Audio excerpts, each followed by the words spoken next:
Hey guys, tonight we're diving into something a little chaotic, a little muddy, and honestly, you probably won't survive this. Imagine being yanked out of your cozy bed, mid-dream, and dumped face first into a foggy battlefield in the 1100s. Horns are blasting, the ground is shaking, and someone with a rusty sword is screaming in your general direction. It's the kind of wake-up call no coffee can fix. So, before you get comfortable, take a moment to like the video and subscribe, but only if you genuinely enjoy what I do here. And hey, let me know in the comments where you're listening from and what time it is there. Now, dim the lights, maybe turn on a fan for that soft background hum, and let's ease into tonight's journey together. Your eyes snap open, and for one beautiful, absurd moment, you think you're at a Renaissance fair. There's a trumpet blaring, somewhere far too close, and heavy footfalls pounding the earth. You shift slightly and realize you're face down in wet grass. No, not grass, mud. Thick, squelchy mud that instantly seeps into your sleeves and up your nose. You groan, try to sit up, and that's when it hits you. The smell. Sweat, manure, rusted metal, and, yep, something very, very dead. Above you, banners flap in the wind, embroidered with strange symbols. One has a lion, another a boar, with tusks the size of fence posts. Men in dented helmets stomp by, shouting things you can't understand, although you definitely pick up on the tone. Urgent, angry, screamy. Someone nearly trips over you. Up, you clod! You drunk already? The man yells, in what sounds like the love child of English and throat clearing. Norman French? Middle English? Definitely not your native tongue. You push yourself up and instantly regret it. Every joint screams. Your clothes, or more accurately, someone else's ancient linen and itchy wool combo, are soaked. You're wearing what might be leather boots, but they're 2 sizes too big and smell like pickled onions. Your head itches beneath a crusty coif, and your hands are wrapped in rough cloth. Are those bloodstains? You'd ask whose blood, but frankly, you don't want to know. A horn bellows again. It's not melodic. It's the kind of sound that says, "This is your final warning."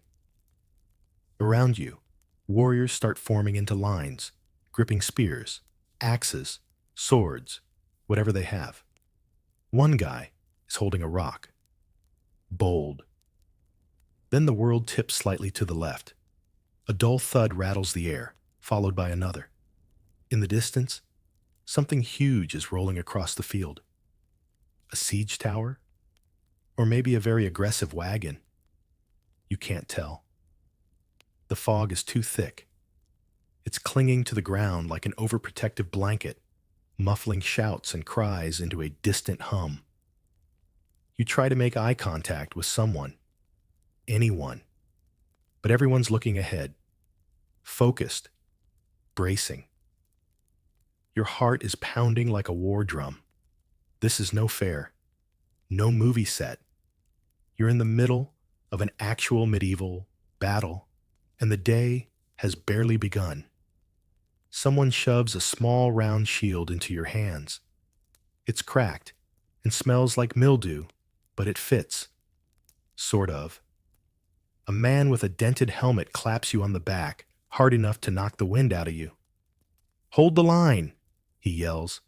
"They break through, we're dead men." Cool, cool, comforting. You glance behind you. A cluster of boys, barely older than middle schoolers, are clutching slings. One's crying, another's praying. A third is chewing what looks like tree bark. For courage, nutrition? Historians still argue whether battlefield chewing habits were for stress relief or just medieval snacking. Then there's that sound again, closer this time. Hooves. Dozens of them. A cavalry charge. You've seen this in movies, sure, but standing here, it's a different thing entirely. It's the vibration in your legs, the rhythmic thunder of beasts too big and armored to be real. A man on horseback rides down the line, shouting names and orders. His armor gleams dully, dented and scratched. His horse wears a blue caparison, the medieval version of a horse hoodie, with a golden eagle stitched on the side. You wonder how many unpaid apprentices it took to embroider that. The man sees you and narrows his eyes. Squire, where's your lord? You freeze. Do you lie? Pretend to faint? Say you are the lord? That last one seems risky. He fell. Back there. Probably alive. You manage, gesturing vaguely toward the mud. The knight scowls but gallops on. Bullet dodged. Literally, hopefully. Suddenly, a roar erupts from across the field. The enemies made their move. You don't see them, but you hear them. Drums, horns, voices chanting something you really hope isn't a curse. Your side starts advancing. No formation. Just a collective stumble forward, like they've all agreed to die as a group. You shuffle along, gripping your shield, trying to stay low. Maybe, if you keep your head down, you can make it through the day. Maybe you can find a safe spot. Maybe there's a tavern nearby where no one's trying to disembowel anyone. Or maybe something explodes nearby. Not fire or gunpowder, this is pre-cannon days, but a catapult shot hits a mound of earth, flinging mud and rocks in every direction. You hit the ground again. Smart move. Your ribs ache, but you're breathing. Barely. Around you, men are shouting, slipping, trying to maintain what little order they had. You catch snatches of words, some French, some English, some just guttural yells that might as well be in Orcish. You pull yourself to your feet, again. And realize this, you don't know where you are. You don't know whose side you're on. You don't even know if this is England, France, or just an aggressively historical fever dream. But you're here. You're not dead. Yet. And the battle has only just begun. You're not exactly sure how you didn't die in the first 60 seconds. Honestly, credit where it's due. Maybe your fight-or-flight reflex is stronger than you thought. Or maybe sheer dumb luck is batting for you today. As you lurch forward with the line of soldiers, if line is even the right word for this squiggly, stumbling mess, you quickly realize two important things. First, you have no weapon. Second, no one's noticed yet. You scan the ground. It's littered with dropped weapons, shattered shields, and what might be a ham bone. You hesitate over the ham bone. You do not pick up the ham bone. Finally, you spot a short sword stuck upright in the mud, half sunk like some very unimpressive Excalibur. You yank it out, immediately flinging mud into your own face, and give it a test swing. It's heavier than you expect, awkwardly balanced, and smells faintly of onions.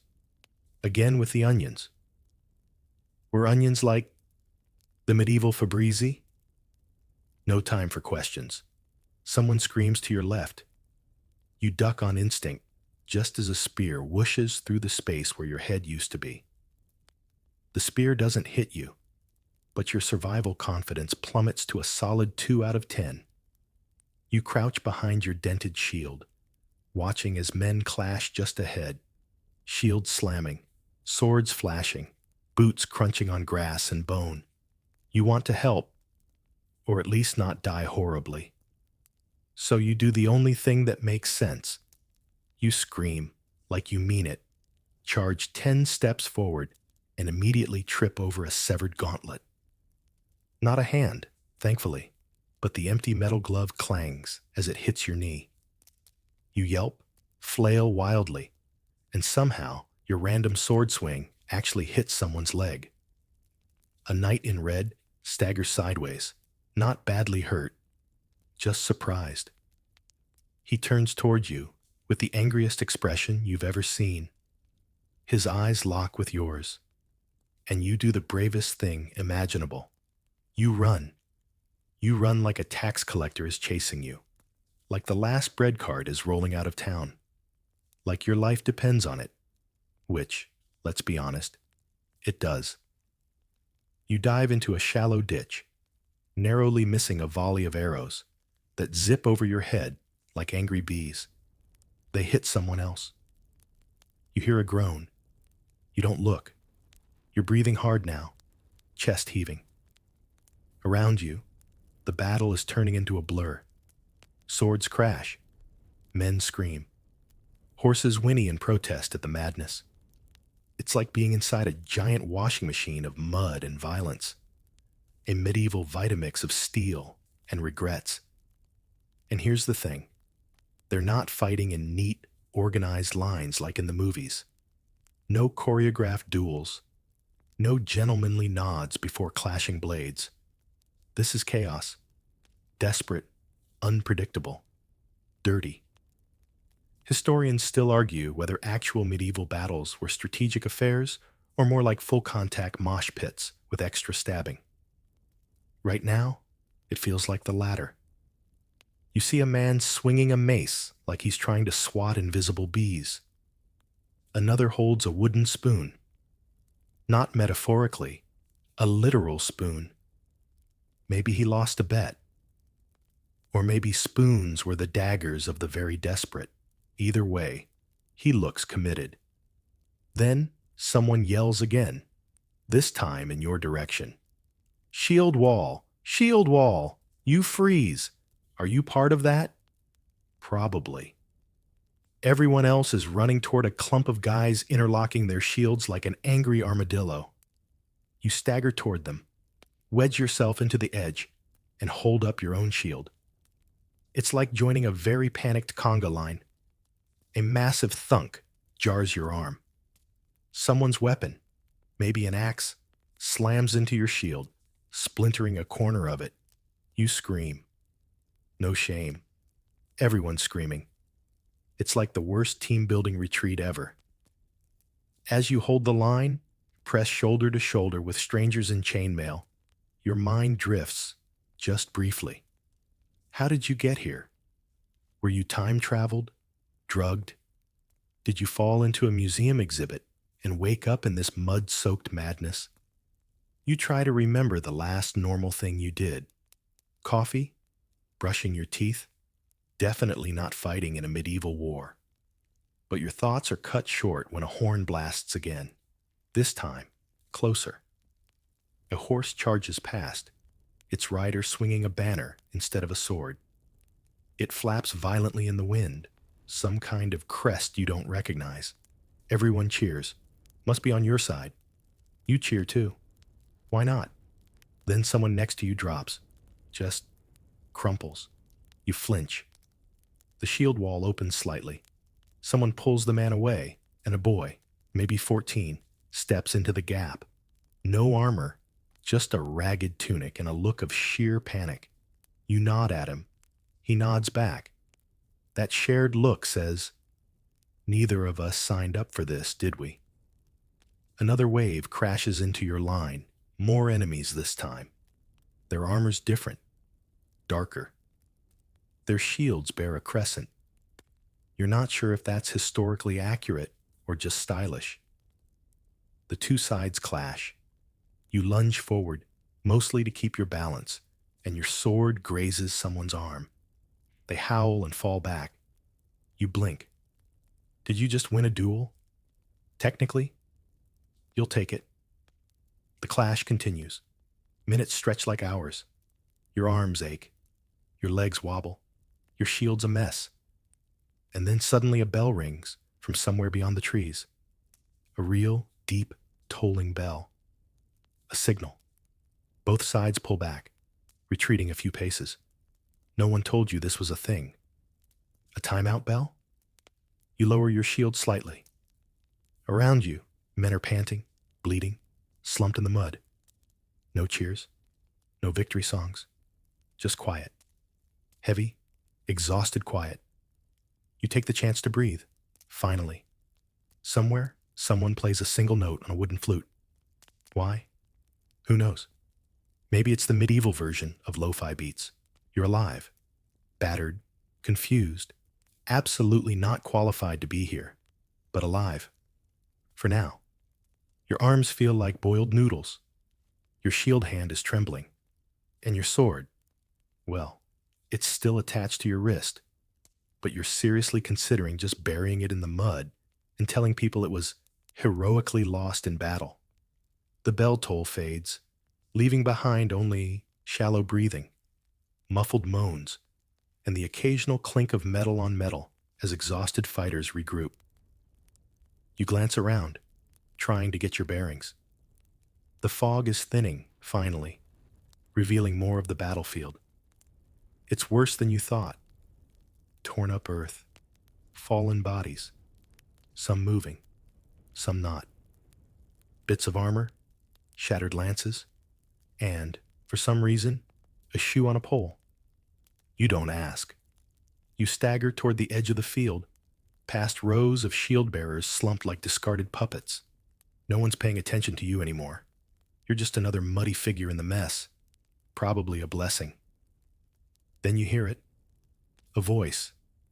Calm, clear, a little bored sounding. 12th century by the look of things. Early. Not Norman. Too much wool. You whip around and spot a man sitting on a rock, gnawing a piece of meat that's definitely undercooked and possibly not beef. He's older, lean, and dressed in what might be clerical robes or just very dirty sheets. He sees your confusion and raises an eyebrow. Ah, fresh one, are you? You blink. Sorry? He gestures to your clothes. Boots too clean, knees not dented. Look like you ain't been taxed yet. You look down. You are, in fact, cleaner than most of the other people here, which is a hilarious statement given your current state. He takes another bite and wipes his hand on a scroll. Welcome to the 12th century, then, he says, with a wry grin. A real golden age of miscommunication, religious tension, and excellent embroidery. You stare at him. Is this 11th century England? He shrugs. Give or take a reign. Could be Anjou. Might be Normandy. Hard to tell from this mud pit. Then, almost as an afterthought, names Gervais, chronicler. Occasionally sober. You decide not to ask what occasionally sober means. You've got bigger problems.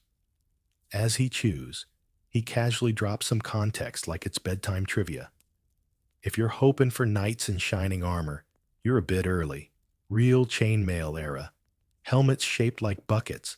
You'll love it. He's right. A man stomps past. Helmet literally shaped like a stovepipe. No faceplate. Just slits for eyes. And a giant feather sticking out the top like a confused chicken. Gervais continues. See? Most folk think the Middle Ages were all jousts and feasts, but this bit, it's mostly taxes, turf squabbles, and waiting for your overlord to stop invading places. You absorb that. The 12th century, probably somewhere in the middle of the anarchy or early Plantagenet chaos. Historians still argue whether this era should be considered progress or prolonged disaster. You're currently leaning toward the latter. You wander a little as he rambles, stepping over a cluster of arrows embedded in the ground. Some are fire-hardened. Others have strange notches. You wonder who carved those. Maybe someone bored during watch duty. Maybe someone trying to make their arrows fly truer. Historians still argue over those too. Decorative? Functional? Both? A horn blows again. Not urgent this time, more like a dinner bell. Nearby soldiers perk up. One pulls out a chunk of bread from somewhere in his armor and takes a thoughtful bite, ignoring the fleck of blood on it. You're still stuck on Gervais's chainmail era comment. It's true. You've seen it up close now. No shining plate armor, no flowing capes. Most fighters wear padded tunics, a few with riveted mail shirts and leather bits cobbled together with string. Fancy stuff seems reserved for the higher-ups.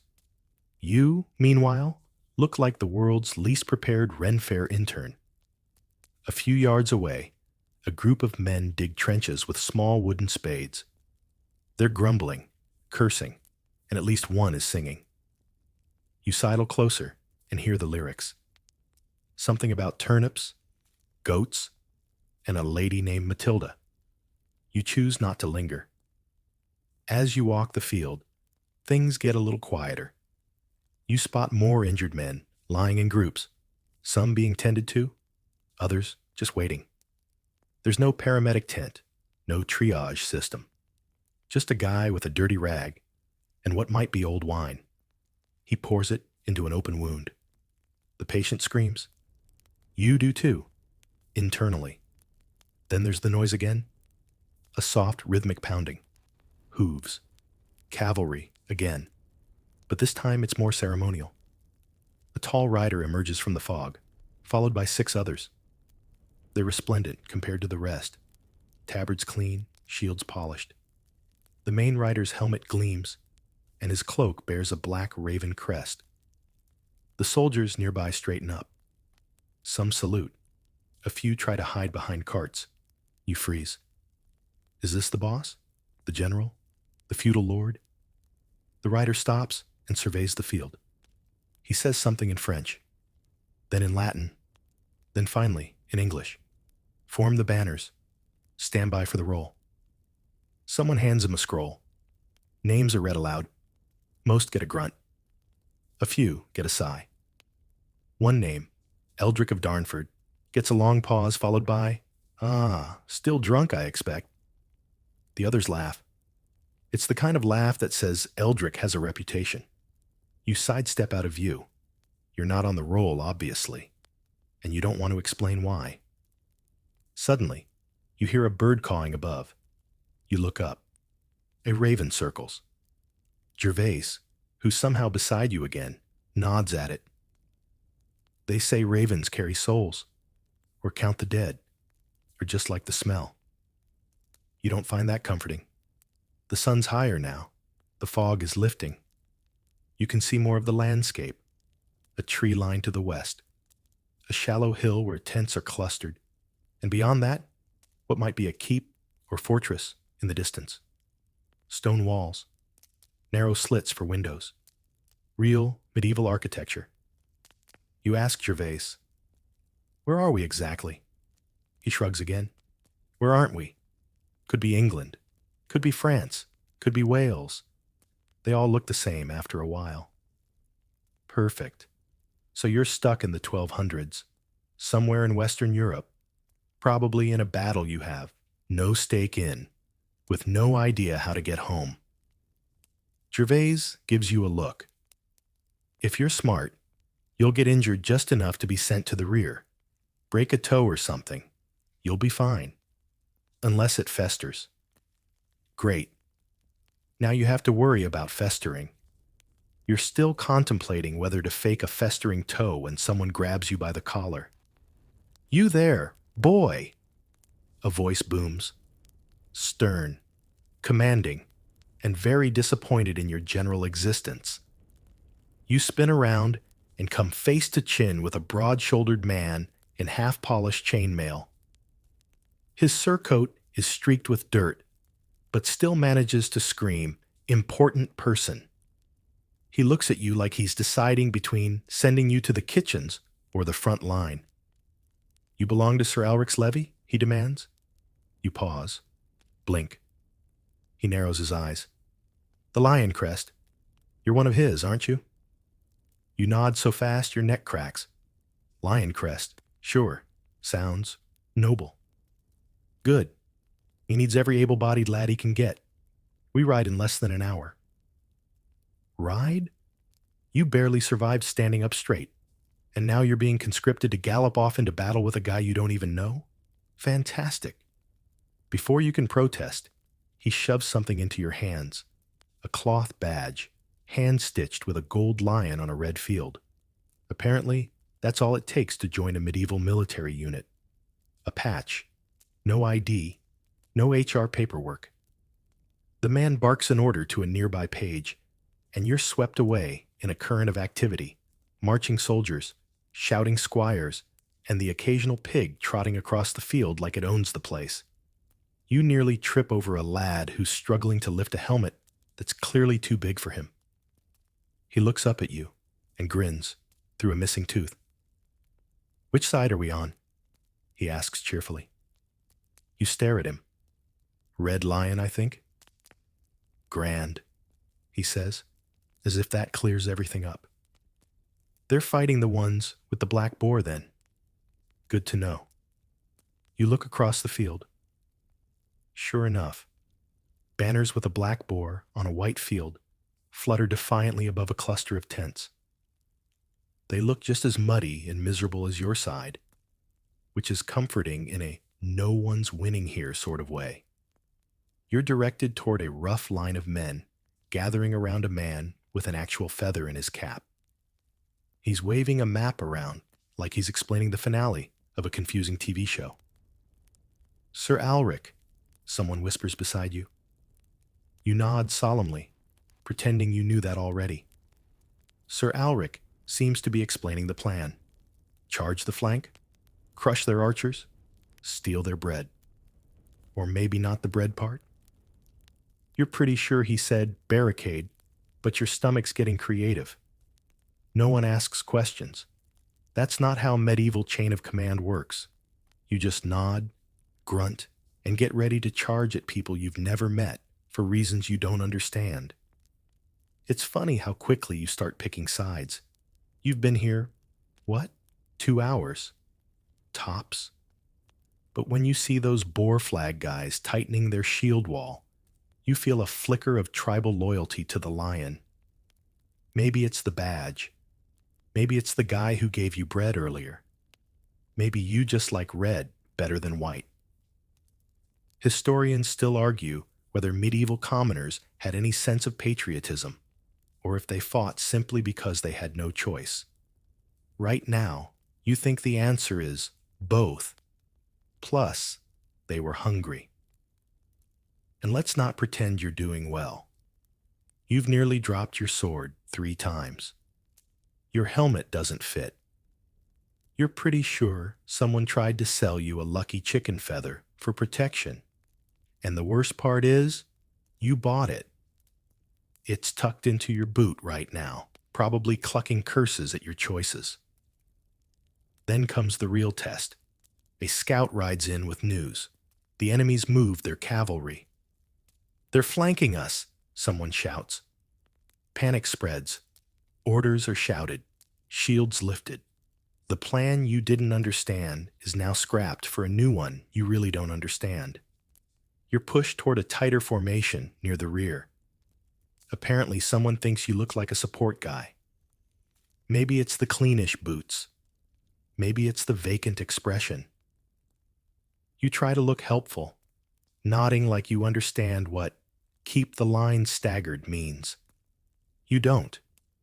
You think it's a geometry thing. Maybe it's a way to make it harder for arrows to hit more than one person at once. Again, historians debate that, whether spacing mattered or if most armies just clumped together out of habit. Either way, you're clumped now. Clumped hard. The man next to you smells like onions again. You're beginning to suspect that onions were 12th century deodorant. Then the trumpet blares again, and you're moving, shoulder to shoulder, with strangers who are just as confused as you are, though slightly more confident with weaponry. The two sides meet again, not in a dramatic slow-motion cavalry charge, but in a weary, soggy shuffle. Swords clink, shields crash. A man yells something that might be a war cry, or just, "Not again." You find yourself face to face with a young fighter from the other side. He's about your age, just as muddy, just as scared. You both freeze. You nod. He nods back. Then, in perfect unspoken agreement, you both turn and pretend to fight someone else. You swing at the air, knocking your own helmet askew. Smooth. The melee churns around you, but you keep your distance, ducking low, swinging only when necessary. A man to your left goes down. Someone else steps over him without blinking. This is the reality of battle, you realize. Not heroic duels, not honor and glory, just confusion, noise, and doing your best not to be in the wrong place at the wrong time. Eventually, a horn blows again. 3 short notes. A signal to retreat? Regroup? You don't know, but everyone starts moving back, so you follow. Back behind the lines, you collapse onto the grass, panting, shaking, and still miraculously in one piece. You're covered in mud, sweat, and something you hope is just wine. A boy runs by with a water skin, offering sips. You grab it gratefully. It tastes like goat. Not of goat, like goat. You don't ask why. You slump against a barrel, watching the red lion banner flutter tiredly in the breeze. For better or worse, you've picked a side now. Let's just hope it's the one with dinner. You're handed a weapon. That's the first bad sign. Worse, it's a polearm. Specifically, a halberd, or maybe a glaive? It's hard to tell under the rust and questionable stains. Either way, it's long, bladed, and clearly designed for someone taller, stronger, and more emotionally committed to the whole medieval warfare lifestyle. Hold it center, like this, says the man who handed it to you. He demonstrates, then frowns at the way you're cradling it like a broomstick you found at a garage sale. Have you never trained, boy? You say, trying not to let your modern posture betray you. Mostly on foot. He squints. Ain't we all on foot? Touché. The polearm feels like it's been forged from regret and wood. It's unwieldy, top-heavy, and exactly the kind of thing that looks good in tapestries, but feels utterly impractical when you're trying not to impale your own foot. You glance around. Others nearby are gripping similar weapons with grim determination. Some practice swings, carefully arcing through the air like they actually know what they're doing. One guy manages a twirl, then promptly smacks himself in the shin. He crumples with a grunt. Nobody helps him. Classic 12th century camaraderie. The thing is, polearms were the go-to for common infantry.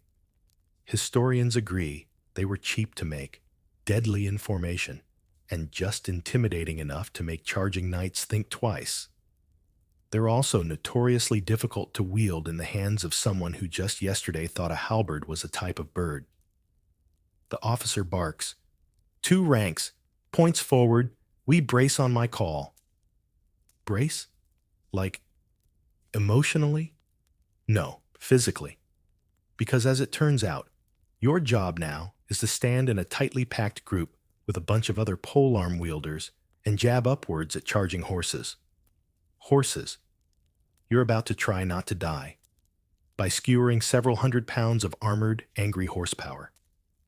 You shuffle into formation. The guy next to you nudges your elbow. He's got one eye, one tooth, and the kind of laugh that suggests he hasn't taken anything seriously since 1147. First time, he rasps. Is it that obvious? Not really. You're just holding it backward. Oh, you flip it. It feels slightly more lethal this way, though also more likely to send you spinning like a poorly designed windmill if it catches the wind wrong. Then horns, thundering hooves, shouts. This time, it's real. The ground trembles beneath your boots. You hear the horses before you see them, and when they break through the mist, it's like a medieval stampede exploded out of a fever dream. Shiny helmets, glinting swords, caparisoned chargers with terrifying focus. Your legs scream, "Run!" Your brain whimpers, "Pretend to be a bush." But your arms are committed now. You plant the pole arm forward, digging the butt into the ground just as you were shown. Like a giant pointy fence post, the front rank of riders barrels closer. They're yelling something, probably the 12th century equivalent of yeehaw. Some carry lances. Others just ride with swords held high like they're auditioning for a very intense parade. And then they hit. Not you directly, thank goodness. The front line gets the worst of it. Pole arms clash against armor, horses rear and scream, and the air fills with dust, metal, and sheer adrenaline. Your blade jabs into something, soft or armored, you're not sure. A rider topples. Another swings his sword at your head, misses, and keeps riding. Someone next to you goes down. The formation buckles. You grip your polearm tighter, try to stab again, but a body crashes into you and you're thrown backward into the mud, flat on your back, breathing hard, still alive. You've been knocked out of formation, like a pawn in a very angry chess game. You stagger to your feet, polearm now missing. You grab a broken spear from the ground, clutching it like a safety blanket. Around you, horses are fleeing, some riderless, one wearing a saddle covered in something you don't want to examine closely. The charge has broken, but it's unclear who came out ahead.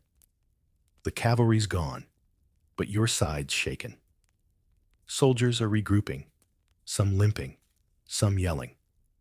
A man is trying to pull a polearm out of a tree. You decide not to ask.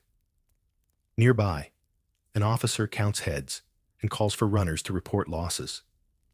You pretend to blend in with a group of squires, nodding seriously whenever someone says, "Flank pressure," or "Reinforce the standard." And that's when you see the horse. Not a horse. The horse. Enormous. Snorting. Wearing full armor and a decorative plume that's seen better days. Its rider, a knight, face hidden behind a full helm, is scanning the crowd. Then his visor lifts. It's the man you saw earlier. Black raven crest. The one they all seem to respect. He points at you. "Oh no." "You," he calls. "You held the line. What's your name?" Your mouth goes dry. You consider lying, making up a name.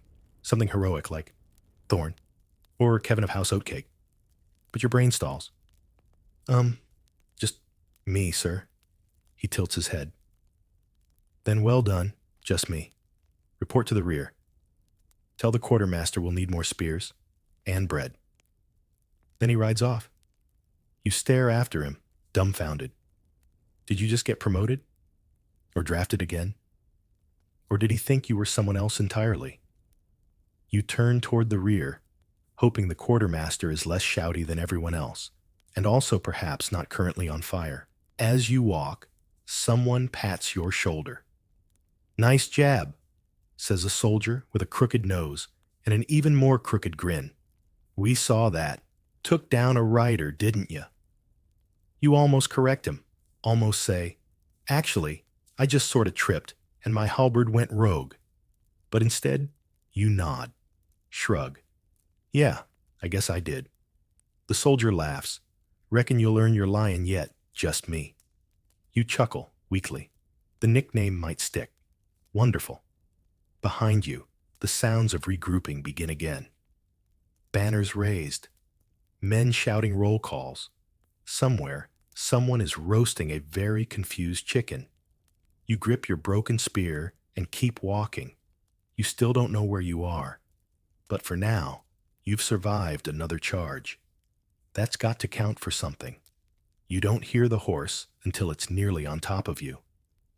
1 second, you're trudging along toward the rear lines, trying to remember whether the quartermaster's tent was near the latrines or the bread cart. And the next, thud, thud, thud, a wall of hooves and muscle blasts past, kicking up a hurricane of dirt and hay. You hit the ground instinctively. Again. It's your new signature move, the medieval panic flop. From your very safe position lying in the dirt, you stare up at the beast now standing nearby, snorting and pawing the earth like it personally resents your existence. It's huge, easily the size of a small car. Its nostrils flare as it glares down at you with what you can only describe as contempt. Horses, you're learning, are way more terrifying in person, especially war horses. Forget the pastoral, daisy-chewing meadow creatures you've seen in cartoons. This thing is built like a tank that learned how to gallop. Massive chest, thick neck, and legs that could probably kick down a castle door. Covered in mail barding and leather plating, it looks like the knight version of a horse. The rider reins it in with practiced ease, barely glancing at you as he mutters, "Watch yourself, peasant." Peasant? Technically accurate. Still rude. You scramble to your feet, brushing hay off your chainmailish tunic. Around you, horses move like clockwork. Well, angry, unpredictable clockwork. Dozens of them, all packed tightly into a clearing behind the main line. Cavalry regroup zone. You're in the cavalry zone. A groom gives you a withering look. "You lost, squire?" You're about to reply when one of the horses sneezes in your direction with the force of a minor hurricane. A glob of hot horse mucus hits your arm. That answers that. The groom tosses you a rag. Don't just stand there. Wipe that off before it dries into your soul. You nod, mutely, wiping yourself down with a piece of cloth that smells like despair. Then you ask the groom, "How do you even train a horse for battle?" He pauses, squints at you, slowly, and with more carrots than God made reasonable. Interesting. You learn something new every moment here. He gestures at the largest horse in the row. That one?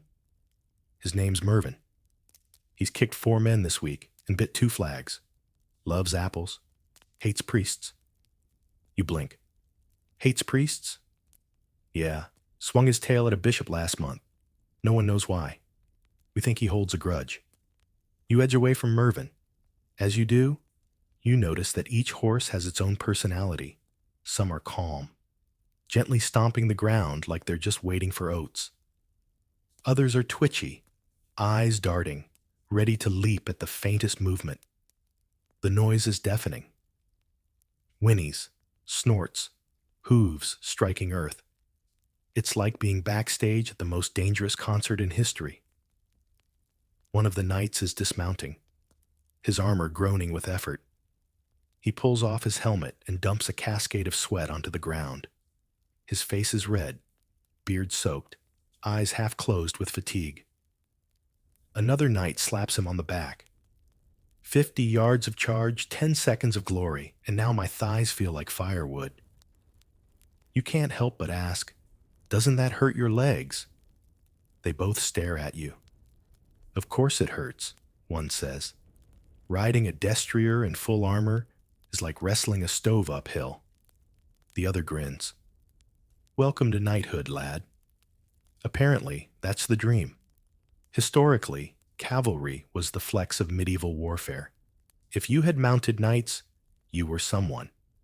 Wealth, power, status, all tied to the ability to put a heavily armored man on a war-trained beast and have him not fall off. But here's the part movies skip. The horses were also armored, trained for years, and absolutely essential. And terrifying.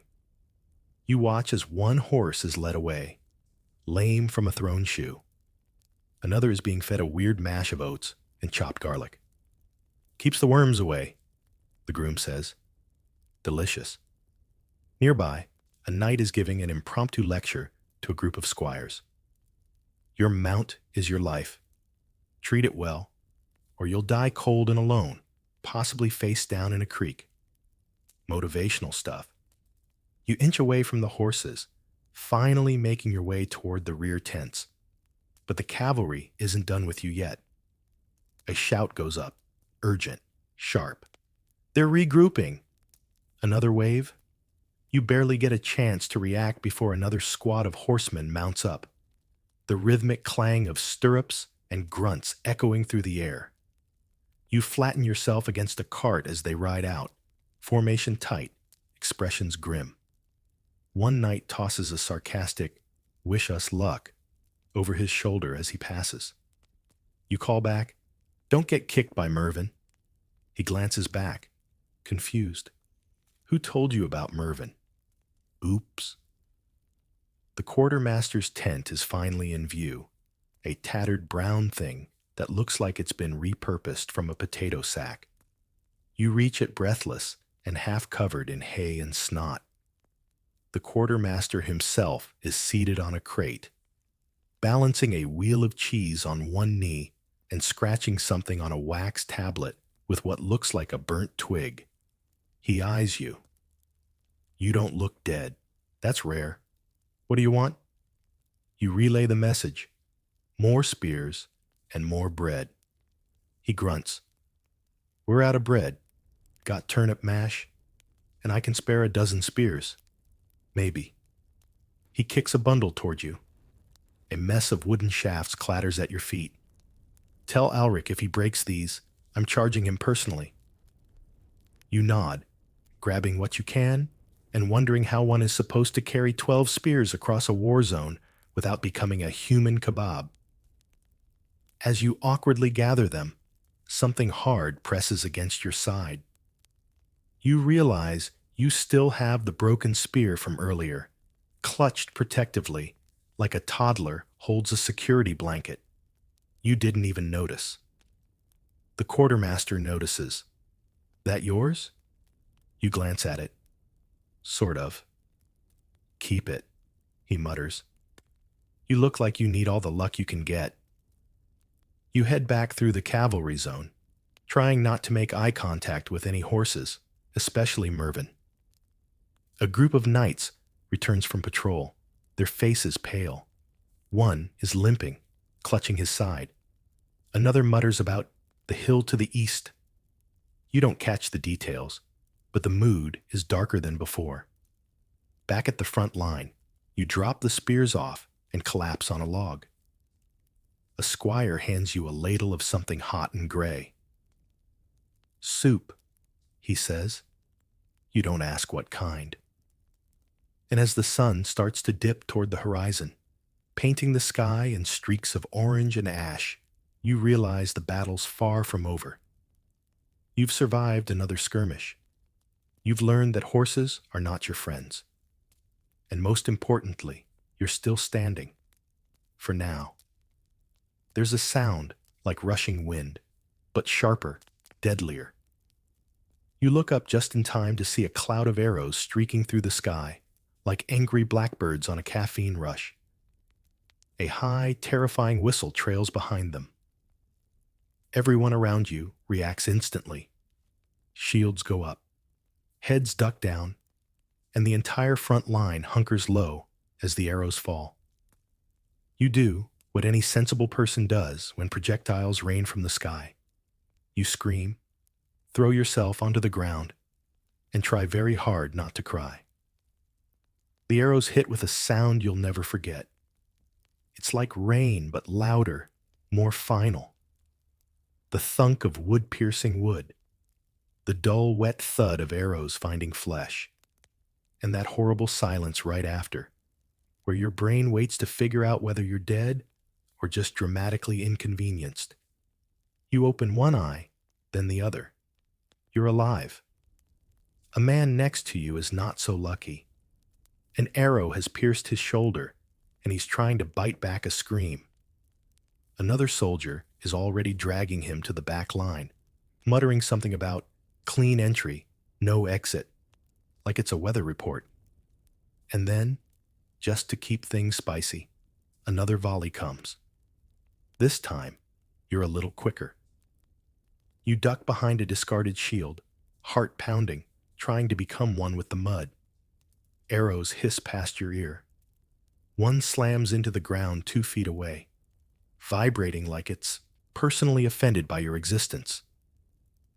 When it stops, the silence is almost worse than the noise. The smell of splintered wood and blood mixes with the ever-present scent of wet wool and nervous sweat.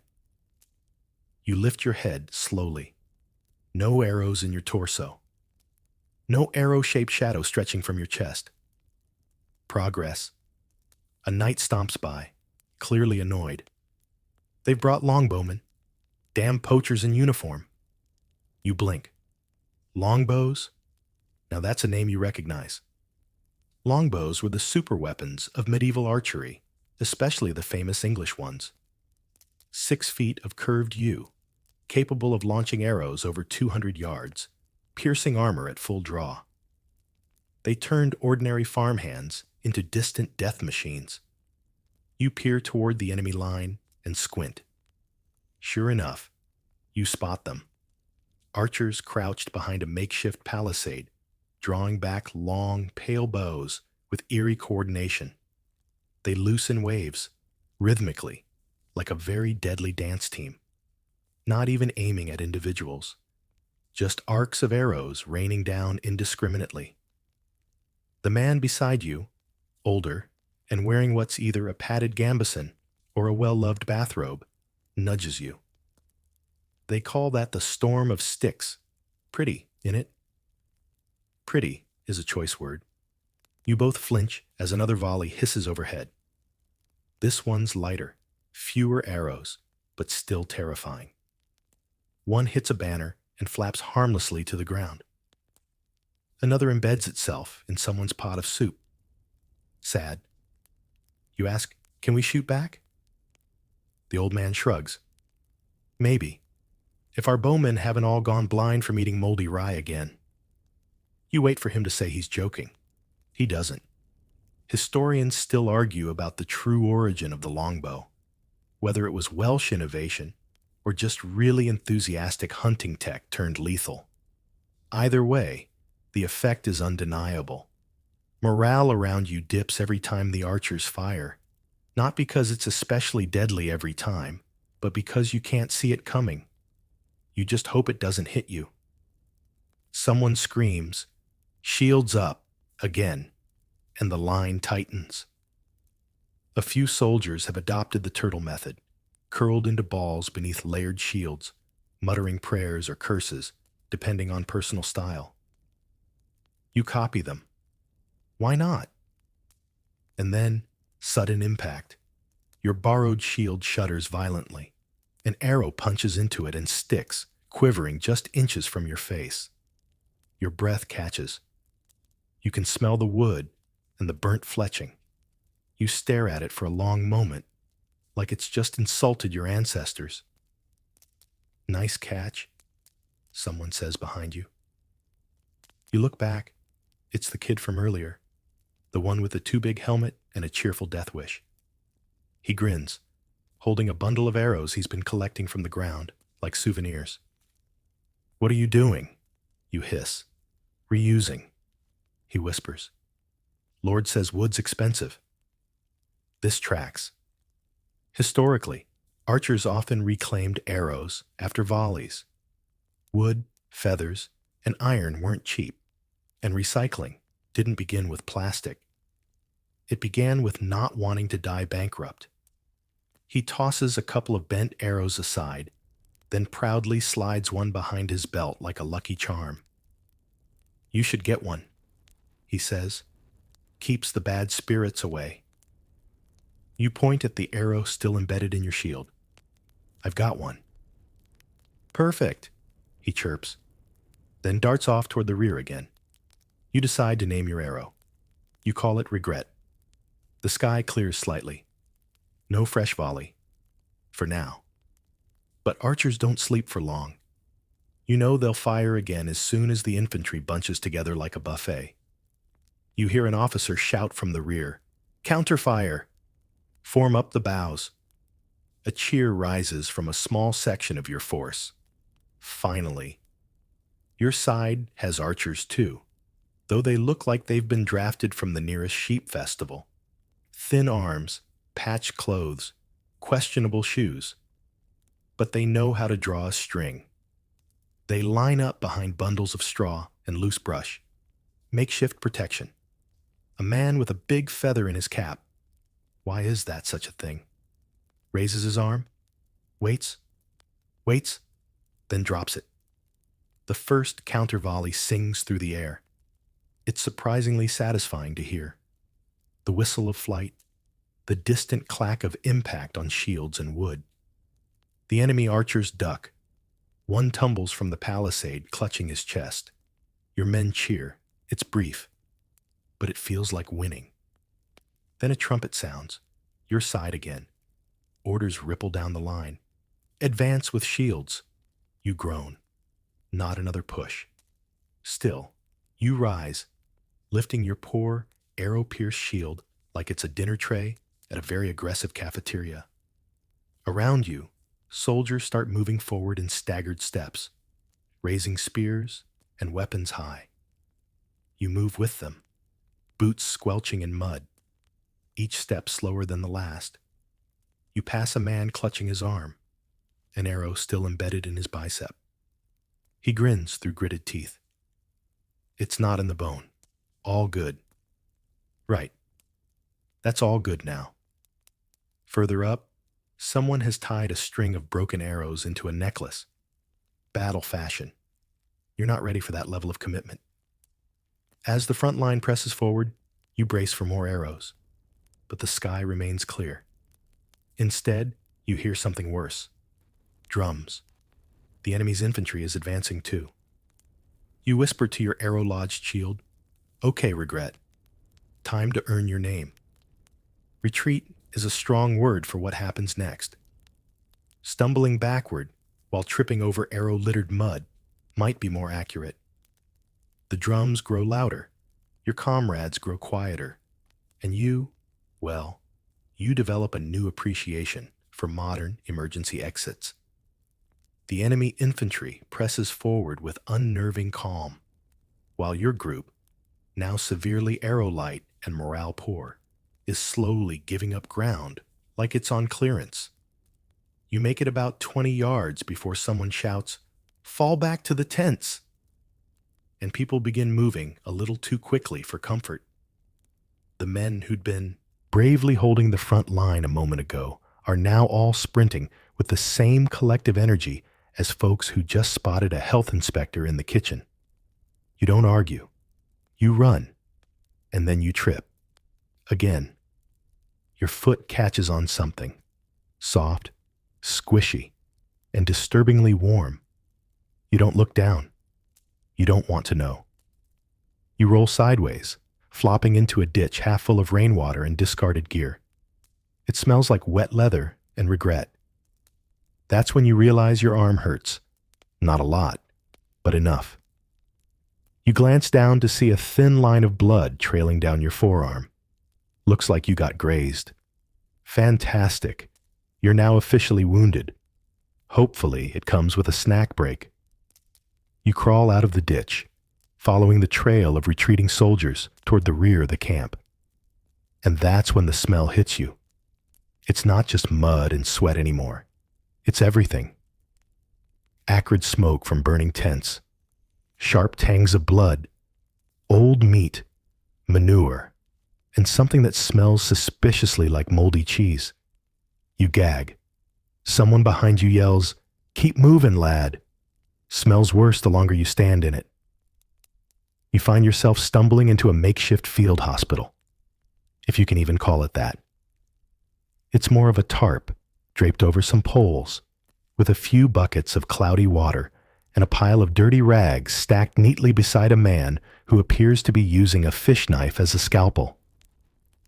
"Got another bleeder," someone calls, and before you can object, you're dragged by the elbow to a corner where a round man with a stained apron waits. "Sit," he barks. You sit, mainly because your legs have given up. The man, his name is apparently Stitcher Tom, according to a sign hanging crookedly behind him, is humming as he pokes at a fire-heated iron. "Arrow wound?" he asks. "No, just a graze." He's already slapping a foul-smelling paste on your arm. It smells like garlic, vinegar, and possibly old fish. Good old Anglo-Saxon salve, he says proudly. Garlic for infection, wine to clean it, and ox bile for luck. You stare. Ox bile? Prevents bad humors, keeps the demons out, he adds cheerfully. You don't want to argue with the man who has both the knife and the bile. You let him wrap your arm in linen that may have been someone's shirt just yesterday. He pats your shoulder. You'll live. Probably. Don't let it fester. The F word again. You look around while trying not to breathe through your nose. The field hospital is packed with wounded men, some lying on stretchers, others slumped against barrels. One is missing a boot. One is missing a foot. Another is sleeping soundly, despite the fact that a crow is sitting on the edge of his bed, pecking curiously at his blanket. You scoot away from the crow. It stares. Then you hear a groan from the cot next to you. The soldier there has a swollen face and a bandaged knee the size of a cabbage. You knew? He wheezes. Kind of. He laughs, then coughs so hard his helmet falls off. Welcome. If the arrows don't get you, the boils will. Boils? You're about to ask more when someone shouts from outside the tent. Fresh wounded. Clear the bench. Stitcher Tom sighs, then gestures for you to leave. Go on now. You're not dying enough to stay here. Rude, but fair. You limp outside, arm wrapped like a half-hearted burrito, and make your way toward the edge of camp. You pass men cleaning blood from blades, sharpening arrows, or just staring blankly into the distance with 1,000-yard stares that say, I did not sign up for this. Someone hands you a hunk of bread. You mumble thanks and bite into it. It's hard enough to crack teeth. You chew anyway. Hunger trumps dental preservation. You sit beside a fire pit where a few soldiers are warming their hands and comparing injuries. One of them holds up a tiny jar. Rat grease, he says proudly, cures everything.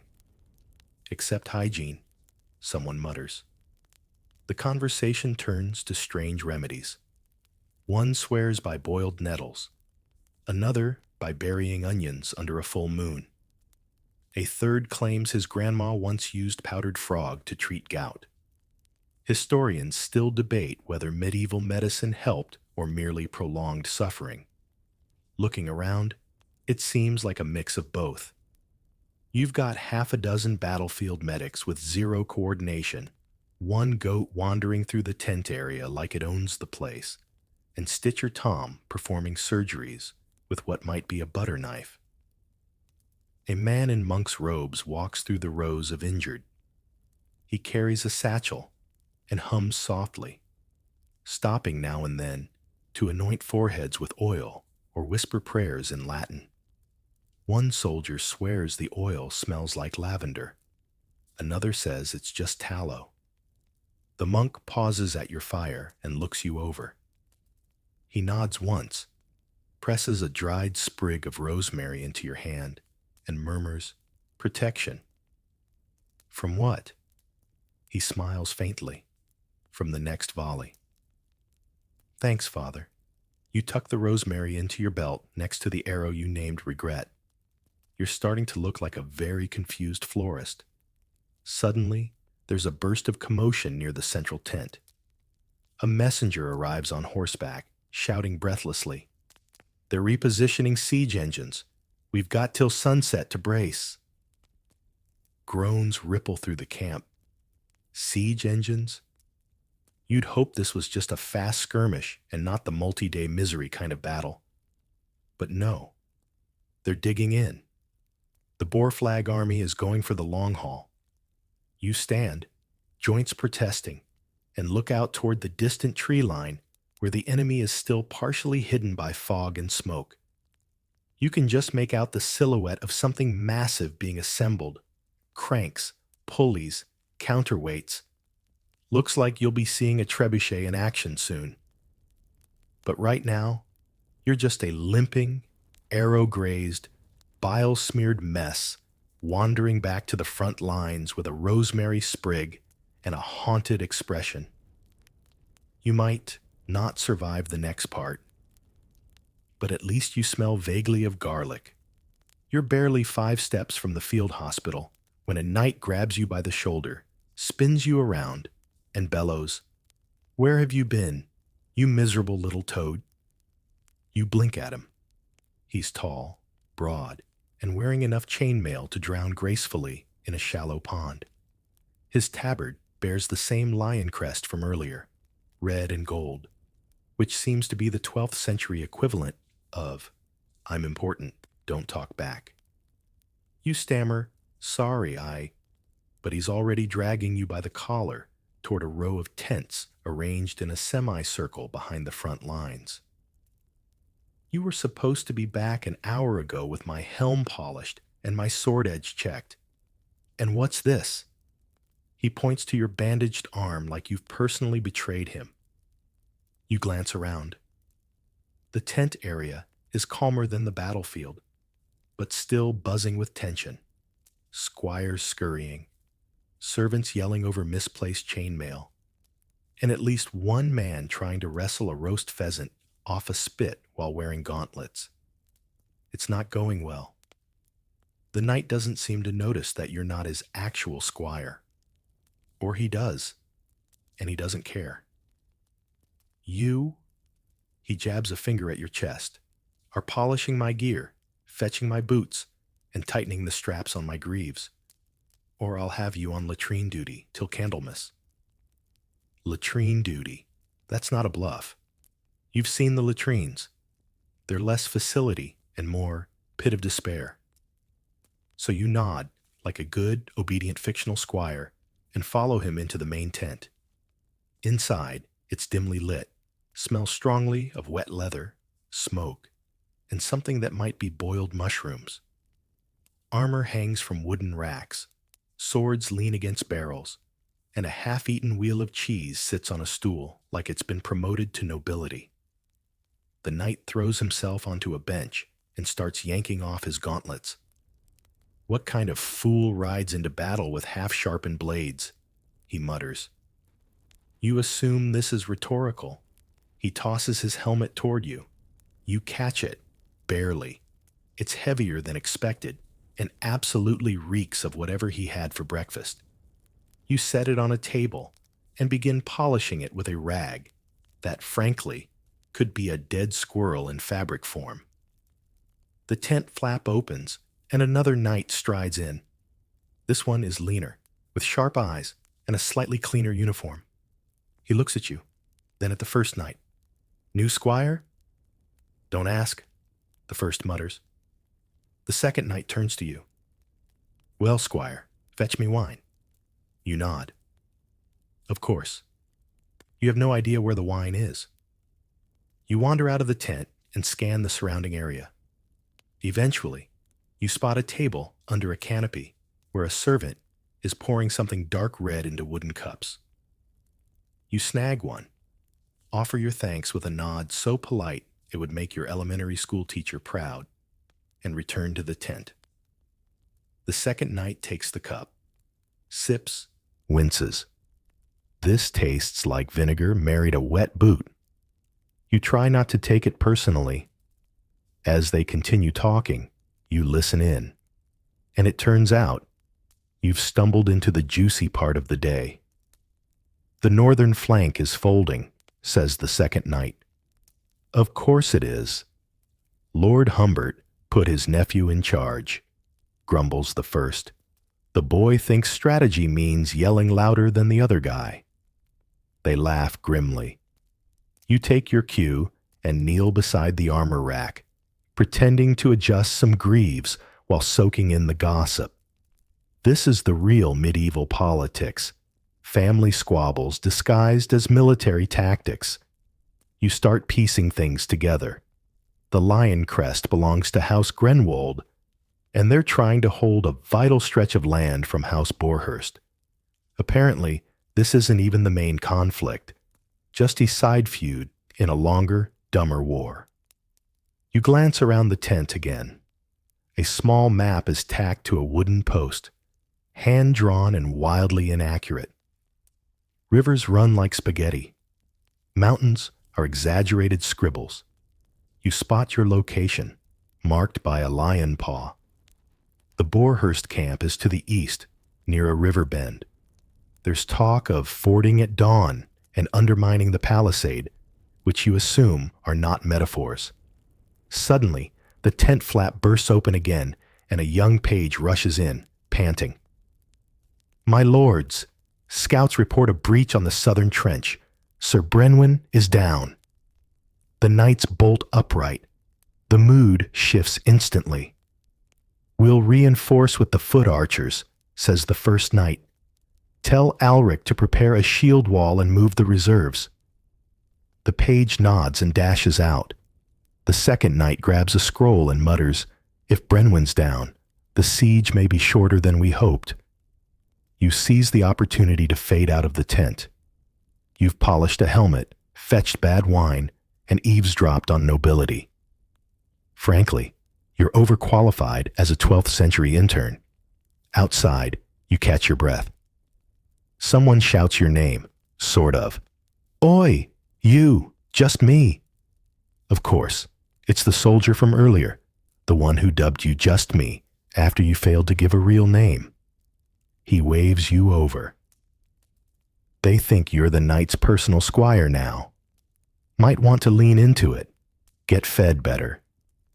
That gets your attention. Apparently, being a knight's squire, even by accident, comes with perks. Warmer fires, thicker soup, slightly less terrifying bedding. You're still wearing the same mud-crusted outfit, but now people look at you like you might be useful, or at least affiliated with someone who is. You return to the knight's tent, just as he's strapping on fresh gauntlets. "We ride at dusk," he announces. "Have my horse ready." You have no idea how to saddle a horse. Luckily, someone else does, and you watch them carefully. File that away under "How to Avoid Getting Kicked Again." The horse, mercifully not Mervyn, stamps impatiently as it's geared up.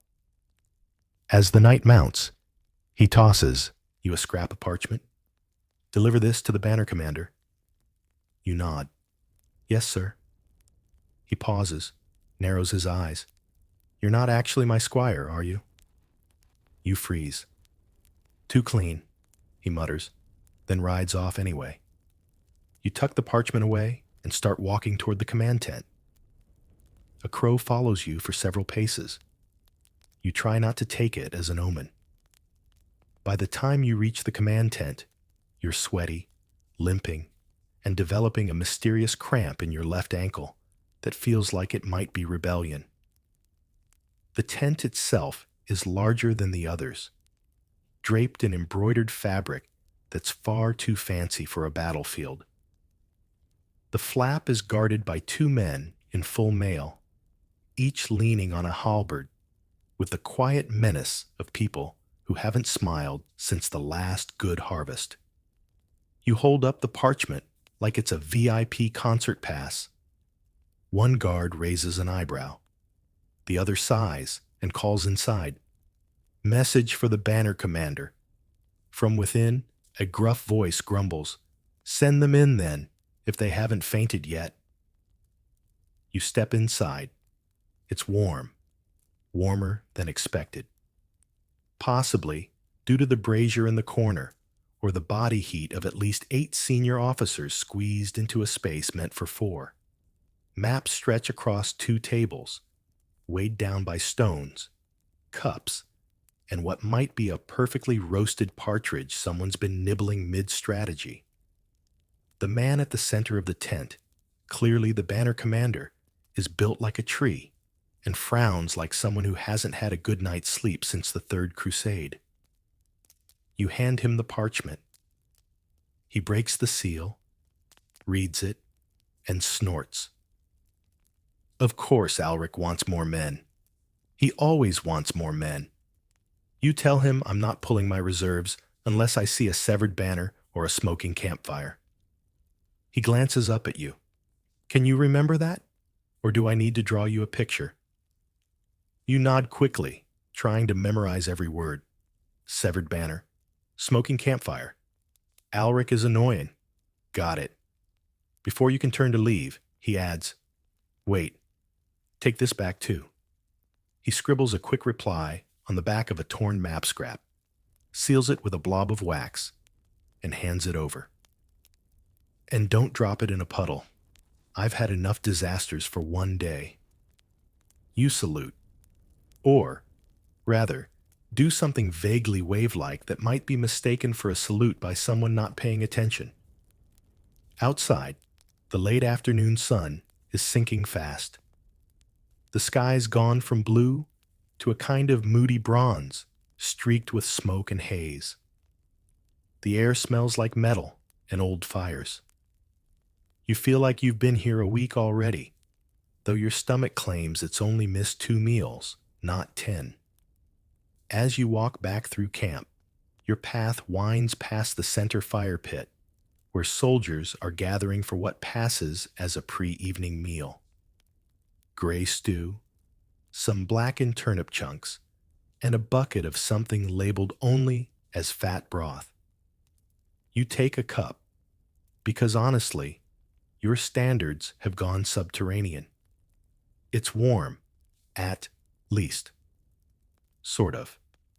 A soldier beside you stirs his bowl and says, had worse. Then thoughtfully, also had better. Once, in Calais. You sip cautiously and discover a tiny bone floating inside, possibly decorative. You continue back toward Sir Alric's section, but a shout catches your attention near the mess tent. A group of soldiers has gathered around a small fire, and the smell wafting your way is surprisingly pleasant. You drift closer and spot something astonishing: actual roasted meat. A few officers are feasting, surrounded by laughing squires and at least one dog wearing a spare helmet. An older knight raises a goblet. To the quiet before the storm. Everyone cheers. You linger nearby, unsure if you're allowed to join. That's when someone calls out, "Oi, just me." Of course, it's the crooked-nosed soldier again. He waves you over and pats a spot on a bench. They say you're working for Alric now. Big promotion. You sit. Something like that. A cup is pressed into your hand. Real wine this time, or close enough. Spiced, warm, a bit too vinegary, but it doesn't taste like old boots, so that's a win. The mood here is different. Calmer. War-weary, but resilient. The men talk about past battles. Some real, some wildly exaggerated. One swears he saw a catapult fling a cow that exploded on impact. Another insists he once deflected an arrow with his bald head. A third claims he dated a duchess who later became a nun, then undid being a nun. You ask one of them how they stay sane. Jokes, he says. Food when we have it. And lice races. Lice races. Oh yeah, another says, scratching behind his ear. We mark 'em with chalk, line 'em up on a helmet, and bet turnips on who makes it to the brim first. Historians rarely mention lice racing in scholarly texts, but fringe accounts suggest soldiers got very creative with entertainment. And desperate. One man passes around a pouch of what smells like dried mushrooms. Helps the dreams, he says. Makes 'em colorful. You politely decline. You've had enough surreal experiences already today. Soon, the conversation turns to feasts. Not imaginary ones, real medieval meals. Someone swears they once had meat pie with crust. Another describes a rabbit stew so good you'd weep into your own beard. A third gets poetic about roasted onions, as if they were the most sensual thing ever cooked. You notice that all of them are eating slowly, not because they're savoring, but because they're stretching it. They don't know when the next break will come. Might be tomorrow, might be after the next assault. The twilight deepens. Torches are lit. Someone starts playing a lute, badly, but with heart. You recognize the tune. It's some medieval love ballad, though this version has been edited to include rude gestures and a verse about a missing pig. A few men chuckle. One starts snoring upright. You take another sip of wine and watch the flames dance. It's oddly peaceful, warm, almost safe. And that's when the knight appears again, Sir Alric, riding in on his warhorse like a tax audit in motion. There you are, he calls to you. Did you deliver the message? You nod. Also got a reply. You pass him the parchment scrap. He breaks the seal, reads it, and groans. He wants proof. Damn him. Then he points at you. You, with me? You're coming to the trench. You blink. Me? He nods. We're going to get that proof. You try to object. Something about your injured arm, or being only medium good at not dying. But he's already riding off. The crooked-nosed soldier claps you on the shoulder. Well, just me. Better grab your helmet. Looks like the next course is served. And just like that, you're on your feet again. Full belly, slightly drunk, and headed for a trench. Because nothing says feast before the slaughter like eating turnips next to a man who names his lice. It's hard to tell exactly where the front begins and the rear ends, but by the time you're ankle deep in wet soil again, you've got a strong suspicion you've crossed that invisible line. Sir Alric leads the way, his black horse snorting steam into the cooling night air. The plume on his helmet bobs dramatically with each step, which would be comical if you weren't also trudging through terrain that smells like decomposing soup. This way, he mutters, half to you, half to the dozen men following behind. You note that most of them are seasoned-looking veterans with serious faces and visible scars. You are the opposite of that. The trench appears ahead, freshly dug, about waist-high, and manned by soldiers too tired to look impressed by anything. One of them chews a root, like it personally insulted his family. Another is sewing something that might be a sock or a small bag of despair. Sir Alric dismounts, hands his reins to a boy barely tall enough to reach the stirrup, and gestures for you to follow. We lost this trench at noon, he says quietly. Took it back by dusk. Commander wants proof before he gives us backup. So let's give him proof. You nod, though you're still not entirely clear on what proof involves. He leads you into the trench. The walls rise above your shoulders, forming a narrow corridor of packed earth, half collapsed in places. Arrows stick out of the sides like quills from a very angry porcupine. You pass two men, carefully pulling a body out of the mud. They nod as you pass, but say nothing. And then you see them, the prisoners. 3 men sit huddled at the far end of the trench, their hands bound, their faces smeared with dirt and defeat. They wear the colors of House Borehurst, black and white with the snarling boar crest. One's missing a boot. Another has a cut above his eye that's crusted over in a deeply medieval way. The third looks up at you and smirks. Sir Alric folds his arms. Caught during the counterattack, surrendered once they saw the standard drop. He turns to one of his officers. Bring the banner.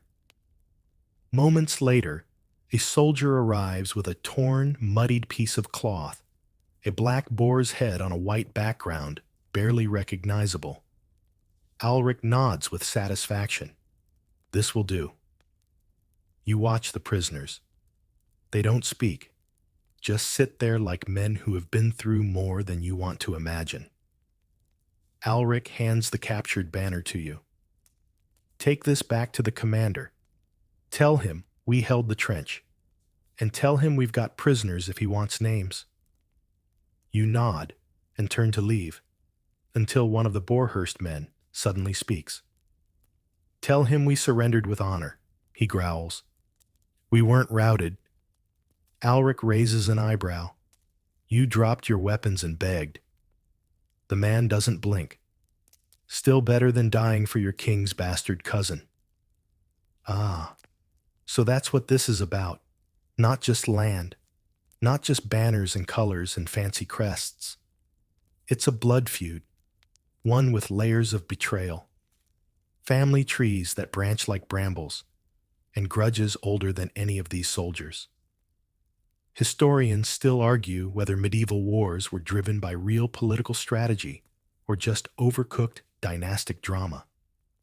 Right now, it feels like both. You hurry back the way you came, the captured banner tucked under your arm. Soldiers glance at it as you pass, some nodding grimly, others just grunting. For them, it means reinforcements. Maybe a chance to rest. Maybe better rations. Maybe. By the time you reach the command tent again, the air has cooled even more. A faint mist hangs over the field, curling low to the ground like it's eavesdropping. You present the banner to the same pair of guards. This time, they let you in without a word. The commander's still there, still looming behind his war table. He looks up as you step in, eyes flicking from your face to the torn cloth in your hands. You hold it out. Sir Alric says the trench is secure. He sends this. The commander takes it, examines the crest, then tosses it aside like it's a damp towel. Tell him he'll have his reserves by sunrise, he says. And tell him to hold that trench, or don't bother sending another runner. You nod, retreating backward as quickly as you can, without knocking over a brazier. Outside the tent, the moon peeks out through the clouds, just for a moment, casting the camp in a silver sheen that makes everything look cleaner than it is. You head back toward Alric's camp, exhausted but upright, feet dragging through the ruts worn deep into the path. Someone offers you a crust of bread on the way. You take it, chew without tasting, and move on. Back at the trench, Alric is conferring with two other knights over a crude map scratched into the dirt. When he sees you, he straightens. Well? He said yes. Reserves at dawn. He nods, jaw tightening. Good. You glance over your shoulder at the prisoners. They're still there, still silent. One has fallen asleep, head resting against the trench wall. The others just stare at the stars. You're about to ask what happens to them now, but you don't. You're not sure you want to know. Historically, the fate of prisoners in medieval battles was inconsistent, to say the least. If you were lucky, you got ransomed. If you were unlucky, well, sometimes the nobles played dice with your future. Sometimes they didn't bother at all. Alric claps a hand on your shoulder. Go get some rest. You've earned it. You nod, shuffle back toward the tents, and finally, mercifully, collapse onto a pile of straw that might have once been a mattress. It's itchy. It smells. It might be moving slightly. You don't care. You're asleep in seconds. You wake to a noise that doesn't belong in dreams. The low, rhythmic creak-crack of something massive being winched into position. For a brief, blissful moment, you think maybe you're back home and someone's opening your garage door. But no. The air smells like wood smoke and mud. Your pillow is a burlap sack, and a nearby goat is chewing on your shoe. You're still in the 12th century. Congratulations. The creaking grows louder. You sit up and peek out of your tent to find half the camp already stirring.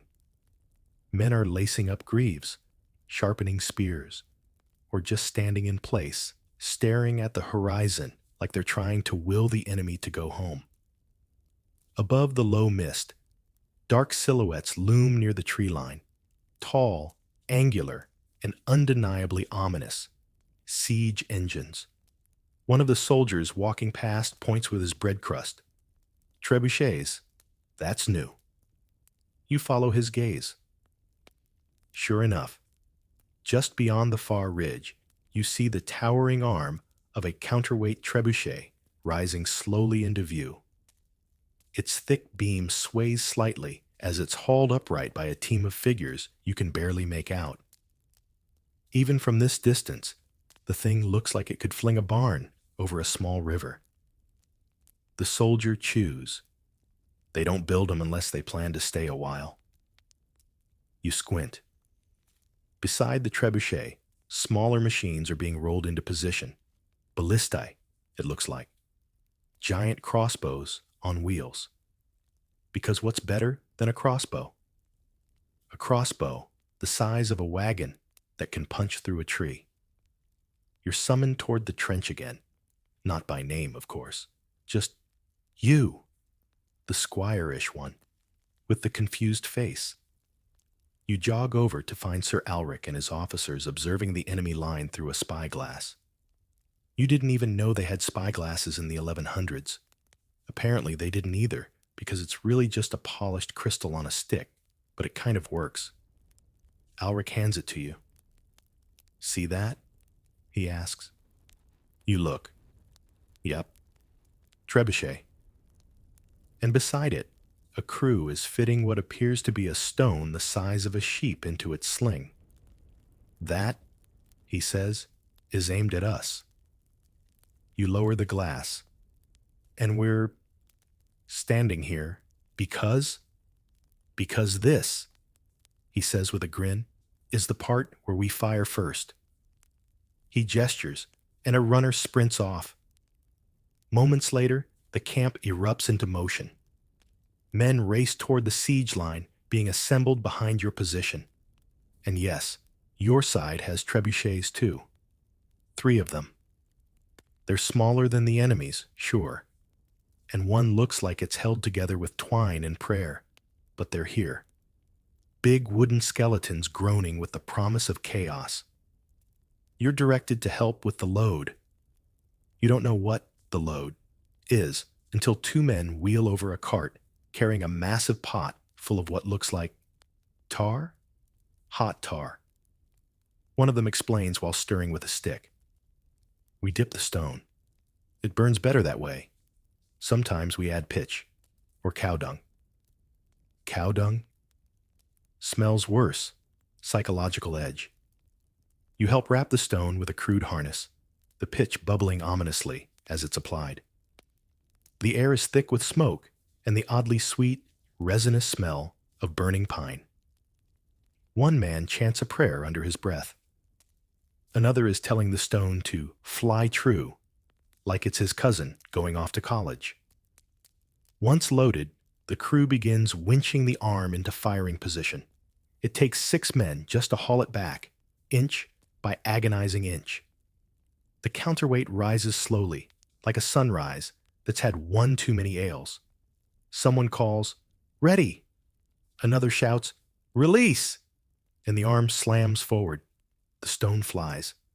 Not gracefully, not aerodynamically, just fast, an angry blur that arcs through the sky, trailing a flicker of flame and maybe some cow essence.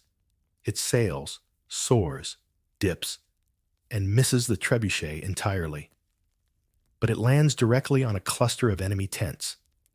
A distant boom, a flurry of shouts, and a small fireball signal, a direct hit on something important. Cheers erupt from your line.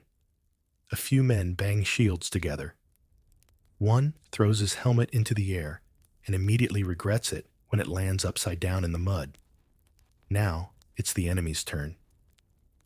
You hear the creak of their trebuchet echo across the field. You freeze. Everything feels suddenly too still. Even the goat has stopped chewing. Then, whoomp, The stone launches. You see it arching up, blotting out part of the sky, wobbling slightly as it finds its path. And then, crash. It hits behind your lines, thankfully wide of the trench, but close enough to shake the ground beneath your feet. Dirt and debris spray upward. Someone screams. Another curses the moon. Reload! Someone yells. And the race begins again. The back and forth continues. Your side manages another hit, this one on a supply cart. Their side responds by leveling a latrine. Mixed results. You get your hands dirty, working with the siege crew, hauling ropes, tying slings, even helping re-aim one of the ballistae. Those things, you learn, aren't much easier than the trebuchets. The loading takes forever. The tension in the bow is enough to pop a man's shoulder out of socket, and when it does fire, it kicks like a mule with a personal grudge. One bolt lands just short of the enemy line. Another goes too far. A third, direct hit. Takes down a section of palisade and what might have been their cooking tent. Sorry, dinner. Historically, siege warfare was a lot less glamorous than the movies make it seem. It was slow, grueling, and half the time, it devolved into a contest of patience and pestilence. But here, right now, it's something else. Loud, dangerous, and somehow almost thrilling. You pause to drink water from a skin that tastes like old leather and time. Your hands are black with pitch. Your arms ache, and your ears are ringing from the last blast. Then a soldier walks by, carrying something that catches your eye. It's a bundle of heads, actual human heads, strung together by the hair. You stare. The man shrugs. Enemy captains? Thought we might fire 'em next. Break morale. What? Worked at Antioch, he says cheerfully. Or maybe it was just very upsetting. You glance toward the trebuchet, where someone is, in fact, trying to tie one of the heads into the sling. Historians still argue whether psychological tactics like this were widespread or just recorded by monks who wanted to spice up their footnotes. Either way, it's happening here, and you want no part of it. You step away from the sling team, suddenly feeling queasy. Time to check back with Sir Alric. You find him at the trench again, sword resting across his lap, watching the siege unfold with quiet calculation. He glances at you. Still alive? Barely, he chuckles. That's all I ever ask. You do wake up this time, barely. After the chaos of the siege engine exchange, you must have dozed off in the trench, curled up under a damp cloak that smells like it spent a week fermenting in a turnip barrel. The sun isn't up yet, but the sky is beginning to lighten with that cold, ghostly gray that signals both dawn and doom. Everything hurts. Your back is one solid knot. Your arm, still wrapped in Tom's healing paste, is stiff and smells vaguely of sausage. Your feet feel like you borrowed them from someone else, someone who recently lost a bet involving hot coals and bad boots. You sit up. Slowly. The trench is quiet now. Too quiet. The men beside you are sleeping in hunched, armor-on positions, slouched like forgotten scarecrows. Someone nearby snores with the slow, soggy rhythm of a man who's learned to survive anything except a deviated septum. You glance over the edge. The battlefield is fogged in again. The distant silhouette of a trebuchet still stands, dark against the sky. It looks like a gallows for giants. You realize something chilling. This is the morning after. And the morning after a medieval battle is, without fail, worse than the battle itself. Not because it's louder, but because it's not. You clamber out of the trench and start walking. Your legs are stiff, and your body makes more creaking noises than the trebuchets did.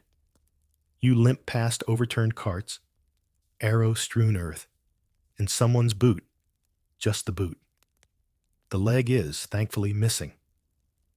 The battlefield is a graveyard now. Bodies lie in twisted clusters. Some are curled as if still asleep. Others stare upward, faces frozen mid-curse or prayer. A few have been stripped of armor, by looters, you assume, or maybe fellow soldiers scavenging gear. You hear a voice behind you. Don't look too long. You turn to see a soldier with a scraggly beard and eyes that are far too old for his age. You start recognizing him, he says. Faces, rings, bits of braid. He gestures toward a nearby form. That one was singing about cabbages last night. You nod, then look away. Every few feet, someone's already at work, stacking bodies, dragging the injured, checking pulses with the resigned efficiency of someone who's done this before. You come across a cart being loaded with wounded men. The driver, an older fellow with a missing ear, says, "Field Church is back behind the stables. You looking for someone?" "No," you say, "just walking." He nods, like that's reason enough. You reach the edge of camp.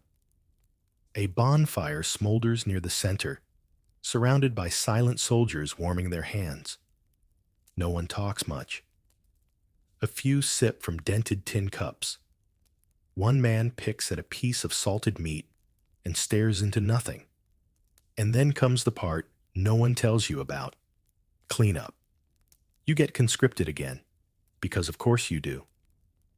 A steward approaches with a very large shovel and says, "You've got 2 arms and one of them looks functional. Congratulations." You spend the next hour digging shallow trenches, not for defense this time, but for burials. You're paired with 2 others, a gangly archer with a wicked cough and a huge man who only goes by Ox. Ox doesn't speak. He just digs, deep, wide, methodical. At one point, the archer mutters, "Funny, innit? We fight like mad for a strip of land just so we can end up in it." You nod grimly. What else is there to say? Eventually, you're given a break. You sit under the half-burned skeleton of what used to be a war tent and sip from a water skin. It tastes like boiled twigs. And then the smell hits you. It's not the mud, or the smoke, or even the battlefield stench. It's rot. You turn to see a nearby pile of the truly unfortunate, men who'd clearly been dead for a while before anyone got to them, covered with cloths, but the smell still seeps through. You gag. One of the medics throws a handful of mint into the pile. It does not help. You move away, fast, past another cluster of tents where the lightly wounded are recovering, if you can call it that. You recognize one of them, crooked-nosed soldier from the campfire. He's got a bandaged thigh and is playing dice with a man missing 2 fingers. "Just me." He grins when he sees you. "Still breathing?" "Barely." He gestures at the seat beside him. "Then you're ahead of the game." You sit. He rolls the dice. They land snake eyes. "Of course," he mutters, then shrugs. "I hear the bishop's coming to bless the fallen." You raise an eyebrow. "Is that helpful?" He shrugs again. "Might help their souls. Doesn't do much for the smell." The bishop does arrive, eventually. A stern-looking man in rich robes, flanked by 2 monks with censers swinging smoke into the air. He walks solemnly through the field, murmuring Latin, sprinkling holy water from a bone-carved vessel. Some soldiers bow their heads. Others don't look up at all. The crooked-nosed soldier sighs. He shows up after the dying, never during. It's not bitterness in his voice, just tired truth. Historically, the morning after a medieval battle was rarely organized. It wasn't all noble speeches and horn music. It was hauling bodies, fixing wounds with wine and herbs, and maybe if you were lucky, eating something that didn't involve tree bark. You walk again, past tents, trenches, broken carts, and scorched patches of earth. At one point, you find your old friend Gervais, the self-proclaimed chronicler, sitting by himself on a fallen log, scribbling with a charcoal stick on what looks like a torn bit of shield. He looks up at you. Still in one piece? Mostly. He nods. You see the trebuchets misfire? Killed 3 of their own? No. Wish I'd drawn it, he mutters. Would have made a good footnote. You sit next to him. Funny this century, he says, not looking up from his scribbles. Lots of noise. Not much learning. What are you writing? Names, he says. Or close enough. Some I heard, some I guessed. Why? Because no one else will. And just like that, you feel a chill deeper than the wind. This is history, not the kind carved in stone, the kind that gets buried in shallow trenches, half remembered by strangers, passed down in campfire stories, and maybe, if you're lucky, written by someone like Gervais. You sit there a little longer. The sun climbs slowly. The mist begins to burn away. Somewhere far off, a single crow caws. And behind you, the trebuchet creaks again. You don't expect to run into a group of peasants this close to a battlefield. But here they are, clustered around a half-collapsed cart on the edge of the field, arguing loudly over a basket of something suspiciously turnip-shaped. They aren't soldiers. No armor. No weapons. Unless you count a dented rake and a ladle wielded with surprising confidence. Just rough-spun tunics, mud-caked shoes, and the look of people who have lived through 10 winters too many. You approach cautiously. Hey, you say, as diplomatically as possible. Shouldn't you be not here? One of them, an older woman with arms like oak branches, squints at you. And where do you suggest we go, Squire? Our village is that way. She jerks a thumb over her shoulder toward the distant woods. Another man, long beard, longer scowl, adds, We'd leave, but we keep getting looted by both sides. The group murmurs agreement. You glance back toward camp. It suddenly hits you. This war isn't just about soldiers. It's not even mostly about them. The ones who pay the real price are the people who don't get mentioned in songs. The ones who don't wear colors. The ones who just happen to build their lives on the wrong patch of land. A boy, maybe 12, is chewing on raw cabbage and watching you with suspicion. What side you on? He asks, cabbage bits tumbling from his mouth. Lion? You say, unsure if that still counts. He nods solemnly. Boars took our goats. I like those goats, says a woman nearby. Deadpan. They knew when to be quiet. You're not sure what to do here. Offer help? A speech? Your last strip of dried meat? Then one of the peasants says something that makes everyone freeze. Lord Grenwold's son was seen near the river. He took grain from old Tom's mill.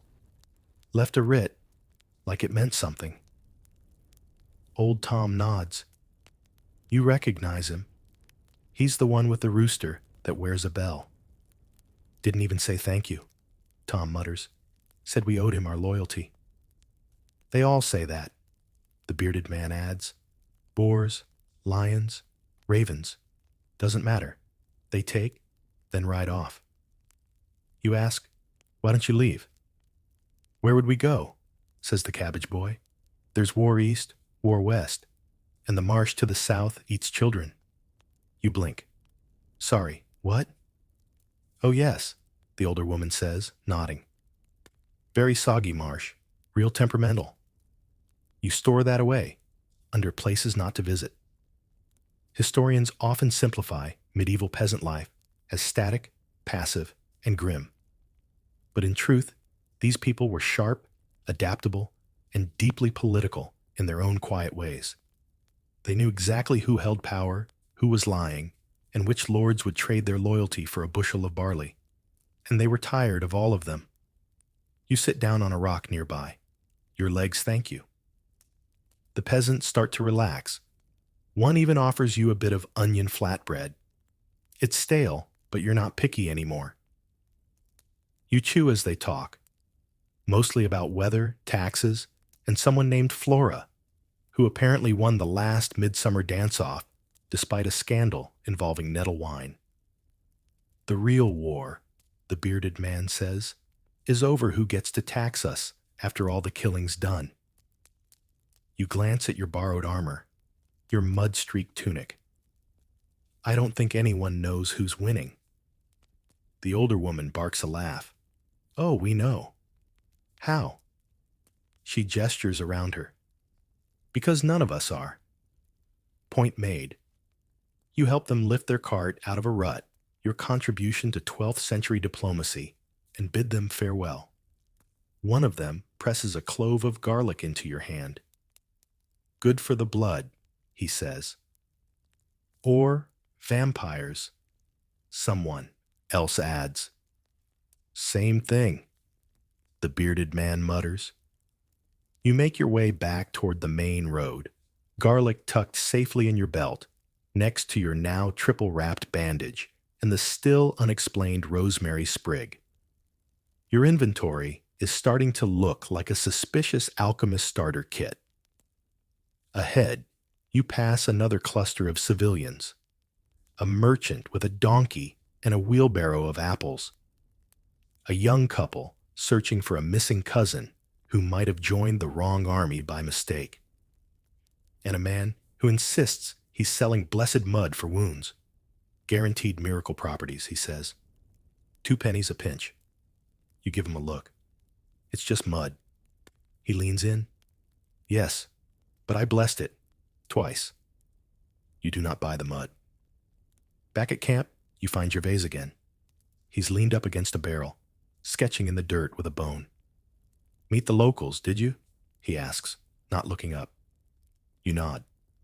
Tell you everything's nonsense? Pretty much. Smart bunch, he says. Then after a pause, that boy with the cabbage?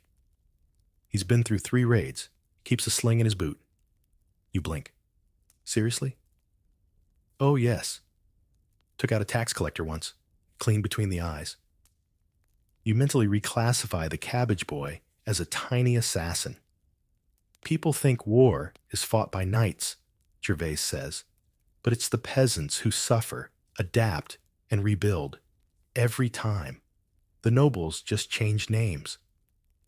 You watch him draw.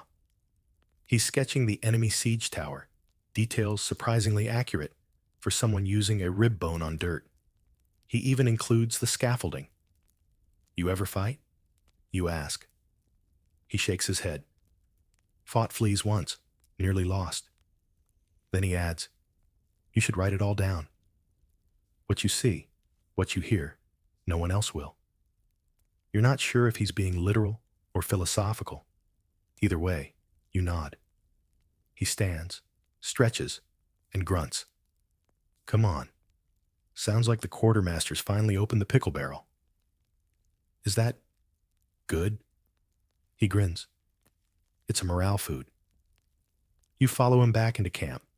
Garlic in your belt, mud on your boots, and a growing suspicion that the peasants were right. No matter who wins this war, someone's still going to try to tax the rooster. You find yourself walking behind a man in robes who smells strongly of thyme, old parchment, and something faintly smoky that might be incense or just very expensive sweat. He doesn't introduce himself. He just says, you'll want to keep up if you don't want your soul scrambled. A promising start. He's a cleric, that much is obvious.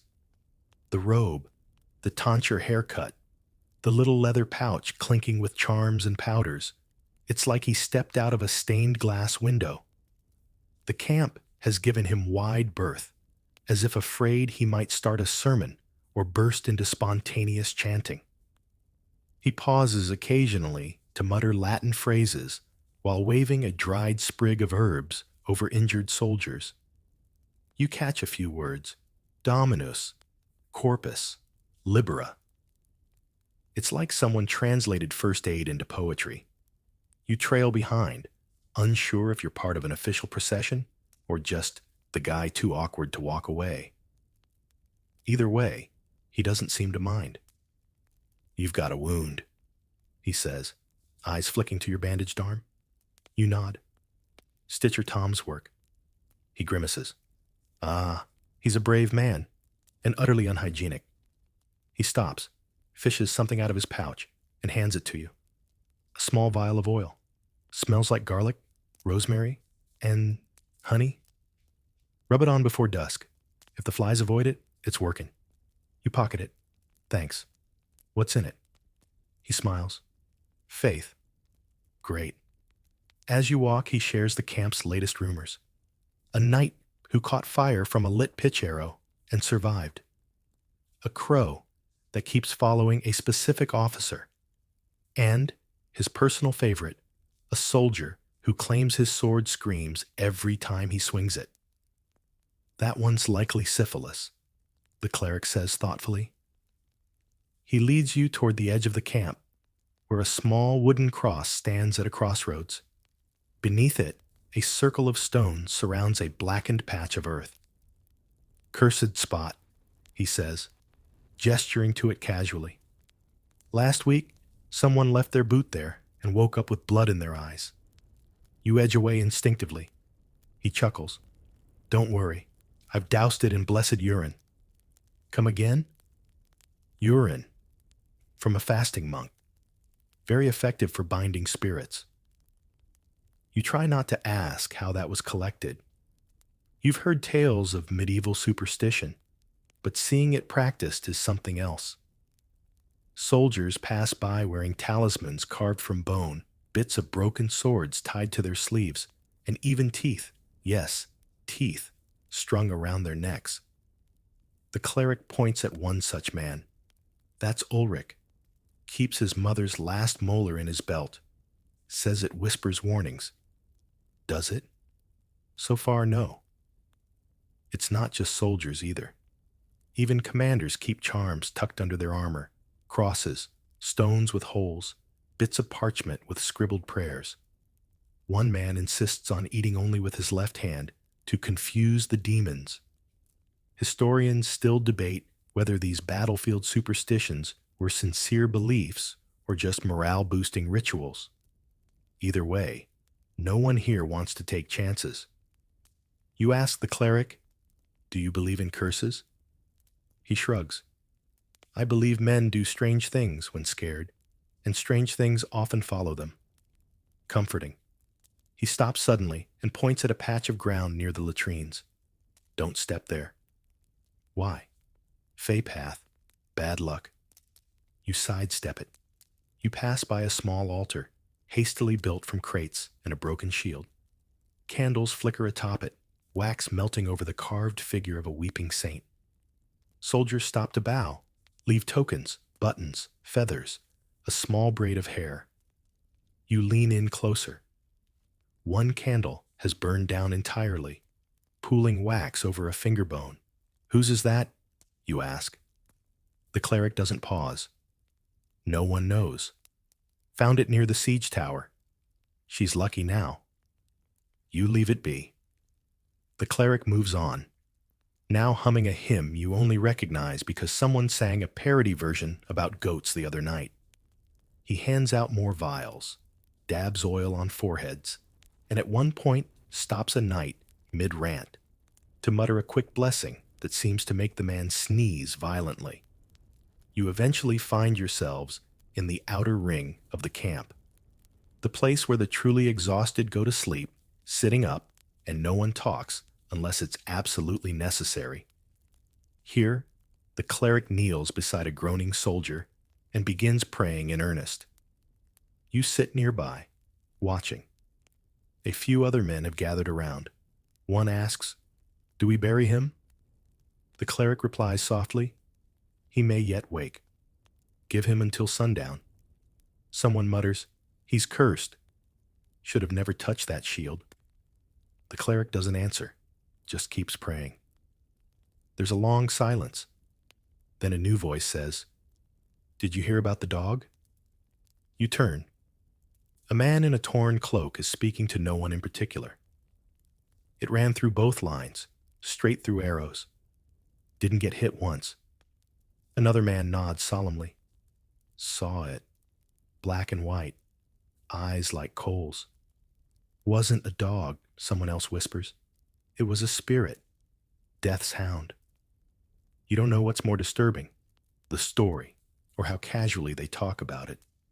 That's the thing. On this battlefield, curses and miracles sit side by side. Superstition isn't extra. It's woven into the daily routine. Right between sharpening a sword and avoiding a bucket labeled leech barrel. The cleric finally stands. He's stable, for now. He wipes his hands on a bit of cloth, folds it, and tucks it back into his pouch. Come, I've got to bless the turnip stew. Again, something's off about it. You follow him back toward the center of camp. On the way, he hands you a tiny charm carved from bone. For protection, he says. Will it work? He smiles. Depends on whether you believe in demons, goats, or bad luck. You tuck it into your belt anyway, just in case. As you part ways, he gives you a nod. You're not bad for a confused squire. Stay away from the East Trench. Something's watching there. You blink. Something? But he's already walking off, swinging his incense pouch, humming again. You stand there for a long moment. Then, very slowly, you turn and walk away from the East Trench. Castles, you've decided, are like celebrities. They always look better from far away. You first spotted it just past dawn. A stout, square silhouette rising from the ridge to the north. Flags fluttering. Stone walls glowing gold in the morning sun. From a distance, it looked majestic, noble, inviting even. Now you're crouched behind a ridge, waiting for the command to assault it, and all those illusions have crumbled like old cheese. Because castles aren't cozy. Castles are fortresses. And whoever built this one had an intimate relationship with sadism. The walls are high, thick, and gleaming with dampness.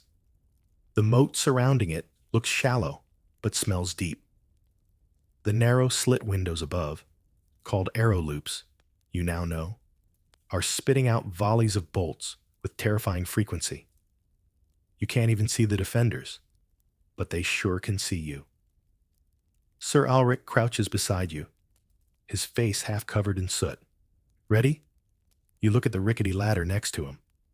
Absolutely not. He grins. Good, you're learning.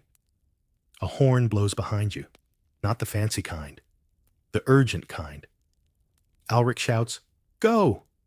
And suddenly you're running. You and 20 others surge forward across the muddy field toward the castle wall, dragging a crude siege ladder that looks like it was built by drunken beavers. Crossbow bolts whistle past your ears. One strikes the man to your left. He drops. No time to check if it's fatal. You reach the base of the wall. It's worse than you imagined. Up close, it's impossibly smooth. No good handholds, no cracks. Just sheer stone, damp with moss, and something else you really hope is just lichen. You and 3 others wrestle the ladder upright, jamming it into the dirt and leaning it back toward the wall. You glance up.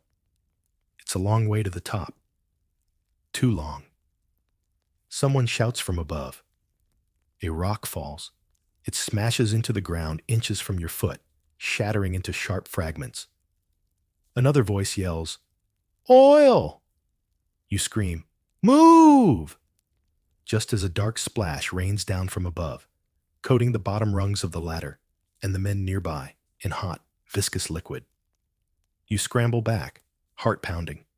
A torch drops next. Flames whoosh up with horrifying speed. 2 men scream and roll, trying to smother the fire in the mud. You've seen boiling oil in movies. Quick, dramatic, flashy. Here, it's thick. It clings. It cooks. It's the kind of thing you can smell even before you see it. You gag. You run back behind the ridge. The ladder's gone, just charred ash and memory. Ulrich storms back moments later, his hair's singed, his eyes wild. Back ladder squads failed.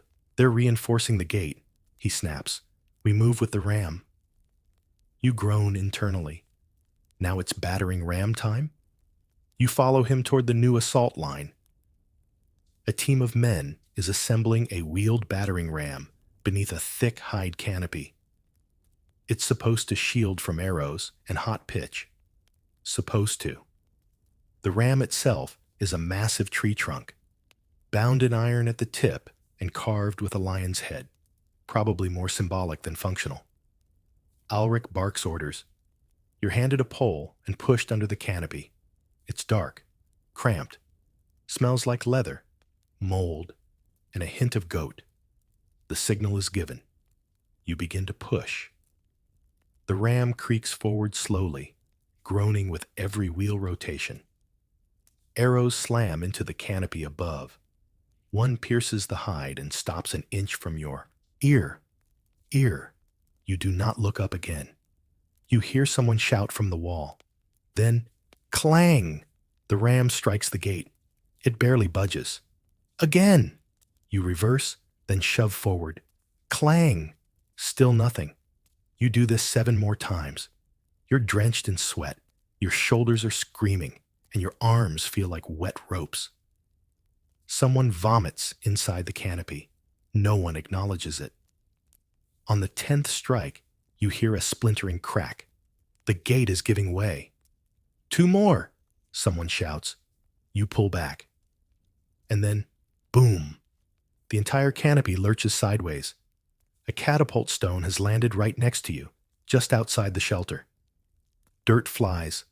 A wheel snaps. The ram tips. You're thrown to the ground. Your ears ring. Someone lands on your leg.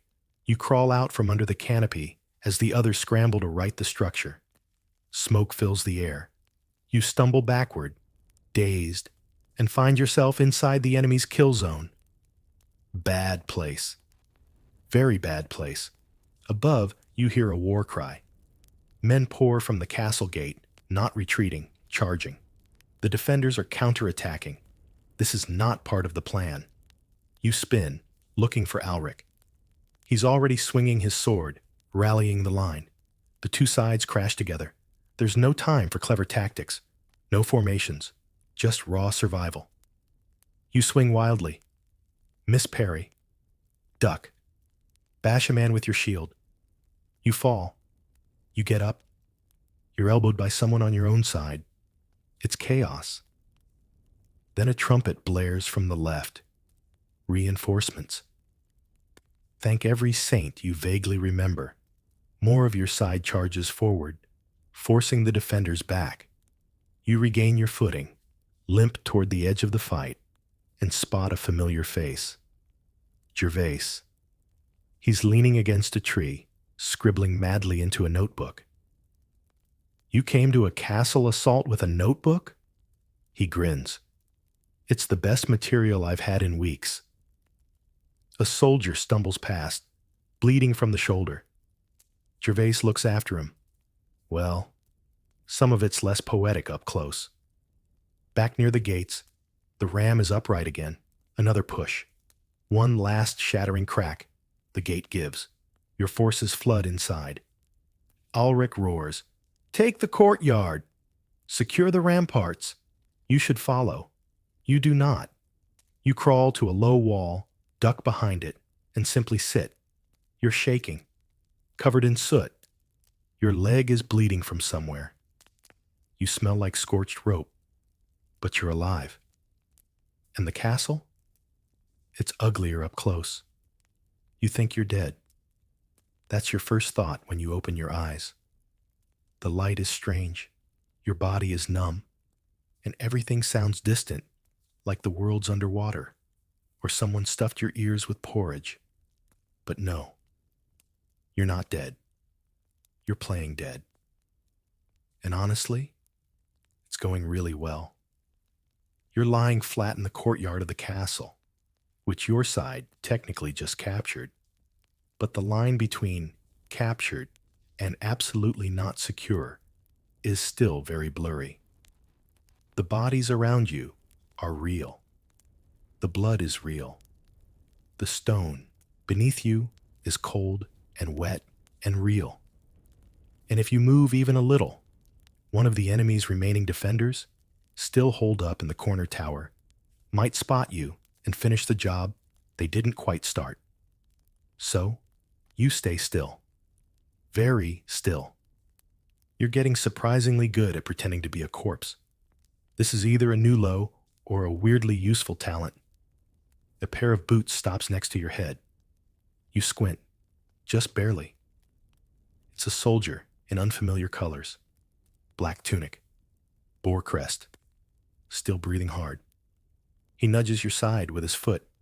You do not react. He mutters something, then kneels. Oh no. Please don't loot me, you think. He pats your belt. Fingers the pouch. You fight every urge to swat his hand away. He opens it. Finds garlic, a clove of mint, and a sprig of rosemary. The weirdest lunch kit ever. He pauses, then mutters, "Witchy little bastard," and moves on. You almost exhale in relief. Almost. But then, he steps over you and begins talking to another soldier nearby. You listen. "They'll push east next," the man says. "They don't even care about the keep. They're after the stores. Did we move the gold? Half. The rest still in the cellar. If they find it..." He trails off. Interesting. They leave. The courtyard grows quieter again. You stay still for another few minutes until the breeze picks up and you can finally hear birds again. Real birds. Crows, mostly. Naturally. You slowly sit up. The first thing you notice, besides a dead man's elbow in your back, is the utter wreckage around you. The outer gates are in splinters. The central courtyard is cratered with broken siege equipment, shattered pikes, and what you really hope is just someone's helmet and not someone's head, and bodies, too many of them. You stand, wobbling. Your legs scream. Your knee might be dislocated. Your fingers are stained with dried blood. Some of it your own. Most of it, probably not. You lean against a barrel and assess the situation. Your side has won. Technically. The castle is mostly yours. A few skirmishes still spark at the towers and inner chambers, but you're no longer being actively shot at, which counts as a victory in your book. Someone spots you. A soldier jogs over. You alive? More or less. You're one of Alric's, right? You nod. He points to a half-collapsed door across the courtyard. They're rounding up survivors in there, looters too. Get over there and make yourself useful. Because nothing screams rest time like forced labor.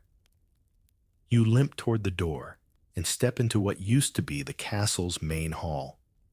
The ceiling's half burnt. The walls are soot-streaked, and there's a smell in here that you'll probably never fully identify. But the center of the room is bustling. Soldiers are collecting weapons, dragging bodies, and piling supplies in crude heaps. And over in the corner, a group of captives. Boarhurst men, mostly. Some wounded, all disarmed. A few look bitter. One is just weeping silently into his gauntlets. Then there's him, the looter.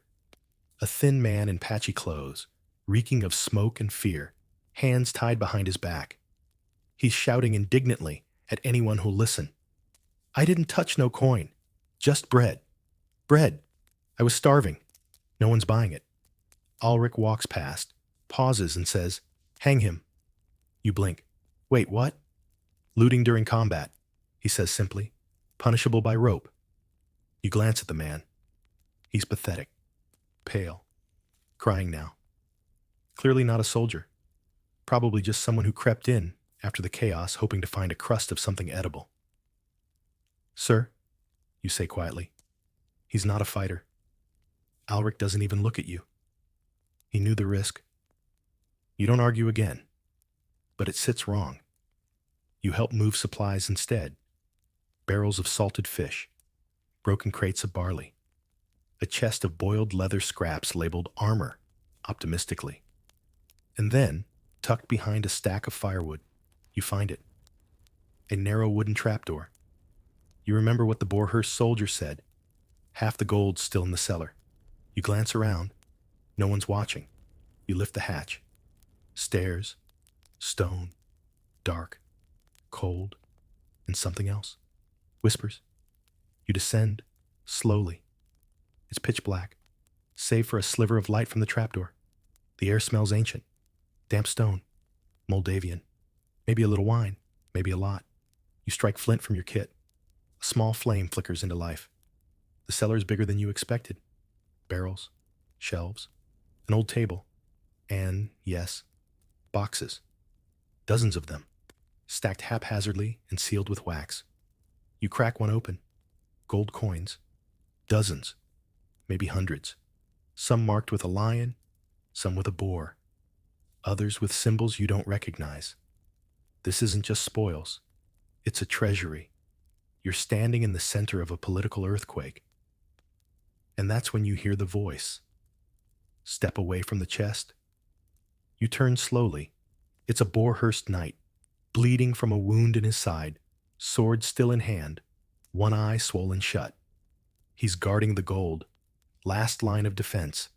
He lunges. You barely dodge. He's weak, but desperate. The blade slices your sleeve.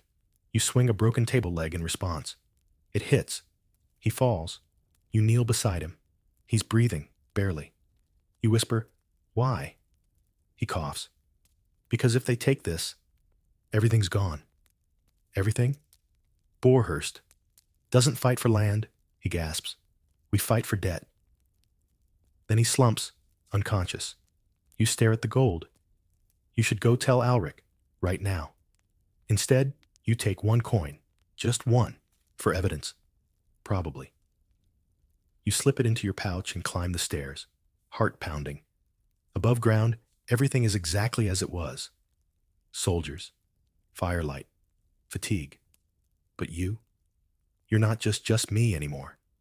You know a secret, and secrets in war are dangerous things. You're done. Not in the I've had enough way. Though yes, absolutely that too. But in the if one more person hands me a shovel, I will bury myself kind of way. After the castle was secured, and the treasury locked up tighter than a noble's opinion of peasants, everyone got real excited about reorganizing the supply chain, which, in practice, means you've been moving barrels all day. You're soaked in sweat, covered in splinters, and now smell like fermented apples and rope mold. So when you see a goat, you don't think, "That's odd." You think, "That goat is my way out." It's tied near the castle's rear gate, chewing a piece of leather like it's deep in philosophical thought. Behind it, a tired-looking herder leans on a crook, idly picking mud from between his toes. You shuffle closer. "Nice goat," you say. He glances up. She's a menace. "Really? Bit a night last week. Right through the greave." You look at the goat. The goat stares back, unconcerned. You take a moment. Breathe. You have a pouch full of garlic, a coin you definitely shouldn't have, and a growing suspicion that staying in this war any longer is going to end in an impressively undignified obituary. "Say," you ask, "you looking for help with your goats?" He narrows his eyes. "Help?" "Yeah. Apprentice. I can herd. I'm very persuasive with livestock." The goat licks its own eyeball. The herder scoffs. "I don't need help. I need sleep, and someone to walk them to the mill and back." You nod, with entirely too much enthusiasm. I could do that? He snorts. You're a squire. Unofficially, you counter. He looks you over. Chainmail shirt, mostly missing. Hair full of hay. Boots squelching. Absolutely no glory aura. Fine, he says. They need grazing. Don't lose any. Don't feed them anything smarter than they are. You smile like you've just been offered a throne. He hands you the rope. Bring them back by sunset. He shuffles off, muttering something about, blessed be the fools. You look at your new companions. 6 goats. One already has a horn stuck in a fence. Another's trying to eat a bucket. A third is attempting to climb a barrel, as if it's auditioning for something. It's perfect. You lead them through the rear gate, slipping out under the distracted gaze of 2 guards arguing over who's going to clean the latrine trench. You nod politely, keep your head down, and walk like you absolutely belong here. Soon, the sounds of camp fade behind you. The road turns from stone to dirt. Grass replaces mud. You pass a dead tree that looks like it lost a bet. And then, just like that, you're free. Almost. Because now you need a plan. You sit under a willow tree while the goats wander nearby, occasionally headbutting each other and making deeply unflattering sounds. Your options are limited. You can't go home. You're not sure where that is anymore. And if anyone finds that coin in your pouch, they'll either assume you're a thief or a spy, and either way, you'll be wearing your own intestines as a necklace by dusk. So, you do what any reasonable person would do in a medieval world full of betrayal and goat-based opportunity. You head toward the mill. It's about a mile up the road, nestled beside a trickling stream and a field full of cabbages that look like they've seen things. The mill itself is old. Stone base, thatched roof. Wheel, creaking slowly in the current. No soldiers, no banners, just the hum of normal life. You knock on the door. A man in flour-dusted clothes opens it, squints at you, then at the goats. They've got a slot on Thursdays, he says. I'm just passing through, you reply, suddenly aware of how badly you smell. He shrugs. As long as they don't eat the sacks. You tether the goats outside and sit on a rock near the water, watching them stomp and snort and occasionally attempt to climb one another like small, hairy acrobats. And for a moment, just one, you feel, okay, not safe, exactly, but out of range. Then a familiar voice breaks the peace. Well, well, if it isn't just me. You spin around. It's the crooked-nosed soldier. Of course it is. He's leaning against the fence like he's been expecting you. How did you... Followed the goat trail, he says. Also, one of them dragged your cloak through camp. Bit of a giveaway. You glance at the goat in question. It burps in response. He strolls over, all calm and casual. But his eyes are sharp. Too sharp. Word is, he says, someone found a trapdoor. Full of coin, Borehurst coin. You swallow. Funny thing is, he continues, that someone disappeared right after. I didn't take anything. Oh, I know, he says. You're too honest. But others won't see it that way. He plucks a blade of grass and chews it thoughtfully. So, what's the plan? Live among the goats? Start a new life as a shepherd? That didn't end well for the last guy. What do you want? He raises an eyebrow. Me? Nothing. He steps closer. But someone will come looking. For that coin. For you. You reach into your pouch and pull it out. The gold piece. You hold it between your fingers. I don't want it. Too late, he says. It wants you. Then he laughs. Relax. I'm not turning you in. Why not? Because, he says, you're the first person who's made this war interesting in weeks. He gives you a nod. Stay gone. Disappear. Let them think you died in the fire or in the latrine collapse. That was yesterday. What happened? Don't ask. He turns to leave, whistling as he goes. Then he calls over his shoulder, "If anyone asks, you're goat herder's apprentice. Name's Leek. Don't mess it up." You look down at your goats. One is eating a sock. You sigh. "Come on, Leek. Time to get going." And just like that, you vanish from the war. Sort of. The first thing you notice, outside the war zone, really notice, is that people are laughing again. Not the nervous kind, not the gallows humor sort you heard back in the trenches. No, this is actual, stomach-holding, head-tilted back laughter. It's disorienting.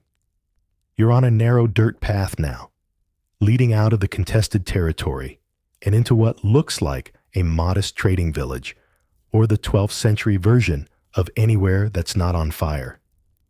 No banners, no patrols, just huts with crooked chimneys, chickens running unsupervised, and the comforting smell of bread that hasn't been rationed. Your goats are still with you somehow. You've given them all names, if only to keep track of their misdeeds. There's Trotter, the escape artist; Grizzle, the bitter one; Biscuit, the one who eats everything, including charcoal; and of course, Bellamy, the undisputed ringleader with eyes that suggest he's thinking bigger thoughts than any goat should. You're now officially Leek, apprentice goat herder and professional avoider of war. Your disguise?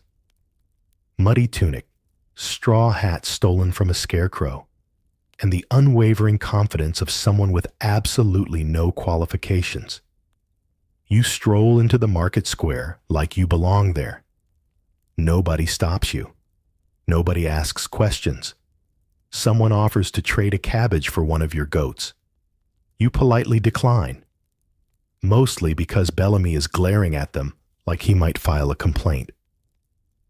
You pass by stalls selling things you didn't know you missed: apples that haven't been dried into sadness, honey in little pots, bread with actual crust, and cheese that's not questionable. A man is roasting chestnuts. Another is whittling spoons and singing about his ex-wife's terrible soup. No one is armed. Not obviously, anyway. No helms, no crests.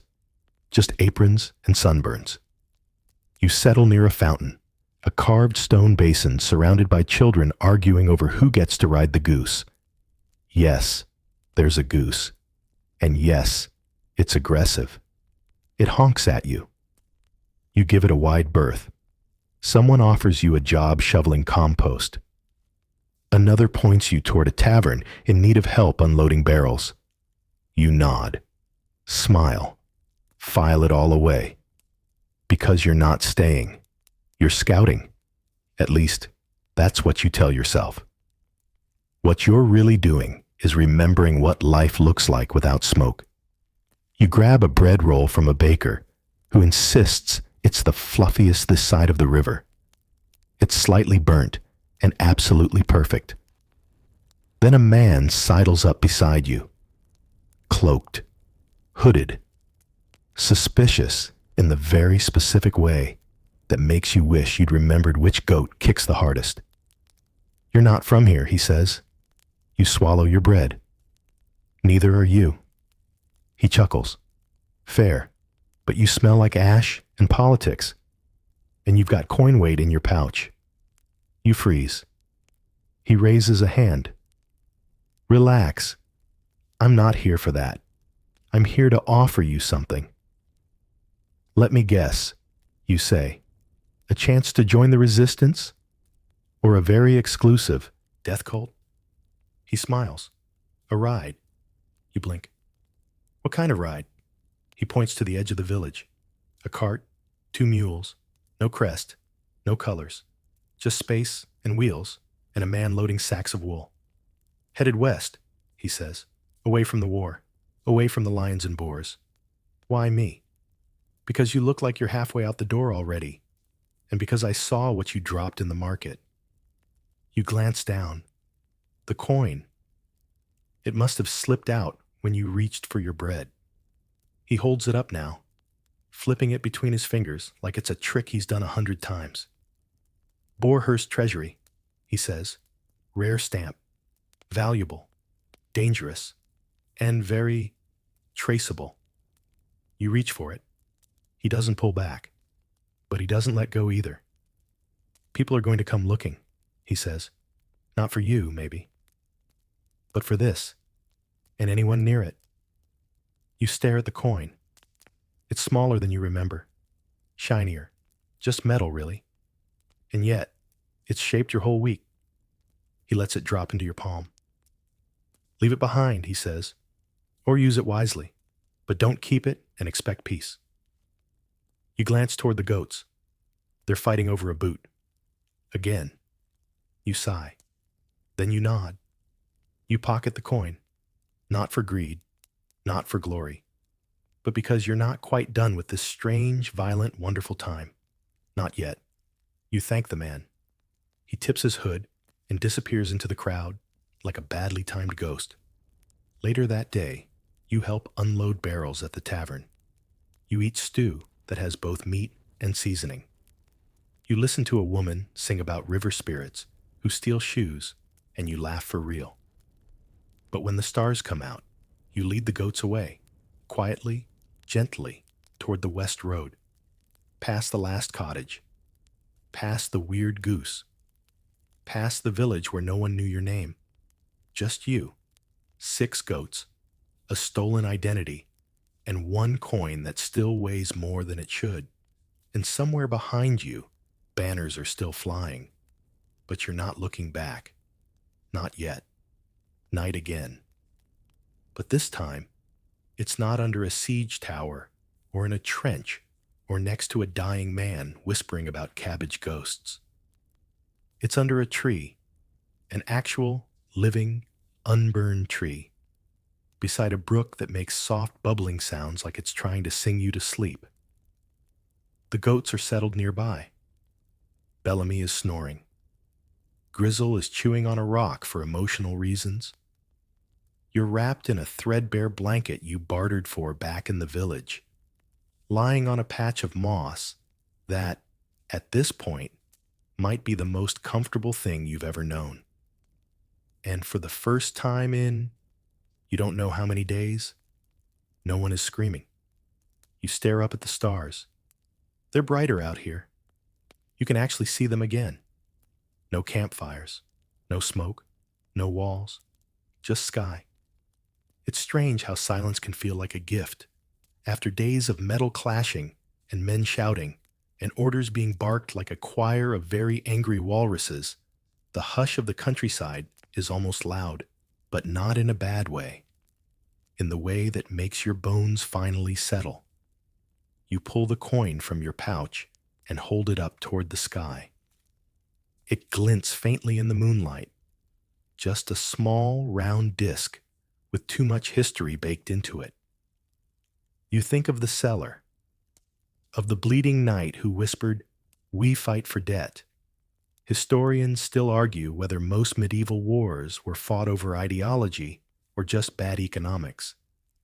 You've decided it's probably both, with a generous serving of personal grudges too. You tuck the coin back into your belt, not out of greed, not even curiosity, but because somehow, carrying it reminds you that you survived all that. You roll onto your side and glance at the goats.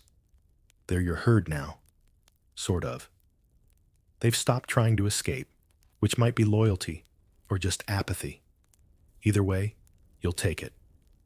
And tomorrow? Tomorrow, you'll keep walking. Maybe west, maybe south, toward the coast. You've heard of cities where no one knows your name, where the only battles are over fresh market fruit and whose lute playing is too loud at supper. Or maybe you'll find a monastery, pretend to be a lost monk, grow herbs, sing poorly. Or maybe you'll join a caravan, sell goat milk and stories. You've got plenty of both now. You think of the people you met. Sir Alric, all steel and sarcasm. Crooked-nosed soldier, too sharp to trust, too honest to hate. Gervais, still scribbling his dirt scrolls and muttering about footnotes. And Tom, with his endless supplies of old cheese and inexplicably effective root paste. You wonder if they'll survive the next siege. If they'll remember you. Probably not. But maybe they'll mention you in passing, one night around the fire. That squire, the one with the goat. What was his name again? And someone will say, just me. And they'll laugh, because that's who you were in the war. A nobody, a background character, a walking punchline in an oversized tunic. But here, out here, you get to be something else. You close your eyes. The breeze hums through the grass. The brook keeps bubbling. Bellamy snorts once in his sleep, but it's not aggressive. Your chest finally stops bracing for impact. You breathe and drift. Why nobles? Slept with daggers under their pillows, were curling up under a thick woolen blanket in a bed that isn't quite yours, in a room you don't quite trust, inside a fortress that echoes with every whispered secret and creaking stone. You're a noble, which sounds glamorous until you realize your life might end at any moment, probably while you sleep. Your chamber smells faintly of old ash, lavender, and damp stone.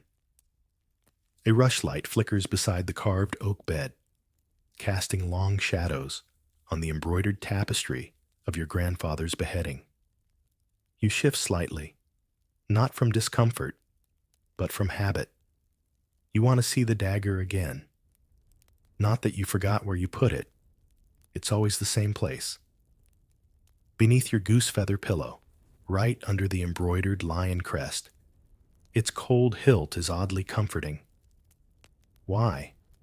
Because every night, someone might try to kill you. It sounds dramatic, but then again, so was the Middle Ages. You didn't get to be a baron, or a duchess, or a second cousin to the duke's mistress without inheriting a full set of enemies, jealous siblings, bastard children, feuding neighbors, and occasionally your own spouse. Sometimes, your only defense was a single, slim, honed edge hidden under your head. You've long since dismissed your servants. They bowed awkwardly. Some muttered prayers, an odd habit, but you noticed the younger one lingered too long near the window. Is it superstition? Or is your paranoia justified? Historians still argue whether the threat of assassination among nobles was exaggerated by later chroniclers, but the records are unsettling. There's Lord Baldwin of Rooksby, who kept 4 hounds in his bedchamber and died anyway, stabbed by a cousin who crept in disguised as a harpist. Or Lady Cecily of Belvoir, who famously had her food taster share her featherbed for good measure. These were people with names etched in stone and lands measured in miles. Still, they didn't trust the locks. Part of the problem? Most bedroom doors didn't have proper locks at all. A bolt if you were lucky. Otherwise, just a wooden bar or latch. Anyone with a quiet step and ill intent could visit you in the darkest hour. You'd be asleep, vulnerable, breathing slowly, mouth open slightly, maybe dreaming of your tournament days. And then, a hand on your chest, a knife to your throat. It wasn't only the physical threat. There were whispers, always whispers. His steward was seen near the kitchen after hours. Her chambermaid has a brother in the stables with a grudge. That minstrel's song sounds suspiciously like a warning. You can't prove anything, but you heard your own name, just yesterday, murmured behind a tapestry. That's when the dagger becomes more than a weapon. It's a comfort object, like a child's favorite toy, except yours could draw blood. Some were etched with prayers, protective runes, or even the names of enemies, just to remind you why you sleep with steel. Your bed curtains, thick velvet drapes dyed with crushed insects and soot, are pulled tight. But you can't quite fall asleep yet. Too much moonlight, too much wind through the cracks, too much silence from the hallway. You consider sleeping in your boots. You've done it before. If someone rushes in, better to be ready. Even your sleeping shirt, thin though it is, has reinforced seams. You remember your father telling you, sleep lightly, rule lightly, bleed rarely. He died choking on a roast pigeon, but still, the advice holds. Your eyes flicker toward the hearth. The fire's gone out, leaving just an orangey glow. Perfect time for shadows to move. Did that one shift? Probably not. Still, you ease your hand under the pillow, find the dagger's handle, and rest your fingers there. This is the nobility's nighttime ritual. Not a glass of warm milk, not a bedtime story, but a nightly check. Is the blade still there? Is it still sharp? Sometimes, you wonder what it would be like to live in a little cottage. One room, one door, no politics, just a dog. But then you remember you hate mud, and your back couldn't handle a straw mattress. You're meant for cold stone walls, embroidered sheets, and daggered dreams. Outside, a night bird calls. You exhale. You've made it another day. You don't even flinch when the door creaks, because you made it creak on purpose. A servant once tried to oil the hinges, and you nearly had him flogged. That creak is your guardian. If someone enters your chamber while you're dozing, you want to hear it. You need to hear it. That's the thing about being born into a bed of velvet. It comes with thorns. Nobles weren't tucked away in cozy nests with locks and alarms. No, your bedchamber, for all its silk and incense, is barely fortified. The architecture wasn't designed with your paranoia in mind. Bedrooms were often part of larger suites, connected to galleries, halls, or even open staircases. Easy to access, harder to secure. And the door? Let's talk about the door. It's wood, yes, thick if you're lucky. But medieval noble homes often didn't bother with internal locks, because locks implied mistrust, and because they just weren't very good. A latch could be lifted with a blade. A bar could be nudged with a stick through a crack. Some nobles resorted to sleeping with chairs pushed against the doorknob, or even balancing metal dishes on top of the door frame. If anything fell, it would crash to the ground. Better to be woken by a clang than by a blade. It wasn't elegant, but elegance rarely kept you alive. You glance around your chamber again. There's the carved chest of letters you never read. The suit of armor you pretend was your grandfather's. It wasn't. It's decorative and French. The wall tapestry that hides a little alcove, your hiding place, if it ever comes to that. You always leave it cracked open, just slightly, to remind yourself it's there. In the center of it all, your bed, four-posted, heavy as a boat, curtains so thick they muffle the sounds of your own breathing. It's funny, you think. You've won duels, you've survived winters, you've kissed queens, but here you are, tucking steel under your pillow like a scared child. And yet, you're not alone. This was common. From Italy to England, noblemen and women routinely kept weapons within arm's reach at night. Some even went so far as to commission bed daggers, short-bladed weapons with delicate curved hilts, designed specifically to nestle beneath feather pillows. Historians still debate whether this was purely a matter of safety or a kind of nightly performance, a quiet declaration that said, "I know what world I live in." The truth is, You didn't have to be a duke or duchess to feel unsafe. Even minor nobility, lesser barons, knights, ambitious landowners slept in homes where loyalty was paper thin. Perhaps you'd promised land to one son and titles to another. Perhaps you made a clever alliance that someone else found insulting. One poorly worded toast at a banquet could leave you vulnerable come nightfall. Take Sir Alaric of Denton. He refused to seat a younger cousin at the high table during Easter. That cousin slipped into Alaric's bedchamber a week later and nearly succeeded in garroting him with a curtain tie. Only the sound of a dropped coin saved him. Alaric awoke, rolled instinctively, and reached for his dagger just in time. The cousin was later hung, of course, but Alaric never slept without iron under his neck again. Then there's the architecture itself. Some manors featured squint holes or spy passages, tiny openings that let servants watch nobles from adjacent rooms or corridors, ostensibly for safety or to anticipate needs. But you know better. Eyes watched you sleep. Sometimes those eyes carried messages, sometimes knives. You run your hand along the bed frame. There's a notch there, subtle, deliberate, a hiding place. Inside it, a folded parchment. Not yours.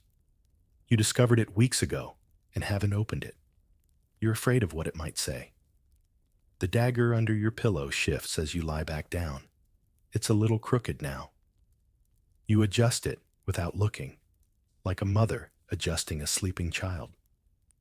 There's something ritualistic about it. That daily act of placing the blade just so, not beside the bed, under the pillow, close to your head, close to your thoughts. There are records from 14th century France describing noble children being taught where to hide a dagger in the event of a night raid. Some were told to hold it in their sleep. Others, to use it only as a last resort. Either way, it became part of the bedtime routine. Even noble women weren't exempt.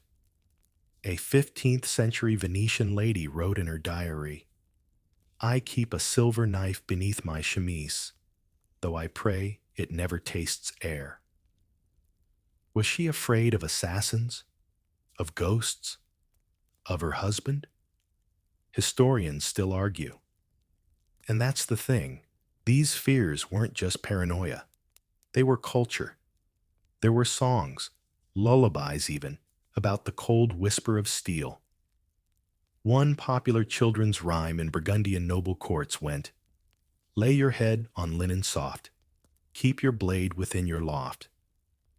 If shadows move or silence grows, strike first before your eyelids close." Comforting, isn't it? You close your eyes again. The dagger is cool beneath your cheek. You tell yourself you're only being cautious, that you'll probably never need it. But the candle just flickered, and no wind is blowing. The wind still hasn't returned. You sit up slightly, just enough to peek through the edge of the bed curtains, eyes adjusting to the gloom. The candle settles. Perhaps it was nothing. Perhaps. But the dagger's already in your hand now, quietly drawn from beneath the pillow with that soft whisper of metal on linen. That whisper. So many nobles lived by it, died by it, passed it on like a bedtime prayer. Even when they weren't expecting attack, especially when they weren't, it became habit, like brushing your teeth or muttering that final prayer to St. Hubert before sleep.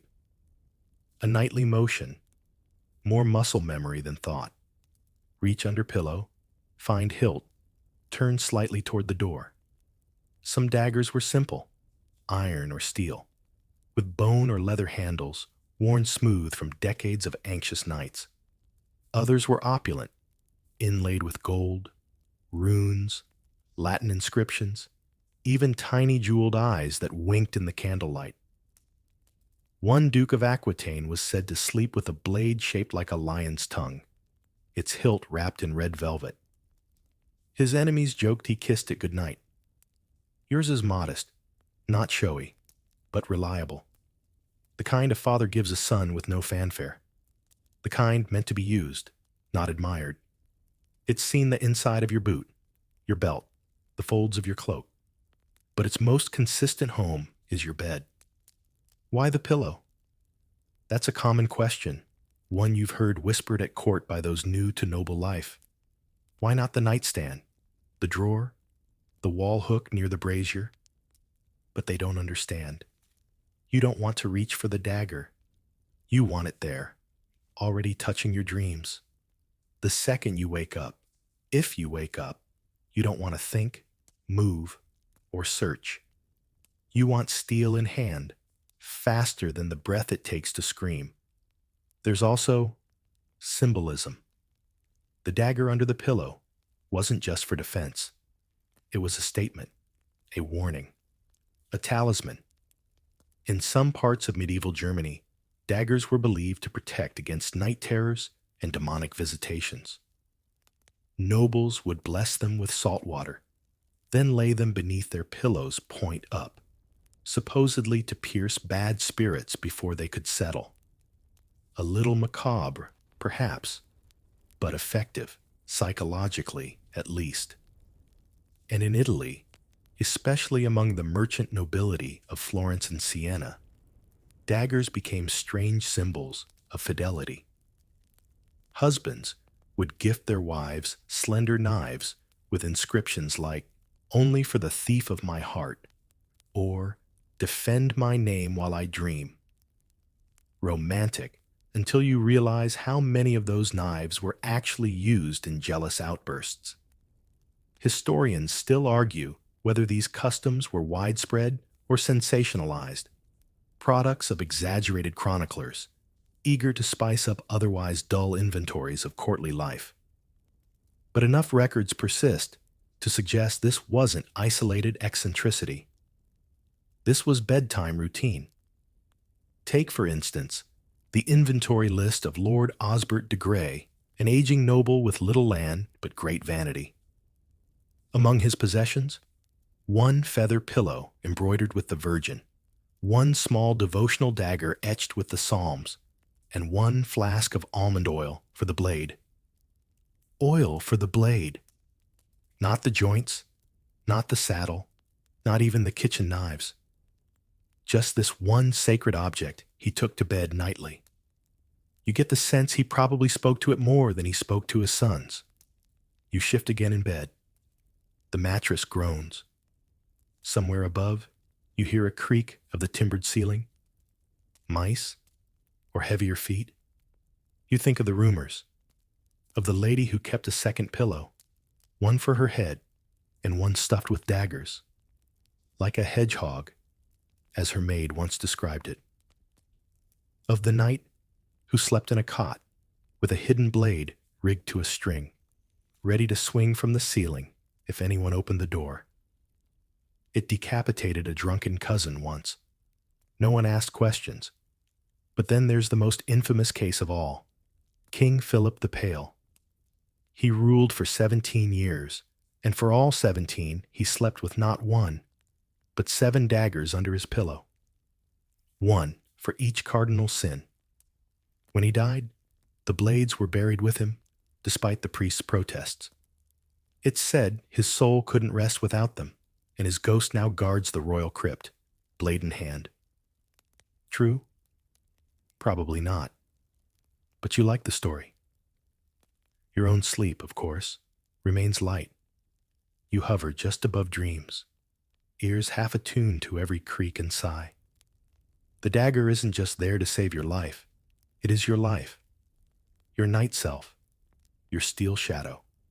The thing you press your dreams against just in case tonight is the night someone comes for your title, your lands, or your silence. And even if no one does, the simple act of holding it settles you. You feel its familiar weight and edge. You imagine striking cleanly, precisely, as if your body still remembers how, even while your mind dozes. It's odd, you think. Most people cuddle something soft to fall asleep. You cradle death. The candle finally gutters out, and darkness folds over you like a second blanket. You leave your eyes open a little longer than necessary, just in case. You wake up before dawn, not because of any sound, but because your back has that ancient noble instinct. Something shifted, a draft maybe, or the slight displacement of air when someone walks too softly down a hallway they shouldn't be in. You don't bolt upright. That would be foolish. You simply slide your fingers, already halfway there, back around the hilt of the dagger. That silent, reassuring shape. It's still there. Cool, motionless, comforting. It's no wonder, you think, that noble households became nests of suspicion. Who would dare to sleep soundly in a world where your enemies smiled during the day and counted your breaths at night? Assassination wasn't just a crime. It was a genre of death. Entire families built reputations on poetic murders. A poisoned chalice at dinner? Elegant. A fall down an oddly steep staircase? Practical. But a clean stab in the dead of night, blade between the ribs while dreams still flickered behind the eyelids. That was personal. That was medieval intimacy. You sit up now, slowly. The room is ink black, just a dull blue haze from the high window. You touch the dagger's edge to your thumb, not hard enough to cut, just to make sure it hasn't dulled. It hasn't. Steel holds its secrets well. In truth, most nobles didn't fear open enemies the most. It was family that turned dreams into danger. Historians still argue whether nobles had shorter lifespans because of warfare, disease, or each other.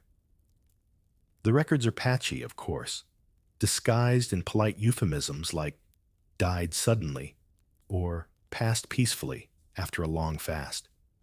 But you've seen enough firsthand to know if a nobleman went to bed after a dispute over land or legacy, he might not rise again. Your uncle, for instance, the one with the twitchy left eye and the suspicious interest in your hunting hounds. He never made a move, but he watched. He lingered in doorways. He sent small gifts.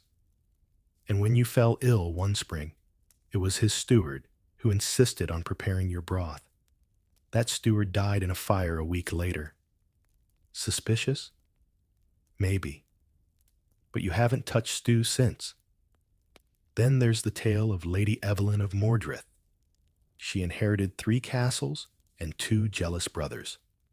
One died in a boar hunt. The other fell from a tower window while stargazing. Both had visited her castle within a week of their demise. And Lady Evelyn slept with a silver-hilted dagger engraved with the words, "For peace through fear," found beneath her pillow when she passed, decades later, at the respectable age of 93. Never married, never assassinated. Daggers weren't just for men. In fact, noble women were often more vigilant. Power made you a target, but influence made you flammable. Behind every powerful duchess or regent was a bedroom more fortified than the castle gate. Curtains sewn with bells, hairpins that doubled as stilettos. Even the bedposts themselves could contain hidden compartments. Some held flasks of poison antidote. Others held scrolls with family escape plans. There's even one preserved chamber in a now ruined manor in Brittany, where archaeologists found a narrow slot carved into the mattress base, just wide enough for a blade to lie flush and invisible. It wasn't decorative. It was worn smooth from years of being used. The obsession reached bizarre levels. One Italian count, whose name we won't even attempt to pronounce this late at night, reportedly had daggers planted into the stone floor around his bed, each one pointed outward, like a son of steel, as the chronicler put it. He slept on a raised cot, with a rope ladder, which he pulled up each night. When asked why, he allegedly responded, "So they will hear their own blood before they reach me." Poetic, unhinged, effective. Of course, it wasn't just personal grudges that drove this paranoia. It was the broader context. Nobles operated in a world where alliances shifted faster than the tides. A lord could be your friend at supper and your executioner by sunrise. Even the king might not protect you, especially the king, if your holdings looked tempting or your daughter rejected his son. So what did you do? You built bedrooms like bunkers. You trained your ears to hear footsteps on stone. You left decoy pillows stuffed to look like your sleeping form. You slept with a blade beneath your skull, praying you'd never need to use it, and knowing one day you might. And yet, in courtly life, none of this was considered strange. No one asked, "Why do you sleep armed?" They asked, "What kind of dagger?" The same way someone today might ask about your mattress brand. There were ceremonial daggers for weddings, black-handled daggers for mourning, ivory blades for holidays. One noble household in Spain reportedly handed down a sleep dagger like a family heirloom from father to son. The hilt was shaped like an angel, wings folded. The blade? Razor thin, curved slightly, perfect for slipping between ribs without waking your target. You stretch your legs now, under the thick woolen covers.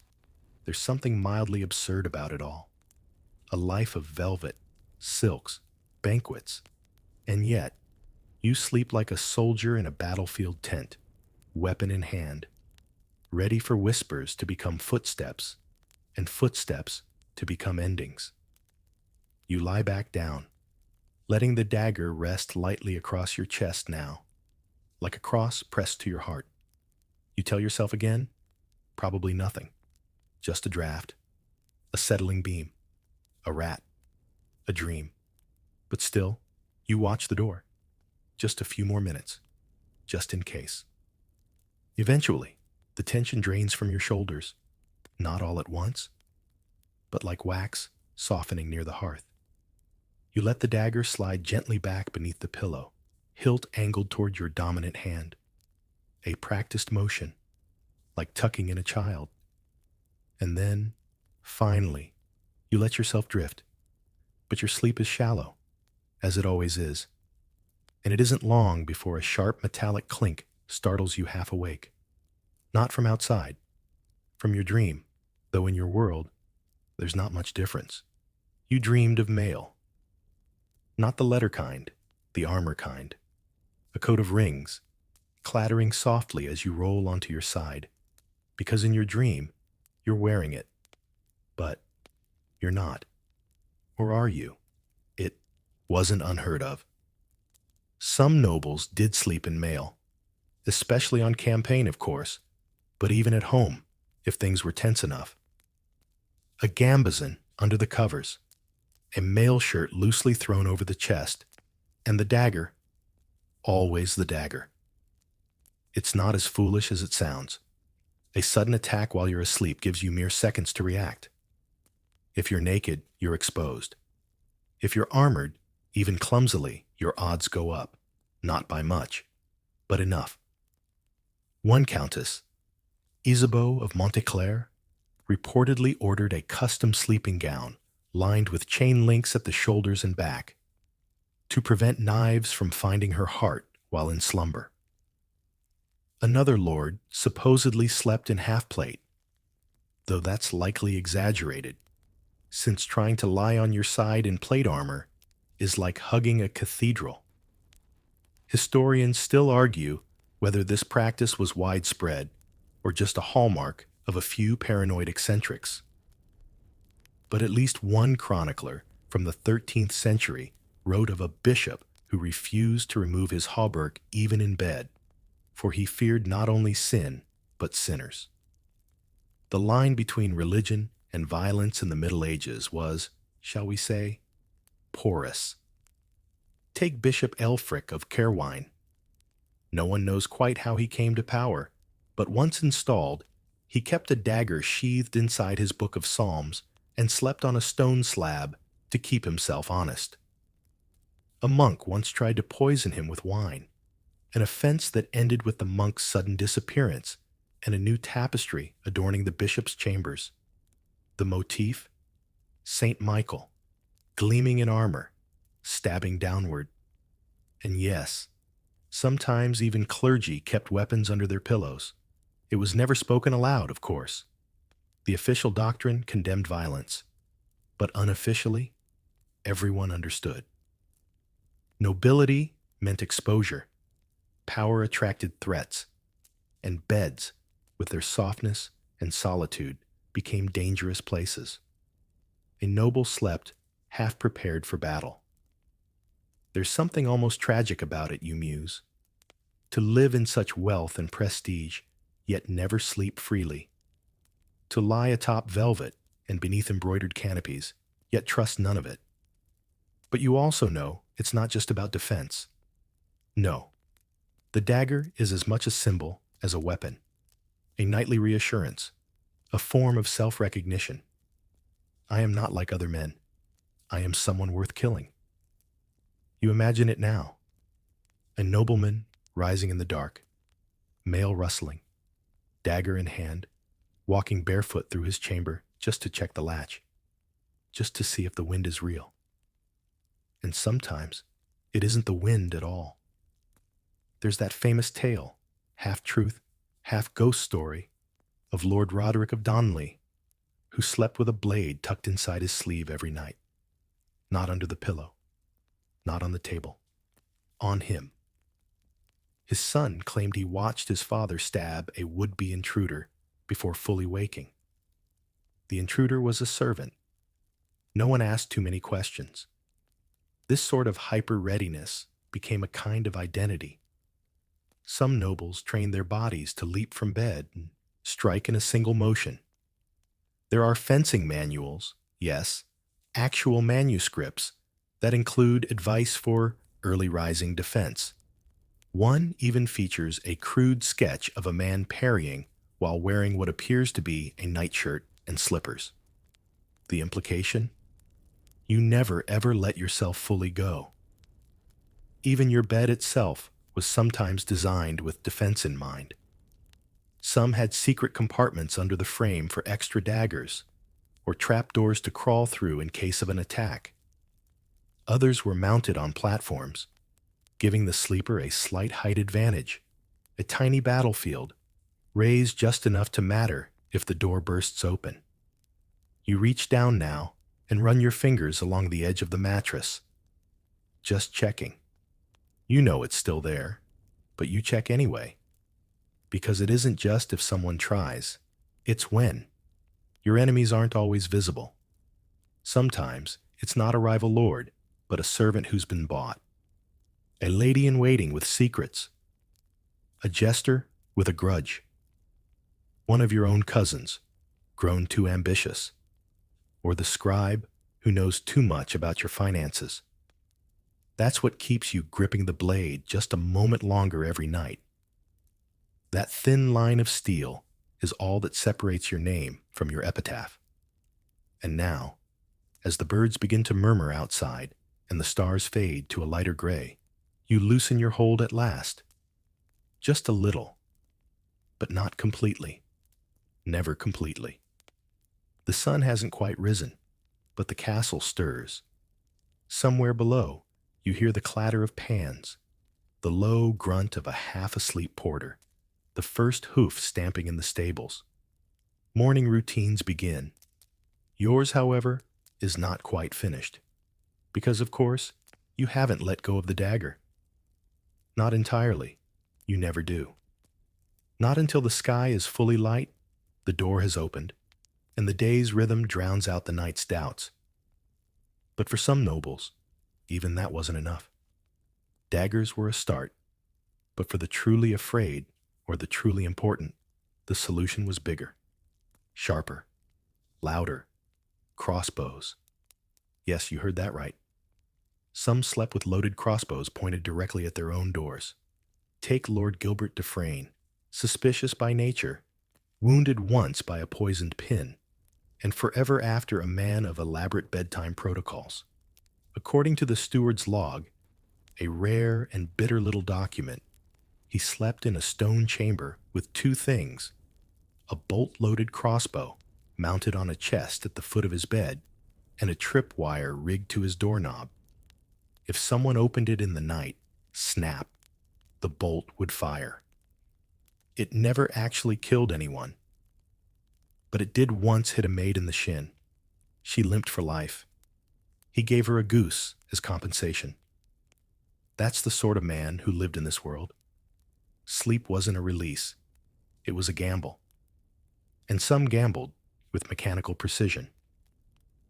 There's a sketch, crudely drawn but fascinating, of a German noble's sleeping quarters, circa 1470. It features a canopy bed elevated on a stone dais, a dagger under the pillow, of course, a slot in the wall where a murder hole could be accessed from the next chamber, and, most bizarre, a pivoting armature with a morning star hanging above the bed. Just in case of upward assault?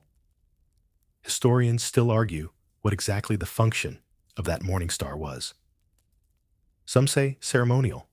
Others suggest it was an intimidation prop for guests. Either way, it hung there, and someone went to bed under it every night. You smile faintly at the absurdity, but you understand. The crossbow, the trapdoor, the bear trap near the hearth, each of these things speaks to a truth rarely written in courtly poems. Nobles were scared, not just of war, not just of politics, but of bedrooms, because a noble's life was a ladder of lies and land claims, of half-signed treaties and double-crossed cousins, of arranged marriages with knives beneath the wedding cake.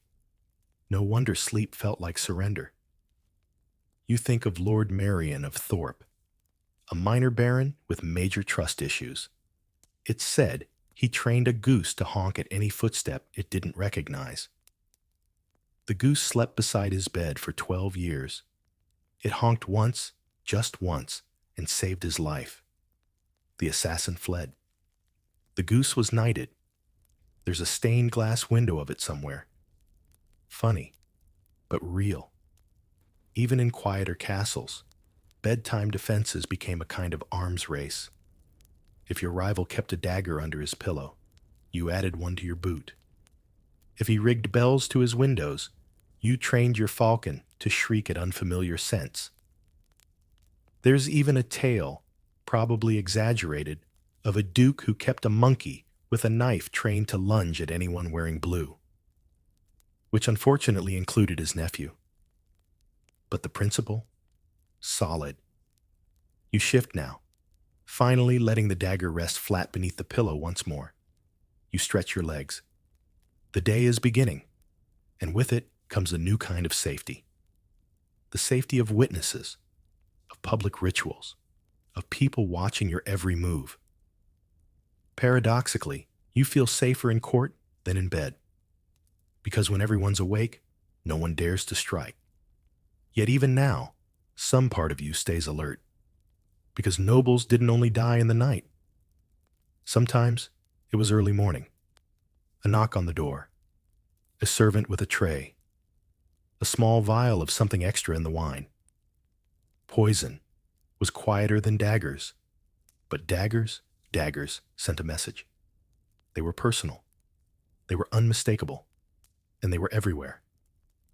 In Italy, daggers were art, blades etched with Latin phrases, memento mori, remember you must die, or dormi sed vigila, sleep but be watchful. Some nobles collected them like stamps. One Medici lord reportedly kept a rotating roster: Monday's dagger, Tuesday's dagger, Sunday's dagger of cleansing fire. Whatever that meant. In France, bed daggers were sometimes accompanied by little reliquaries sewn into pillows, tiny bone chips of saints, bits of supposed holy thread. Superstition and steel side by side. And in England, well, the line between bed weapon and fashion statement blurred fast. There's a record of a noblewoman who had a nightgown made with a dagger sheath sewn into the sash. Practical, stylish, deadly. You lie there now, pondering your own choice. You could commission a new dagger, perhaps something silver, with your crest, or maybe something simpler, worn, dependable, unpretentious. But then, the one you have has done its job. You're alive, aren't you? You let your eyes close again, not all the way. Just enough to pretend. Just enough to test whether that creak you just heard was real. You keep your breathing steady, slow even, deliberate. It's a skill, pretending to sleep while your ears are working overtime. Some would call it paranoia. You call it good manners for staying alive. After all, who else is going to worry about your safety? Not the guards at the gate. They're half drunk on barley wine by midnight. Not the steward. He's more worried about bookkeeping than backstabbing. And certainly not the priest, who's busy whispering your secrets to someone else's confessor. So yes, you train yourself to sleep like a fox. One eye shut, one ear open, one hand on the dagger, and your back never fully turned to the door. It makes you think of a saying passed around in the courts of Burgundy. The bed is where titles change hands. It's supposed to be romantic, but you've always found it sinister. Because you've seen it happen. You remember the banquet at Summerfast Keep. Long tables of candied almonds and spitted lamb. A duke in a fur cloak too heavy for the season. He laughed too loudly, drank too freely, and then he retired, just before midnight. Never came back down. The next morning, his cousin wore the signet ring. Natural causes, they said. He was coughing all month. Sure, but no one who knew him really believed that. They only nodded, as if to say, yes, of course. Natural. You begin to notice a pattern. So many nobles took ill in their own chambers. So many slipped away in the night, and almost none of them slept alone. It's no wonder, then, that some took extra measures. There's the infamous case of Lord Alton of Drearwold, who believed the key to survival was confusion. Each night, he chose one of 5 identical bedrooms in his sprawling manor. No one, not even his wife, knew which he'd sleep in. He called it rotating security. He died peacefully, in the bath, slipped on soap. No dagger could have saved him, but the irony lives on. Others took a more decorative approach. You might be surprised to learn how many bedrooms were filled with symbolic weapons, not for use, but as warnings. Dagger-shaped candlesticks, curtain rods carved to look like blades. One lord commissioned a mural of St. George that included 25 tiny knives hidden in the background. Psychological warfare, really. The message was simple. Try me, and I'll bleed you before you blink. In one southern French household, the lady of the house insisted her guests sleep in a guest room decorated with hunting trophies, and prominently displayed among them a blood-stained dagger mounted in a shadow box labeled Last Attempt. Real or staged? No one knew. But no one ever caused trouble either. And then there's the role of the staff. You don't think about it much, but every person in your household is a variable. The page who fetches your letters, the cook who salts your stew, the maid who empties the chamber pot. Each one could be friend or informant. Nobles of your rank learned long ago not to trust easily. So many developed odd habits. One lord locked his bedroom from the inside and passed food through a panel in the wall. Another had 3 testers for his bedding, one for comfort, one for poison, one for spiritual interference, whatever that meant. And perhaps the strangest of all was Countess Ilona of Ebrin. She required every new servant to sleep one night in her bed while she watched from a chair, dagger in hand. If they woke with a clean conscience, they stayed. If they woke in sweat, they were dismissed. Cold? Maybe. But she lived to 97. Historians still argue about whether these precautions were effective or merely theatrical. But when you read the burial records of noble families, you start to wonder. So many noblemen died without witnesses, in chambers locked from the inside, in beds still warm, with expressions not of peace, but surprise. You glance at your own chamber door. The latch is set, yes, but the frame's warped. A determined boot could split it. That's why you keep the heavy bench angled just so against the door. Not to stop them, really, just to slow them. A few seconds. Just enough time to reach the dagger. Speaking of which, you check it again. Not because you forgot it, but because you need to know it's still there. Every few minutes, like a reflex. It's almost calming now, this repetition. The hilt smooth from years of use. The pommel fits your palm just so. You could grip it blindfolded. In fact, you have, once or twice, as practice. The wind outside picks up, sending a low whistle through the arrow slits. You let it pass. Not footsteps. Not yet.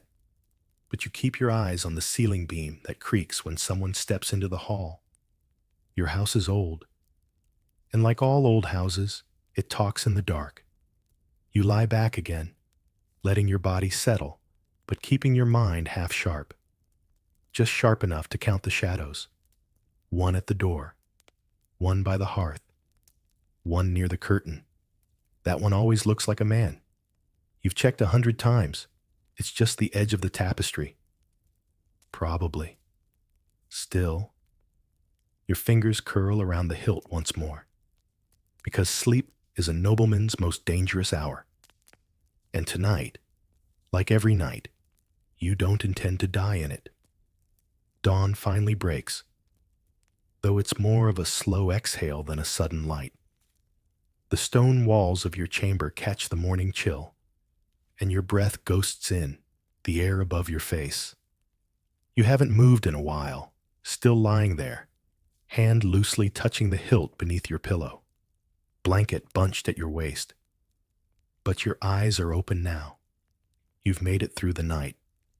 Again. That deserves a quiet victory. And yet, there's no real triumph in surviving sleep when sleep itself felt more like an ambush than a refuge. Still, the light creeping in through the narrow windows gives the room shape again. Shadows retreat. And with them, the thoughts that kept you halfway awake all night. You breathe out. Let your muscles unclench. But as always, you take a moment to glance around the room with fresh eyes. Because by morning, it's not just your chamber again. It's your stage. You sit up slowly, feeling the stiffness in your back, the subtle ache in your shoulders from hours of tension.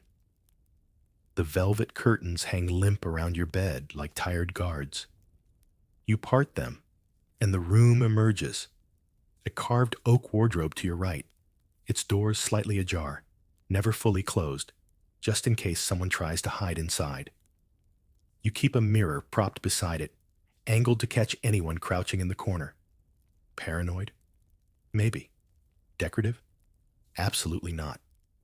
Your desk, stacked with scrolls and correspondence, is where half your enemies pretend to flatter you. The ink is always dry by morning. The lies, less so. There's a hearth, though the fire's long dead.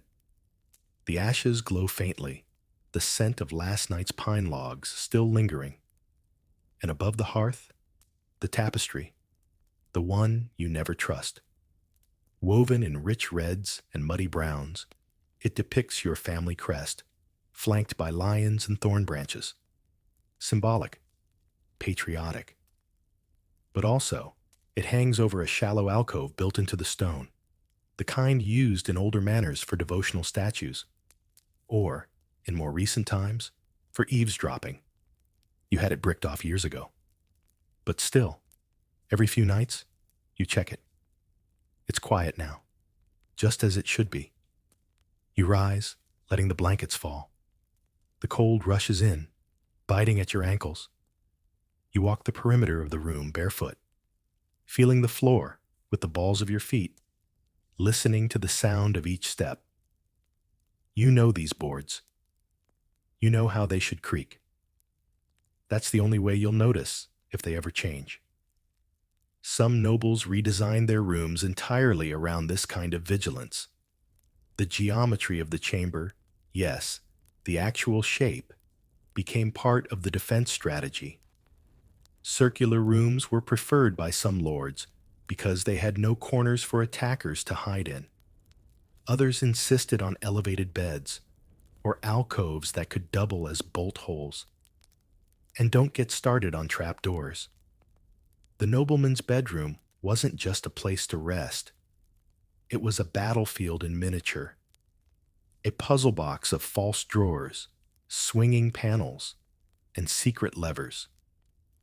There's a preserved room in the old ruins of Castle Varence with over 12 hidden compartments, including one under the hearth that held a small, rusted dagger and a pile of bones.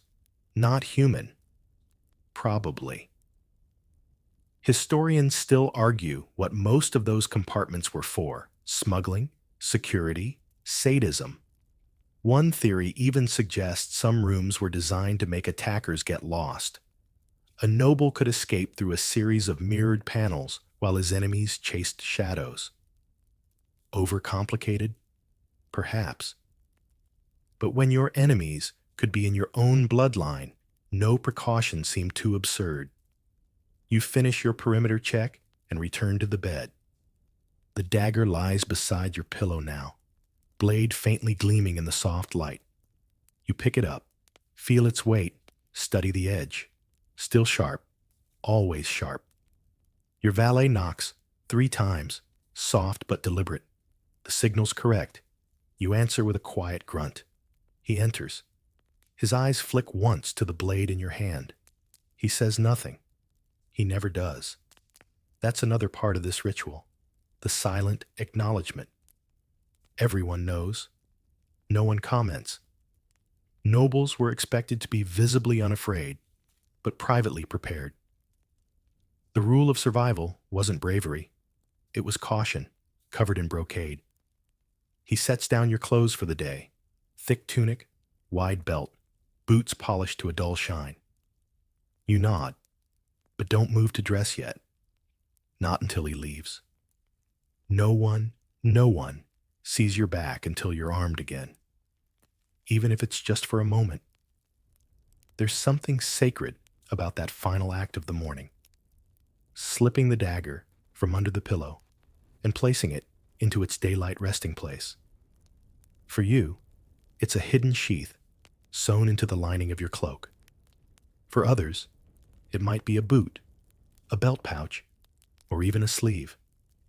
Some nobles had entire garment designs centered around discreet weapon access. One French tailor gained notoriety for inventing a doublet with 7 concealed dagger loops. That tailor was later found stabbed.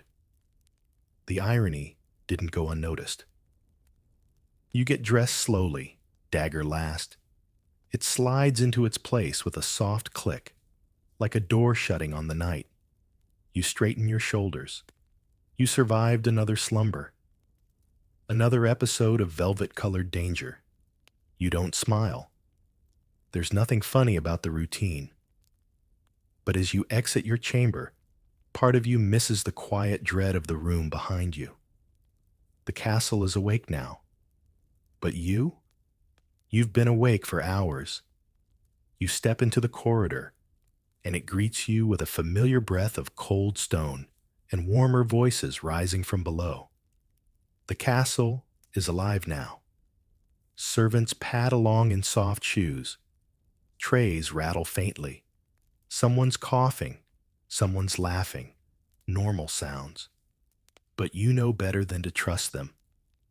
Because no matter how much daylight fills the halls, there's always a shadow trailing behind every noble, especially those who sleep with steel under their pillows. You nod at the page boy. He bows quickly, eyes darting to your belt. Noticing the dagger? Of course. They all notice. It's part of the performance. The message is clear. I woke up, and I'm still sharp. As you descend toward the hall, you pass a chamber where guards are changing shifts. One leans on a pike with sleep still crusting his eyes. You wonder if he dreamt last night, if he ever dreams about your bedroom door opening slowly in the dark. Your ancestors didn't build these walls for beauty. The thick corridors, the spiral staircases, the arrow slits, they all whisper of function before form. And nowhere is that truer than the nobleman's night watch. Yes, that's right. Even with all your personal precautions, you don't trust sleep to guard you alone. That's why you employ watchmen, 2 per night, rotating. 1 in the hall outside your chamber, 1 in the gallery below, armed, alert, allegedly. You remember when you caught one of them snoring against the door frame. A teenager, really. Too young, too soft. You didn't punish him harshly. Just reassigned him to the stables. You never want to sleep behind a snoring guard again. Because here's the uncomfortable truth. Even surrounded by servants and soldiers, even wrapped in heraldry and holy symbols, nobles were never really protected. Your money could buy you walls, but not loyalty. And walls don't stab back. That's why you watch them. The guards, the steward, the cook. You learn their patterns. You measure the time it takes them to respond to a knock, to refill a goblet, to bow. Anything too slow or too fast is suspicious. There's an entire etiquette to noble trust, a private language of observation. You nod to your scribe in the gallery. He nods back, but slightly too low. He's hiding something. You file that away. The watchmen, of course, know that you're watching them, which creates a delicate game. They must appear alert, but not anxious.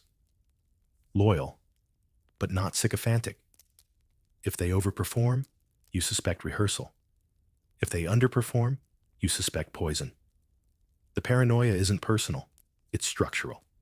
In fact, one of the oldest noble manuals of etiquette, written anonymously in the 13th century, includes a section on the choreography of protection. It advises lords to keep at least 2 layers of security while sleeping: physical and human. Physical meant weapons and locked doors. Human meant watchers, testers, even a loyal sleeper, a trusted servant who sleeps outside your door to intercept danger. But even then, many nobles still kept that dagger beneath the pillow. Why?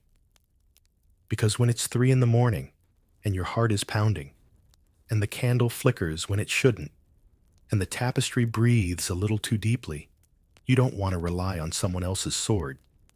You want your own. And not just for fighting, for feeling.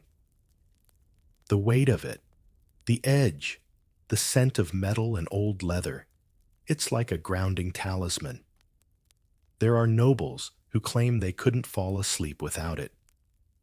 One archduke reportedly had a dagger that whistled softly when unsheathed, and he would draw and resheath it 50 times before bed to soothe the spirit. The watchman knew not to interrupt him. Of course, the very existence of the night watch raises its own complications. There were, after all, cases where the guards were the assassins. You've probably heard the tale of Sir Garin the Black, a knight trusted by Duke Edmund of Wellmore, placed as his personal night watch. For 2 years, Garin stood vigil outside the Duke's chamber every night, loyal, silent, until one night he walked in, stabbed the Duke twice in the neck, and calmly returned to his post. It was hours before anyone noticed, and when they did, Garin was gone. Just a cloak on the floor and a half-empty goblet left warm beside the fire. So yes, you hire guards. You pay them well. You offer them wine, winter boots, even pensions. But you also watch them. You trust your dagger more. You finally enter the solar, the small chamber where you take your morning bread.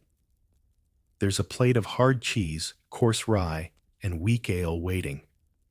No one dares serve you anything richer this early. You sit by the window. Sunlight, pale and watery, creeps across the table.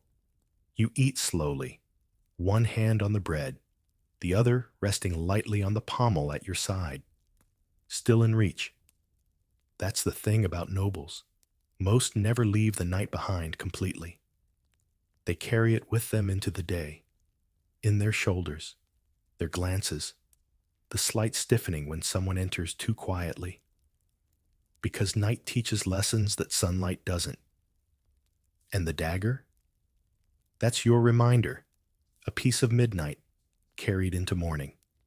Cold reassurance that survival isn't just luck, it's habit. You finish your bread without tasting it. Not because it's bad, although it is, but because your mind's already elsewhere. You're cataloging everything. The slight delay before the servant poured your ale. The way the steward hesitated when you asked about the guest list for tonight's feast. The way that dog in the courtyard didn't bark when it usually does. You've learned to listen not just to what's said, but to what isn't. Because danger rarely comes in through the front door in a nobleman's life. It slips in sideways, wearing a smile, carrying a tray, and sometimes it wears a dress. The role of the lady-in-waiting, the chambermaid, the laundress, soft-footed women in soft-spoken jobs, was not always as gentle as it appeared. They had access. They knew your schedule, your wardrobe, your mood. They saw what food you left untouched.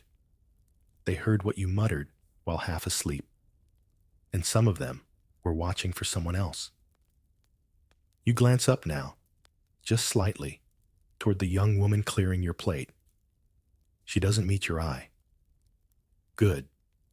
That means she's been taught well, or she has something to hide. There's a reason many nobles, not just kings, employed food testers and bedroom auditors. That's what they were called. Little known title. Sounds fictional, but very real. Their role? To inspect every item that entered a noble's private quarters before sleep. Bed linens, nightshirts, goblets, even candles, because each could carry death. You think that's excessive? Let's talk about the Duke of Elmbrook. In the spring of 1372, he dismissed his food taster and instead relied on his valet, trusted the man like a brother. One night, the valet trimmed the candle wicks with a cloth soaked in powdered belladonna, slow burning, barely traceable.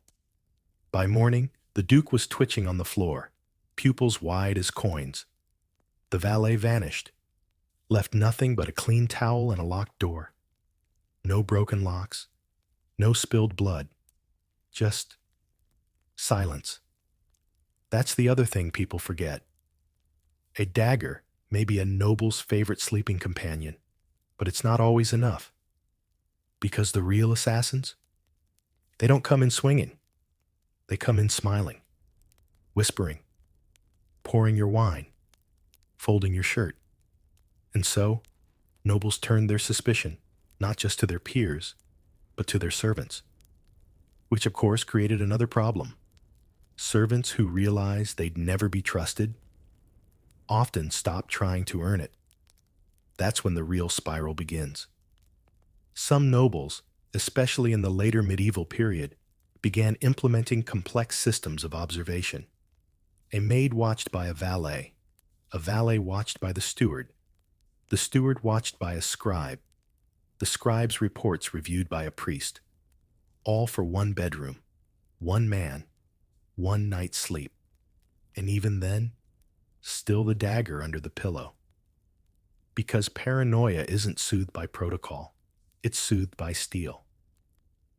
You've heard the rumors, of course, of Lady Morel of Vexen, who slept with a ring of candles surrounding her bed and dismissed any servant who coughed after sundown. Or Lord Horace of Greenock, who trusted no living soul and instead trained a parrot to repeat the phrase, "What's in your hand?" to every person who entered his chamber. They called it madness. But Lord Horace died in his sleep at 82, and the parrot was buried with honors.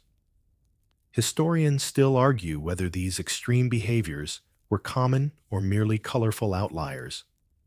But the existence of these stories tells you something deeper. Noble bedrooms were theaters of suspicion, and the actors were always armed.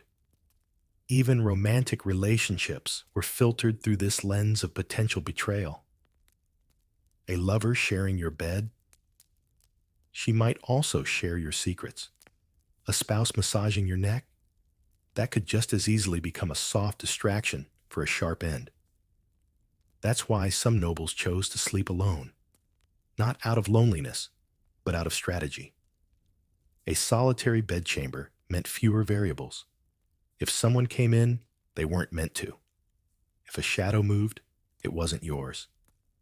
If you screamed, no one could say it was in passion. But of course, even solitude wasn't perfect. Many assassinations were planned with internal help, someone on the inside leaving a window latch loose, or a passageway unbarred. The attacker might not be someone from court at all, but a paid blade who slipped through the cracks. That's why you always keep at least one room in the manor off limits. Yours, maybe, or a decoy.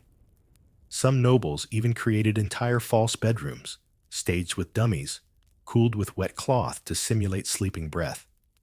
Sounds theatrical, but then again, so does wearing a chainmail undershirt to bed. And yet, here you are, contemplating doing just that again tonight.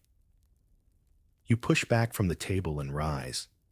Another meal finished without incident. Another set of glances exchanged and interpreted. Another quiet round of suspicion logged and filed. The rest of the day awaits.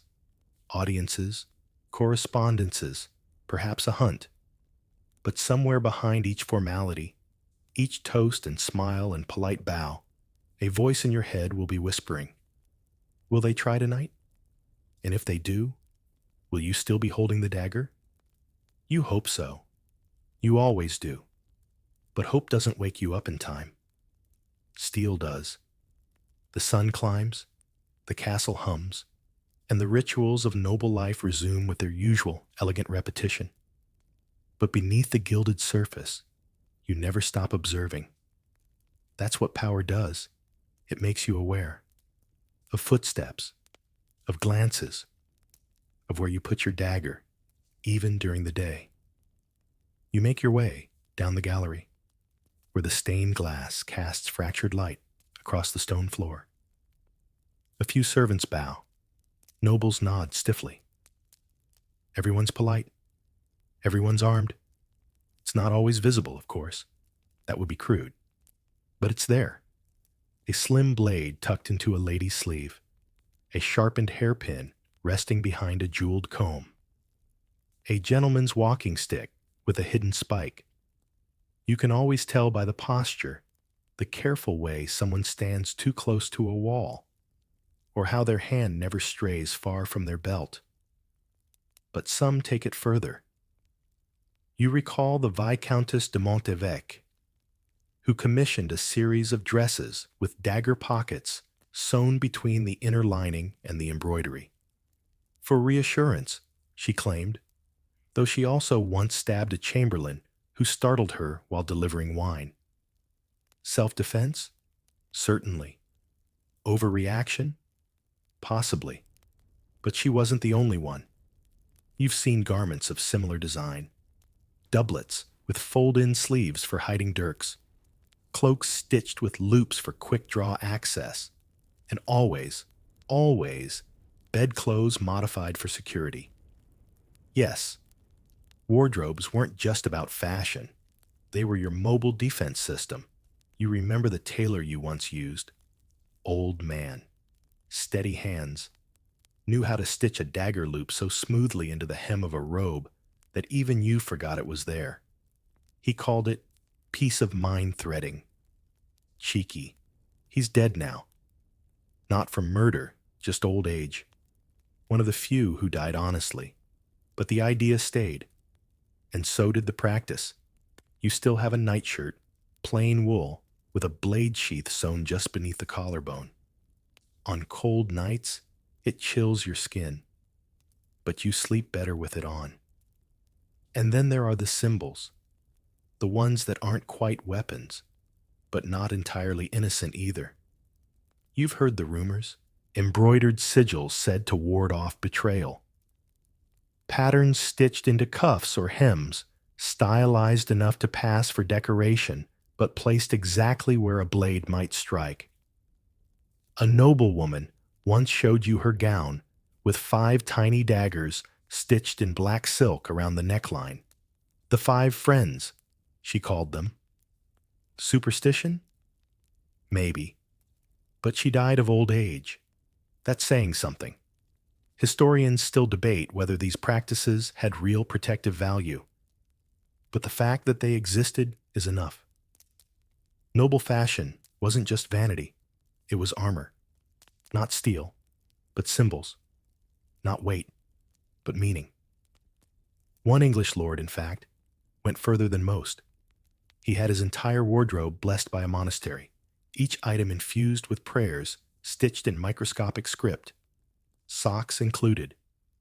It didn't stop him from being stabbed, but when they found his body, the killer had disappeared, and his clothes were untouched, folded neatly by the fire. Make of that what you will. You pause by the solar window, letting the sunlight catch your face.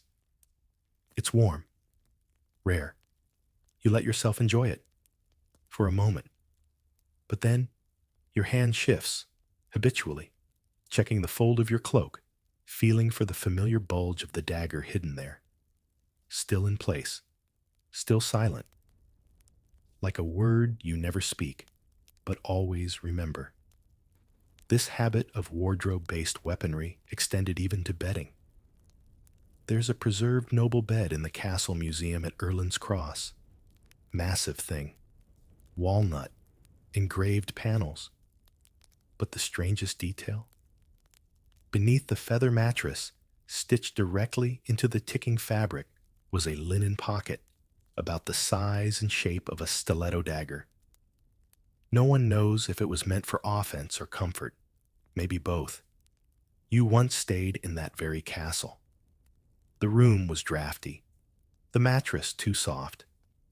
But when you slid your hand under the edge and felt that pocket, you slept like a child. You think back to a conversation, years ago, in your cousin's manor. You'd both had a little too much wine. He told you, not quite joking, nobles don't wear clothes. We wear lies stitched into fabric. At the time, you laughed. Now, you nod. Because fashion in your world is never just about color or cut. It's about contingency, escape routes, sleeves that carry secrets. The joke was always that nobles dressed in layers to show off their wealth. But the truth? You dressed in layers so you could survive. Because it wasn't just who sat next to you at dinner that mattered. It was what they wore, what they hid, and whether their cloak moved a little too stiffly when they hugged you good night. And at night, when all those layers came off, the final one, The blade under your pillow was the most honest garment of all. You run your thumb absent-mindedly along your belt. It's morning. The house is busy.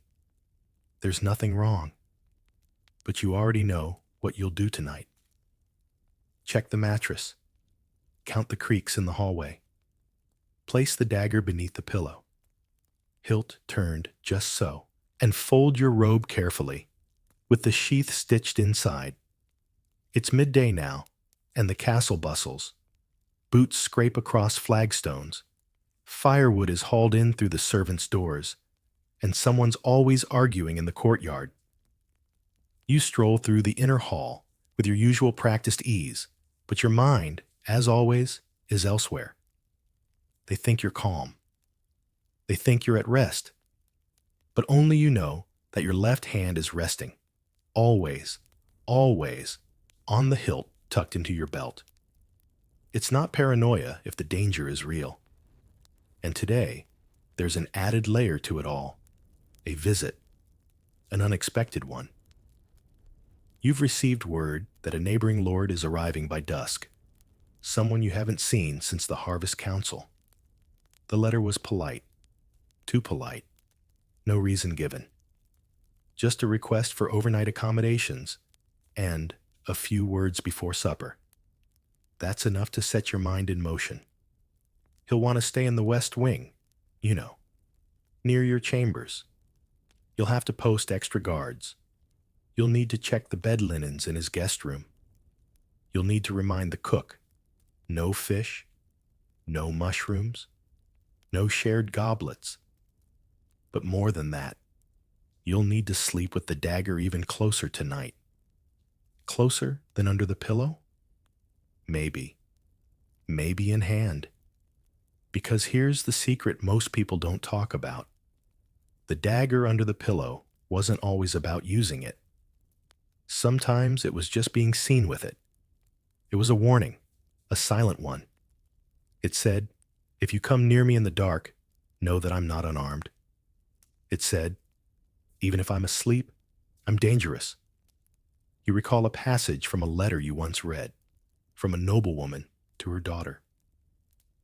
A lady must never retire without her hair pinned, her door bolted, and her steel in reach, not for violence, but for certainty.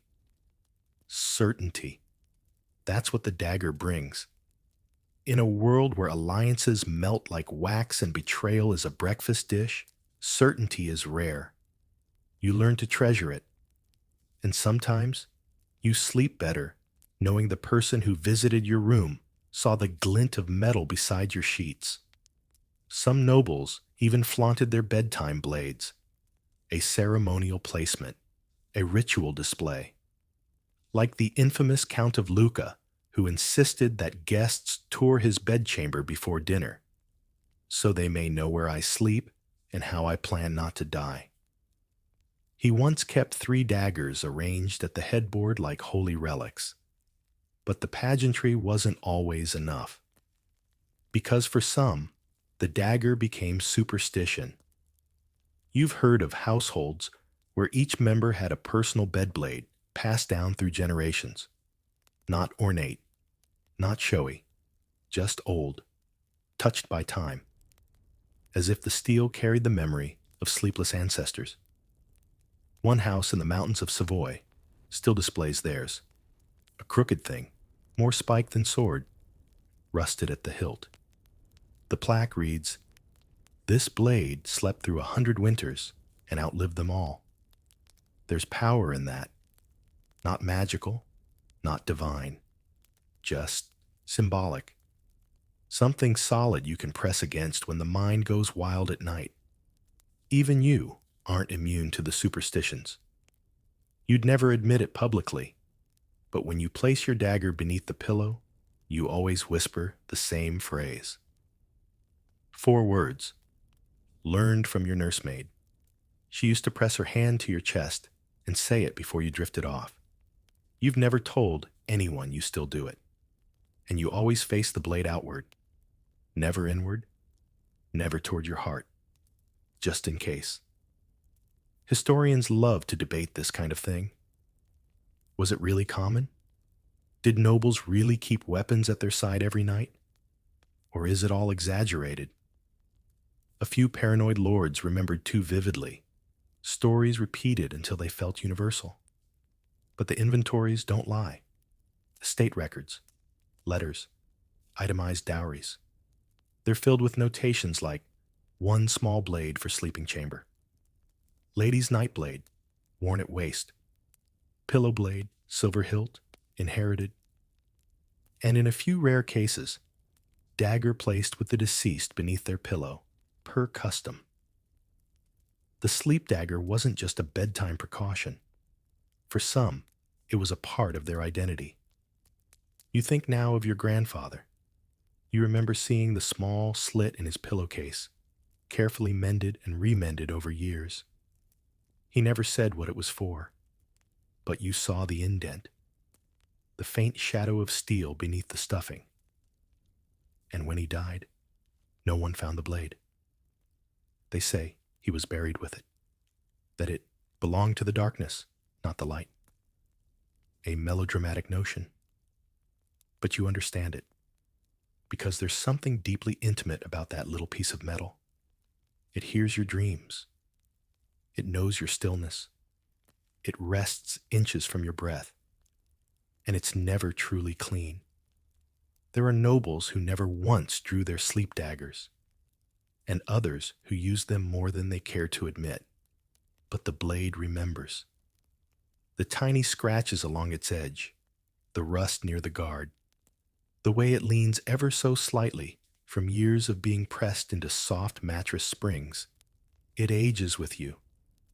Tonight, when your guest arrives, you'll exchange smiles, trade meaningless stories, raise goblets, and compliment his cloak.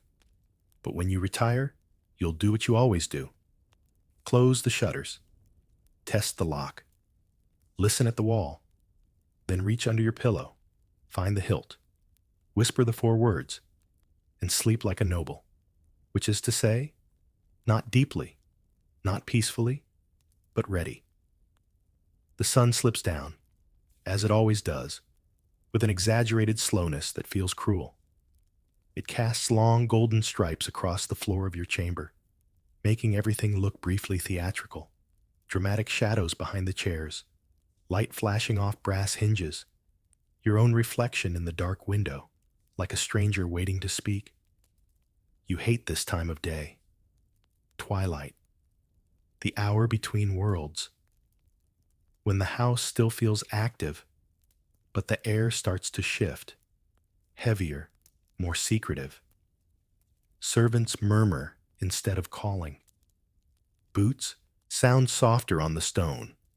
People move sideways through the corridors, as if already preparing for dreams, or for something worse. And tonight you're even more alert than usual. Your guest has arrived.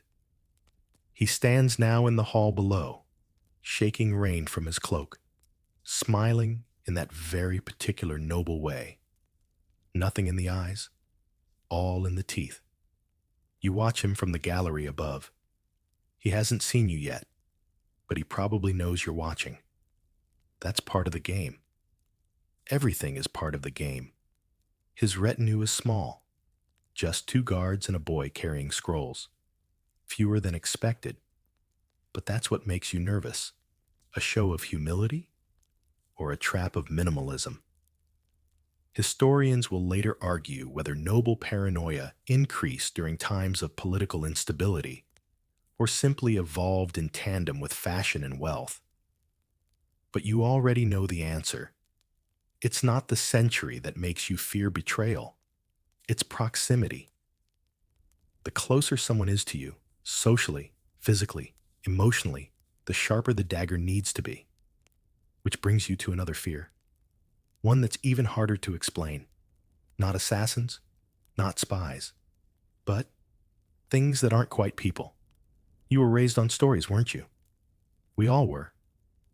Of night spirits, forest shadows, cloaked figures who walked through doors that should have been locked. Of dreams that whispered truths, or lies, and of shapeshifters. You remember one story in particular. A chambermaid told it to you while brushing your hair as a child. She said some nobles didn't sleep with daggers under their pillows because of human threats, but because of something older. Creatures that slipped into rooms through cracks in the wall, that leaned over sleeping nobles and warmed their breath. That would only retreat at the scent of iron or silver. Ridiculous, of course, but maybe not entirely. You've felt it, haven't you? That strange prickle at the base of your spine just before you fall asleep. That certainty that someone or something is standing just behind the curtain. That moment when the candle sputters for no reason and the darkness seems to lean in just a little too close. Historians don't like to write about that, but nobles did. In old ledgers, you'll find strange entries. Placed knife under pillow, moon full, dreamless. Zrenia, kept blade near breast, no visitors. Child cried until steel was brought near crib. You even recall a personal letter, written by a lord to his brother after a haunting illness. It ends simply, steel at my side. No more voices, no more fog. Were these hallucinations, fevers, superstition, or something more? There's a tale, half folk tale, half report, of a baron in the north who disappeared for 3 days, then was found lying on his bed, eyes open, unblinking, completely mute. They said his dagger was on the floor, bent, like it had been dropped in panic or wrestled from him. He never spoke again. His castle was abandoned. Within the month, you've told yourself these are just stories. But you keep a second dagger, don't you? A smaller one. Not for people. You've never said why, but it has a curved blade, silvered edge, and you never let anyone else touch it.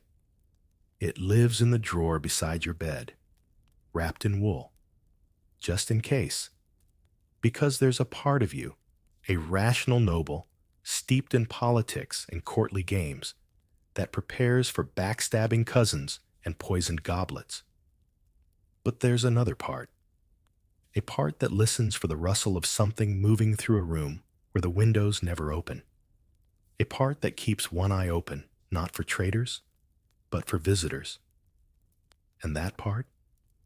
That's the part that always checks the dagger before sleep. Not to use. Just to be sure it's still there. Still cold. Still real. You're not alone in this. Some nobles commission weapons specifically for these unseen fears. Blades etched with charms, dipped in salt, blessed in questionable chapels. One Italian manuscript refers to them as dream cutters. Another calls them soul pins. Whatever their name, they were shaped to be held in sleep and never to leave the bed.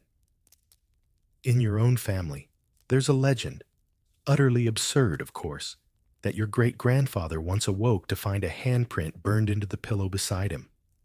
No one saw the intruder, but he ordered the bed destroyed and never slept in the same room twice again. Paranoia? Probably. But you've never quite been able to laugh at that story, and tonight, as you prepare your room, you're thinking of it more than usual. The fire is already lit, the wine untouched, the bed turned down, linen fresh, but, again, you slide your hand beneath the pillow. Find the first dagger, then walk to the drawer. Take out the second. Place it on the bedside table. One for the visible, one for the invisible. The shadows outside your window grow long. Your guest is dining in the great hall, and soon the house will dim. Doors will latch. Boots will fall silent, and the world will once again lean toward dreams. You blow out the first candle, and listen. Night has returned.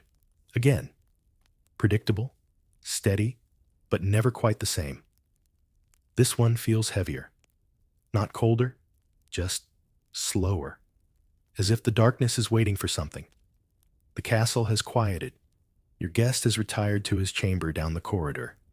You made sure it was one with creaky floorboards and no back exit. You even posted a watch outside. Not that you trust him.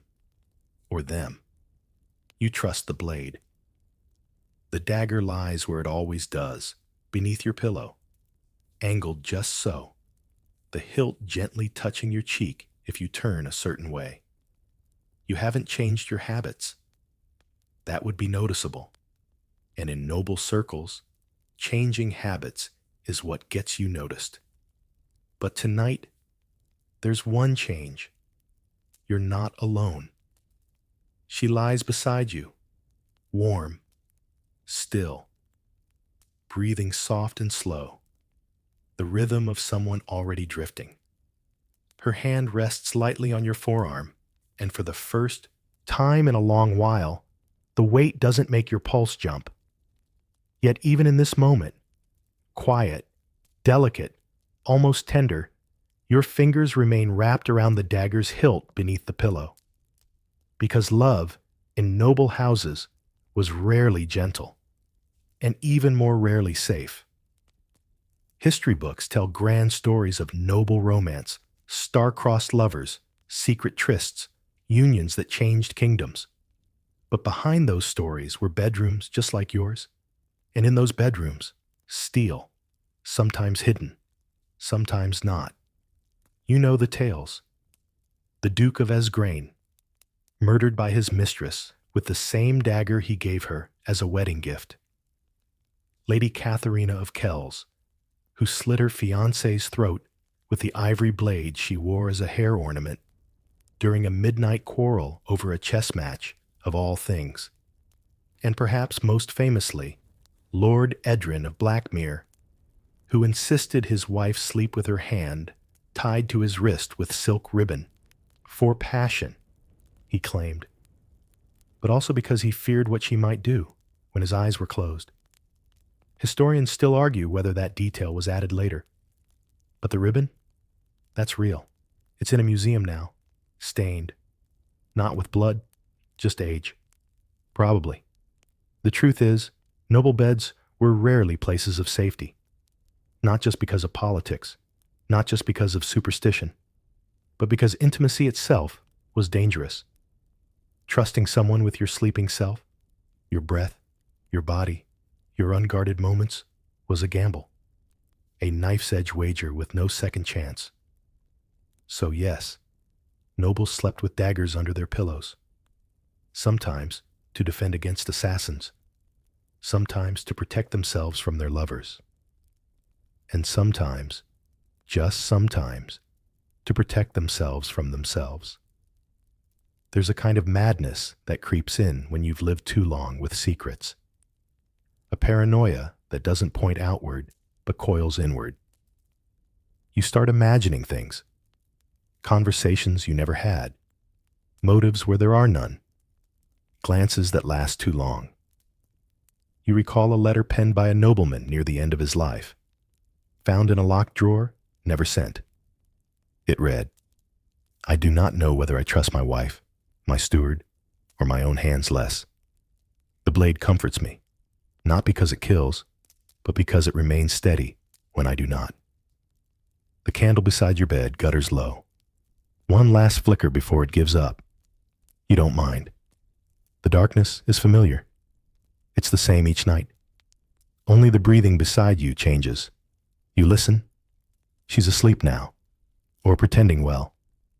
Either way, she's still. You shift slightly. The mattress creaks. A subtle adjustment of your pillow reveals the dagger's outline. You run your thumb along the hilt. It calms you. And yet, you wonder what she's dreaming. What you're dreaming. If either of you will remember in the morning. Because there have been nights, so many in noble history, when one half of a bed never woke up. And the survivor always said the same thing. I didn't hear a thing. But you would. Wouldn't you? You'd feel the shift. You'd sense the silence change. You'd react. Quick. Controlled. just like you've trained yourself, because you haven't lived this long on charm and coin alone. You've lived this long because you never, ever truly sleep. You always keep one part of you watching, one part of you gripping the hilt, one part of you measuring the breathing beside you and counting the distance to the door.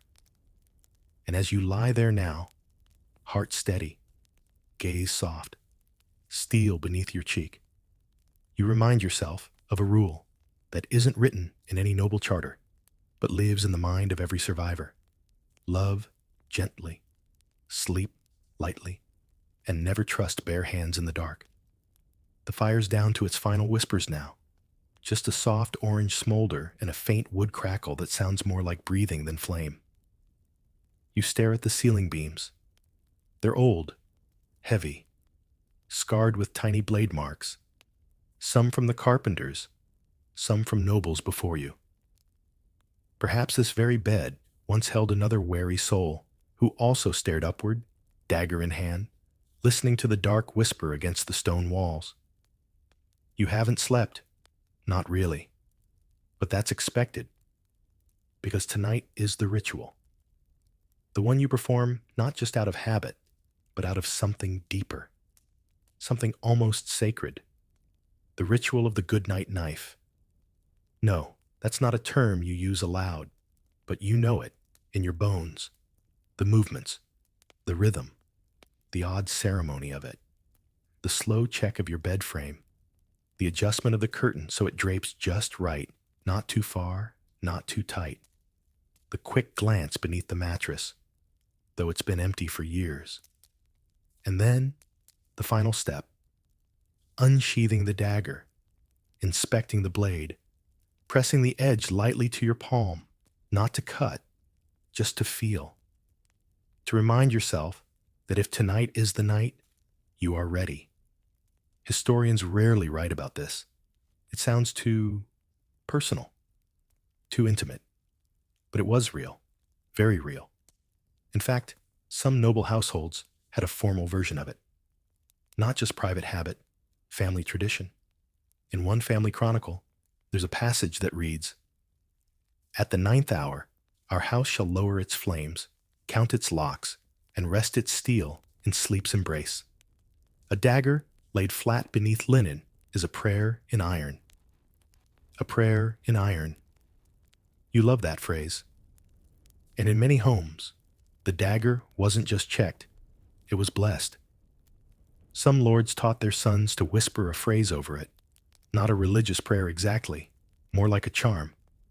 Words to keep betrayal at bay, to calm the blood, to slow the night. You too have your phrase. 4 words. You never speak them aloud during the day. You won't now either. That's between you and the blade. You glance to your side. She's still sleeping. Peacefully, it seems. Or perhaps pretending. You can't tell. She doesn't reach for your hand, and you don't offer it.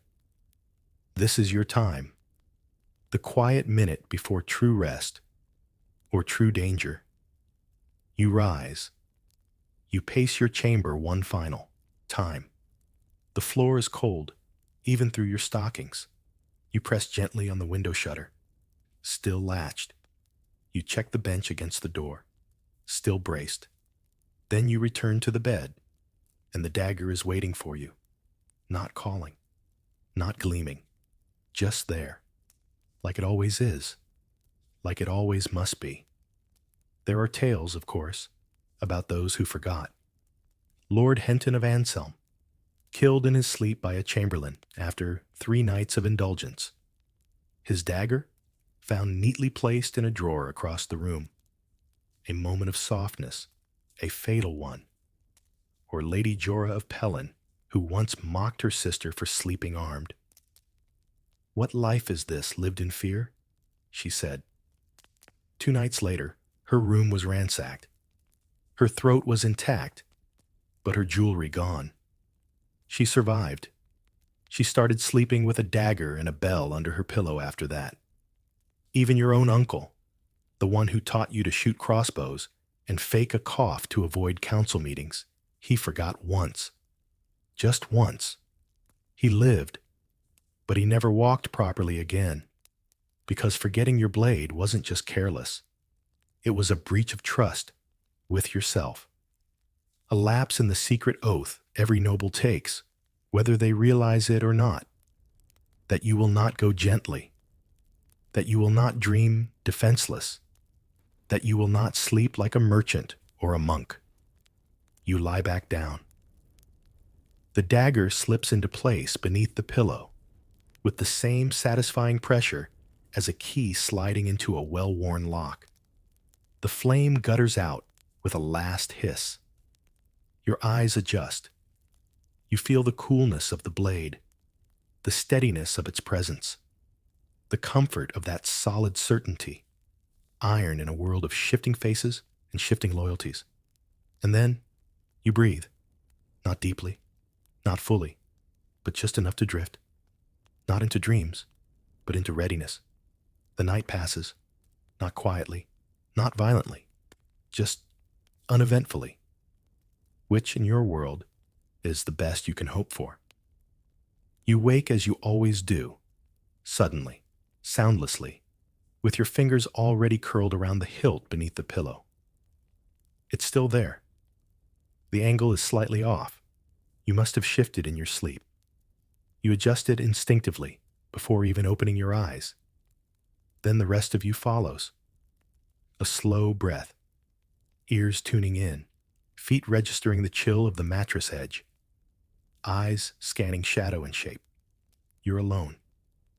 The woman from last night has already risen, or never stayed. You're not sure, and it doesn't matter. The chamber is yours again, full of the familiar stillness of morning after vigilance. You sit up and take the dagger into the light. It gleams faintly, just enough to catch your reflection. Hair tousled, brow furrowed, lips pale, but eyes sharp, still alive. You murmur the 4 words again, low enough that no one could possibly hear. Then you begin the other ritual, the waking one. Because for some nobles, the dagger wasn't just about night. It followed them through the day, part of the body, an extension of the mind, a talisman of continuity. That's why you dress slowly, carefully. Today's garments are heavier, not because of weather, but because of company. You expect conversation, maybe confrontation. So you choose the tunic with reinforced seams, the belt with the hidden pouch, the boots with a slim blade slot in the ankle, and of course, the cloak, the one with the dagger sewn inside. Your other dagger, the one meant for public emergencies. It's smaller, lighter, more decorative, but no less sharp. As you strap it into place, you think of the children. Because yes, even noble children slept armed. It sounds absurd, doesn't it? Imagining a 10-year-old baronet tucking a blade under his teddy bear. But there it is, in the records, in family journals, in whispered stories at banquets, a rite of passage, a velvet pillow, a silver dagger, a short lecture. You are no longer a child. This house has enemies, so from this night on, you will sleep like the rest of us, ready. Some households turned it into a ceremony, a formal dinner, a toast, a blade wrapped in silk, presented like a birthday gift, engraved sometimes with the child's initials or a family motto. Guard your dreams. Let none pass unbidden. Night is no excuse. And of course, the one you were given. What sleep shall rise? You still remember that night, the nervous excitement, the weight of the blade, the way your father watched you from across the room, not smiling, not proud, just observing, measuring how you held it. You did well, or well enough. You still have the scar on your thumb from testing the edge. Other noble children didn't fare as well. There's a story, possibly real, possibly cautionary, of a young heir in Saxony who received his sleep dagger too early. 5 years old, could barely lift it. One night, a servant entered too quietly, and the boy panicked, lunged. The servant lost 2 fingers. The child never slept properly again. Some say the dagger was melted. Others say he was buried with it. Aged 16, a hunting accident. Still, the tradition persisted, because in noble houses, childhood wasn't protection. It was potential, which meant it had to be guarded, or weaponized, or both. Even young noble girls were often taught to tuck blades into their bodices. A different kind of bedtime story, whispered by mothers or nursemaids. If you hear footsteps that don't belong, don't wait to scream. The blades were sometimes ceremonial, sometimes real, sometimes coated in wax or rose oil to mask the smell of steel. One duchess even claimed hers was blessed by a friar who knew what fear feels like. That's a line you haven't forgotten. It's all about fear, really. Fear shared, passed down, layered like the family crest embroidered on your bedsheets. A symbol, not just of heritage, but of who should be afraid of you. And over time, the dagger becomes more than just a weapon. It's a statement. It says, I am not helpless. I may be horizontal. I may be dreaming. But I am not unarmed. You finish dressing and tuck the bedside dagger into its mourning place, a small compartment built into the side of your writing desk. Locked. Lined with felt. No one else knows about it. Not even the steward. Certainly not the guest. Who, incidentally, is still in his chamber. You've already confirmed. His servant passed a message. Lord V requests your company at midday. How polite. How practiced. You'll go. Of course you will. But your dagger will be closer than usual. Your cloak heavier. Your tone softer, but colder. Because something about this visit feels like a test. And if it is, you already know what your answer will be. You've been practicing it every night of your life. Midday comes wrapped in civility. The kind of civility that feels like a trap. You meet your guest in the West Gallery. Sunlight pours through tall windows and makes everything feel warmer than it is. Tapestries shift gently in the breeze. There's wine on the table. Fruit. Sliced bread. Too simple to be suspicious. Too prepared to be innocent. You smile as you greet him. So does he. That kind of smile nobles learn in childhood. Broad, still, but entirely toothless. It says nothing. It promises nothing. It hides everything. You sit across from him, legs crossed, dagger hidden, voice soft. The conversation begins, as it always does, with praise.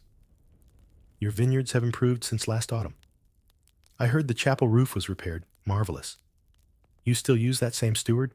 Loyal man. And then, of course, the real reason. Land, or marriage, or inheritance, or a name that must be erased. You let him speak. You listen. Not just to the words, but to the spaces between them. The hesitations. The breath before he sips his wine. The glance toward the corridor. And all the while, beneath the silk of your cloak, your fingers rest lightly on the hilt. Not threatening. Not obvious. Just there. Present. Anchoring you. You know this game. You've played it since you were old enough to sit at the high table. What your guest doesn't know, what none of them ever seem to learn, is that you're always 1 foot in the present and 1 foot in the night. That even as you sit here in broad daylight, surrounded by bread and polite laughter, part of you is still lying in bed, measuring the weight of the dagger beneath your pillow. Because you remember last winter's feast, the one where Lord Andric choked on his wine, claimed it was a bad fig, but you saw the panic in his eyes, the tremble in his steward's hands. Later, he confided in you. I think they missed their mark. He didn't elaborate. He didn't need to. And ever since then, you've developed a new habit, not just placing the dagger beneath your pillow, but watching your enemies for signs that they do the same. The way they fidget when seated, the way they lean away from their own bedding staff, the stiffness in their shoulders when someone hugs them too tightly. You've begun cataloging it. You suspect that nearly every noble of consequence sleeps with some sort of weapon, but it's more than that. It's how they keep it. Where? Whether they bless it, whether they polish it, or let it tarnish. Whether they sleep with the dagger drawn or sheathed. It's a window into their mind, their fear, their self-image. Lady Emile, for instance, keeps a tiny dagger in a velvet sleeve, never used. Too beautiful, too thin. It's more like a symbol, a token. She doesn't expect to fight. She expects to be seen. Lord Orwyn sleeps with a hatchet, not under the pillow, on the pillow, and no sheets. Just a blanket and a prayer he mutters 3 times before closing his eyes. He once told you, I dream only of doors. Others pretend they're above it, that they don't need blades in bed, that they sleep unguarded because fear is beneath them. You don't believe them. You never believe them. And those who truly don't keep a weapon close, they don't last long. Your guest is speaking again. Something about a cousin with a claim to land just west of yours. You nod. You sip your wine. You say all the right things. But your mind wanders to last night's supper. The taste of the venison. The faint bitterness in the sauce. Not enough to matter. Just enough to remember. You didn't finish your plate. And later that night, you heard footsteps in the corridor. Not near your room. Just near enough. You didn't sleep until you heard the chapel bell strike 4. There's a saying passed among older nobles. One of those phrases never written down, but repeated with a wink and a low chuckle. The truly dangerous don't stay up at night planning. They sleep, but they sleep with the blade drawn. That's you now. You don't waste energy on revenge fantasies or anxious spirals. You simply prepare, ritualize, practice, every night, every room, every castle. Even when you travel, your staff knows. Before the bed is made, the dagger is placed. There's even a pouch in your luggage, discreetly labeled with a different crest, not yours, that contains a folded pillowcase with a slit already cut into it. Pre-prepared, familiar, trusted, because even in another lord's house, you still sleep your way. Which brings you back to now. Your guest is finishing his pitch. You nod politely, and you say what needs to be said. Then you stand. You place your goblet down. You smile that perfect, empty smile. And you say, just softly enough to be heard, "Sleep well tonight, my lord." It's not a threat. Not really. But the way he hesitates, just slightly before responding, tells you everything. He sleeps armed too. Good. You wouldn't respect him otherwise. The guest is gone by morning. He leaves behind a folded note, polite, effusive, signed with too many flourishes. You barely read it. You're already having the sheets from the guest chamber burned. The wine poured out, the pillows replaced. Not because anything happened, but because something could have. That's the rule. In the noble world, the absence of disaster is not a sign of peace. It's a sign that someone, somewhere, was careful enough. That someone is you. And as always, you made it through the night with your hand on the hilt. But the memory of your guest lingers, not in the corridors, but in your bones. His tone, his glances, his way of saying your name like a shared joke. The kind of behavior that only 2 kinds of men have. allies, or murderers. You can't be sure which yet. So you sharpen your routine. You instruct your steward to rotate the night watch. You have the locks on your chamber door examined again. You ask for your evening wine to be drawn from a different cask, one stored in a place no servant can access without a second key. And tonight you consider sleeping somewhere else entirely. You think about it seriously for the first time in years. Not because you're afraid, but because you've learned. There was once a king, name long forgotten, who never slept in the same bed twice. He rotated rooms, used decoys, hid inside trunks. Some historians claim he died of exhaustion. Others say he lived to 90, still muttering about shadows in the rafters. But the truth is stranger. According to a little-known journal kept by his seneschal, the king once spent 32 consecutive nights sleeping inside a padded wooden chest beneath his own bed. His guards thought he was dead. His enemies thought he'd fled. But every morning, he'd emerge, stretch, and resume court like nothing had happened. Paranoid? Probably. Alive? Absolutely.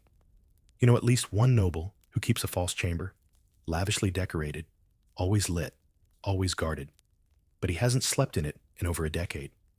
His real bed is 2 floors below, behind a painting, accessible only through a crawl space. He doesn't trust anyone, not even his children, maybe especially not them.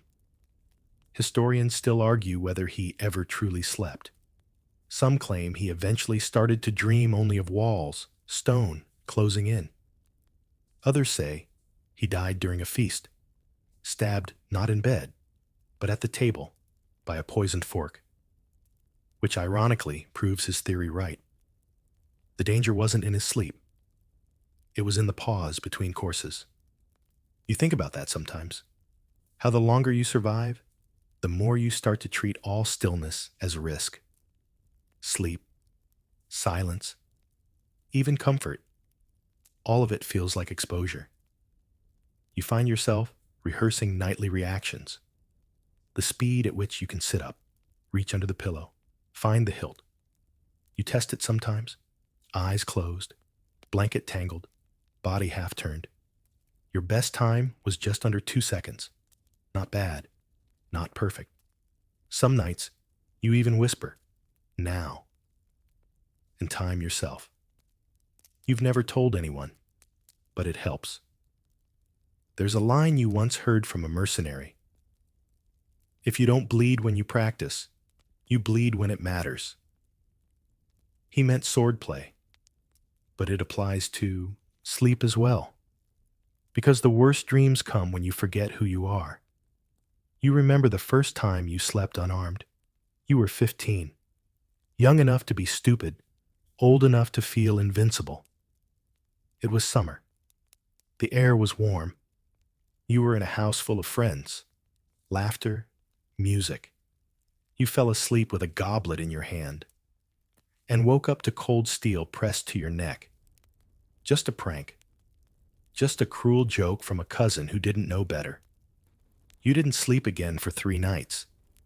You still check your neck for scars. So no, you don't sleep unarmed anymore. You don't dream of meadows or of summer. You dream of hands reaching through curtains, of footsteps on bare stone, of a breath that isn't yours at your ear. And every time, your hand is already on the blade. That's what separates nobles from common men. Not just title, not just blood, but what they dream about and what they do before sleeping. Your dagger lies on the pillow again tonight, cleaned, sharpened, whispered to. You light only 1 candle, enough to see shadows, but not faces. You check the door, the latch, the shutters, the curtains. You slide beneath the blanket. You place the dagger beneath the pillow. You close your eyes, and you say the words.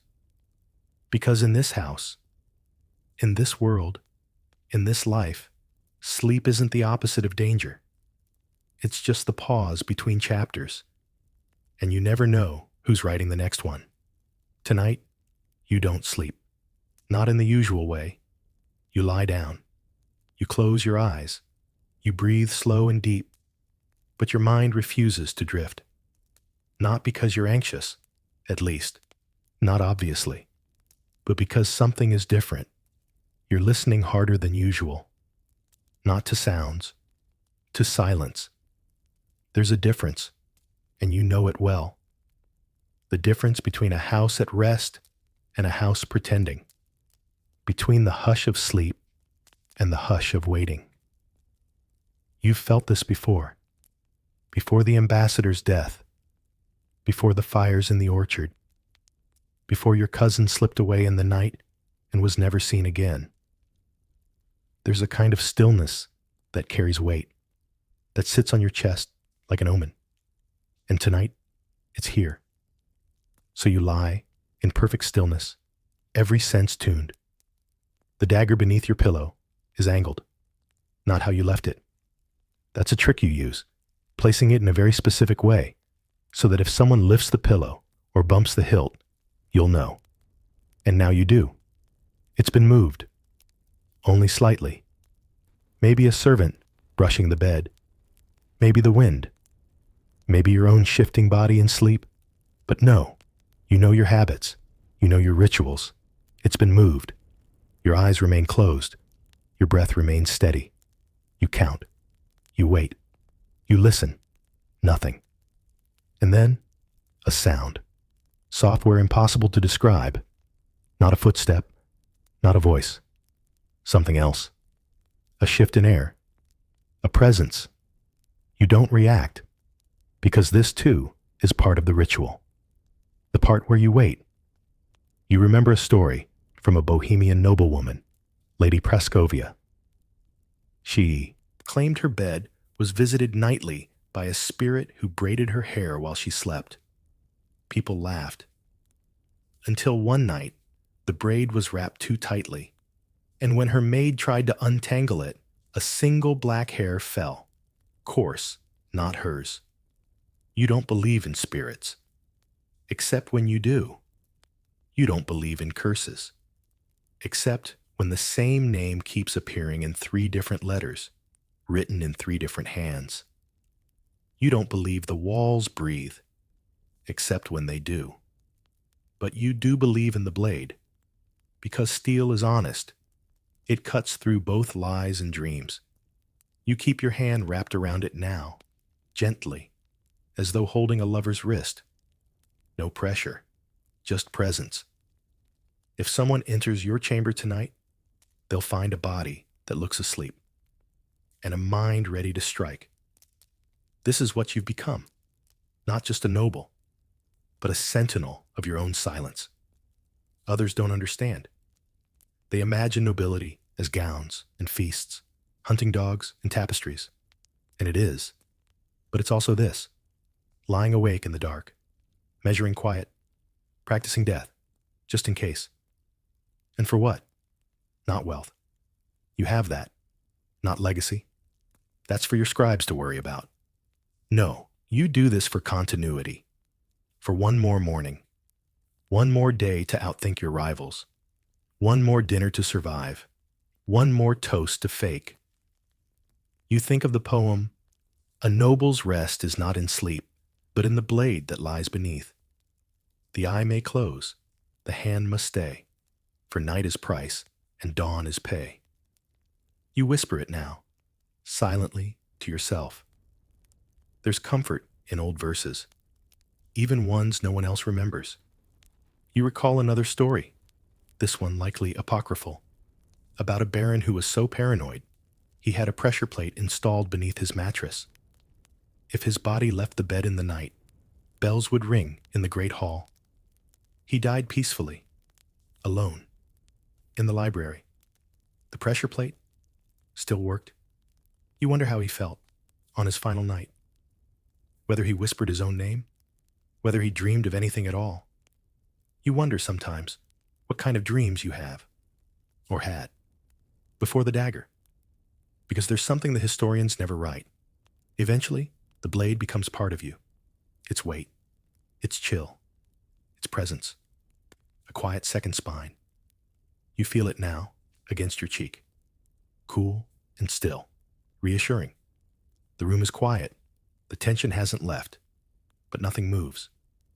Maybe it was a trick of the air, maybe a mistake, maybe someone checking your pillows for softness, not secrets. But still, you won't sleep, not tonight. Instead, you close your eyes and practice imagining nothing. Just the texture of the hilt, the way your hand fits around it, the way your breath slows with it pressed to your chest. Because for all the tales of daggers in the dark, there is one truth no one wants to say aloud. The person you fear most is never the stranger. It's the one who knows your bedtime. The final candle has long since burned out. There is no fire in the hearth tonight, only ash, cold and soft as forgotten promises. Outside, the wind whistles once, then vanishes, like a messenger who said all he dared. And you're still awake. Your eyes are closed. Your breath is even, but your fingers haven't left the dagger.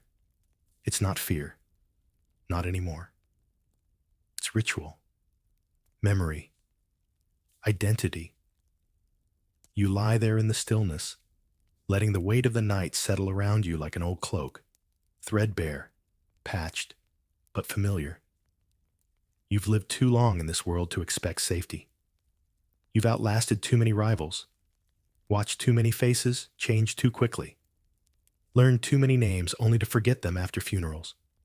And always, the one thing that remains, the blade. Some have swords, some have heirs. You have this. And in the quiet hours, you've begun to think of it not as your defense, but as your inheritance. A tradition passed down not in gold, but in steel. Because nobility doesn't survive on bloodlines alone. It survives on awareness, on vigilance, on the quiet refusal to ever sleep fully. You think of all the rooms you've slept in, all the times you lay in silence, waiting for a sound that never came, or one that did. You remember the lovers who stirred beside you and didn't know your eyes were open. You remember the assassin who never got past the latch. You remember the night you stabbed first and asked later. And through it all, the blade was there. Simple, steady, honest.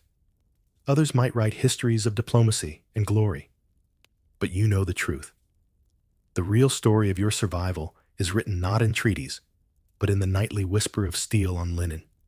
You adjust your grip, just slightly, out of habit. You won't need it tonight. Probably.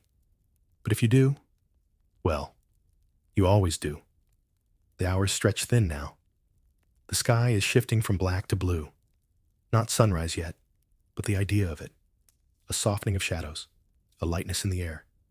The servants will stir soon. Boots will echo in the halls. Water will be drawn. The world will start over. And you'll open your eyes, just as you always do, unharmed, undefeated, unasleep, but still alive. You'll rise, dress, nodding as you pass your guards.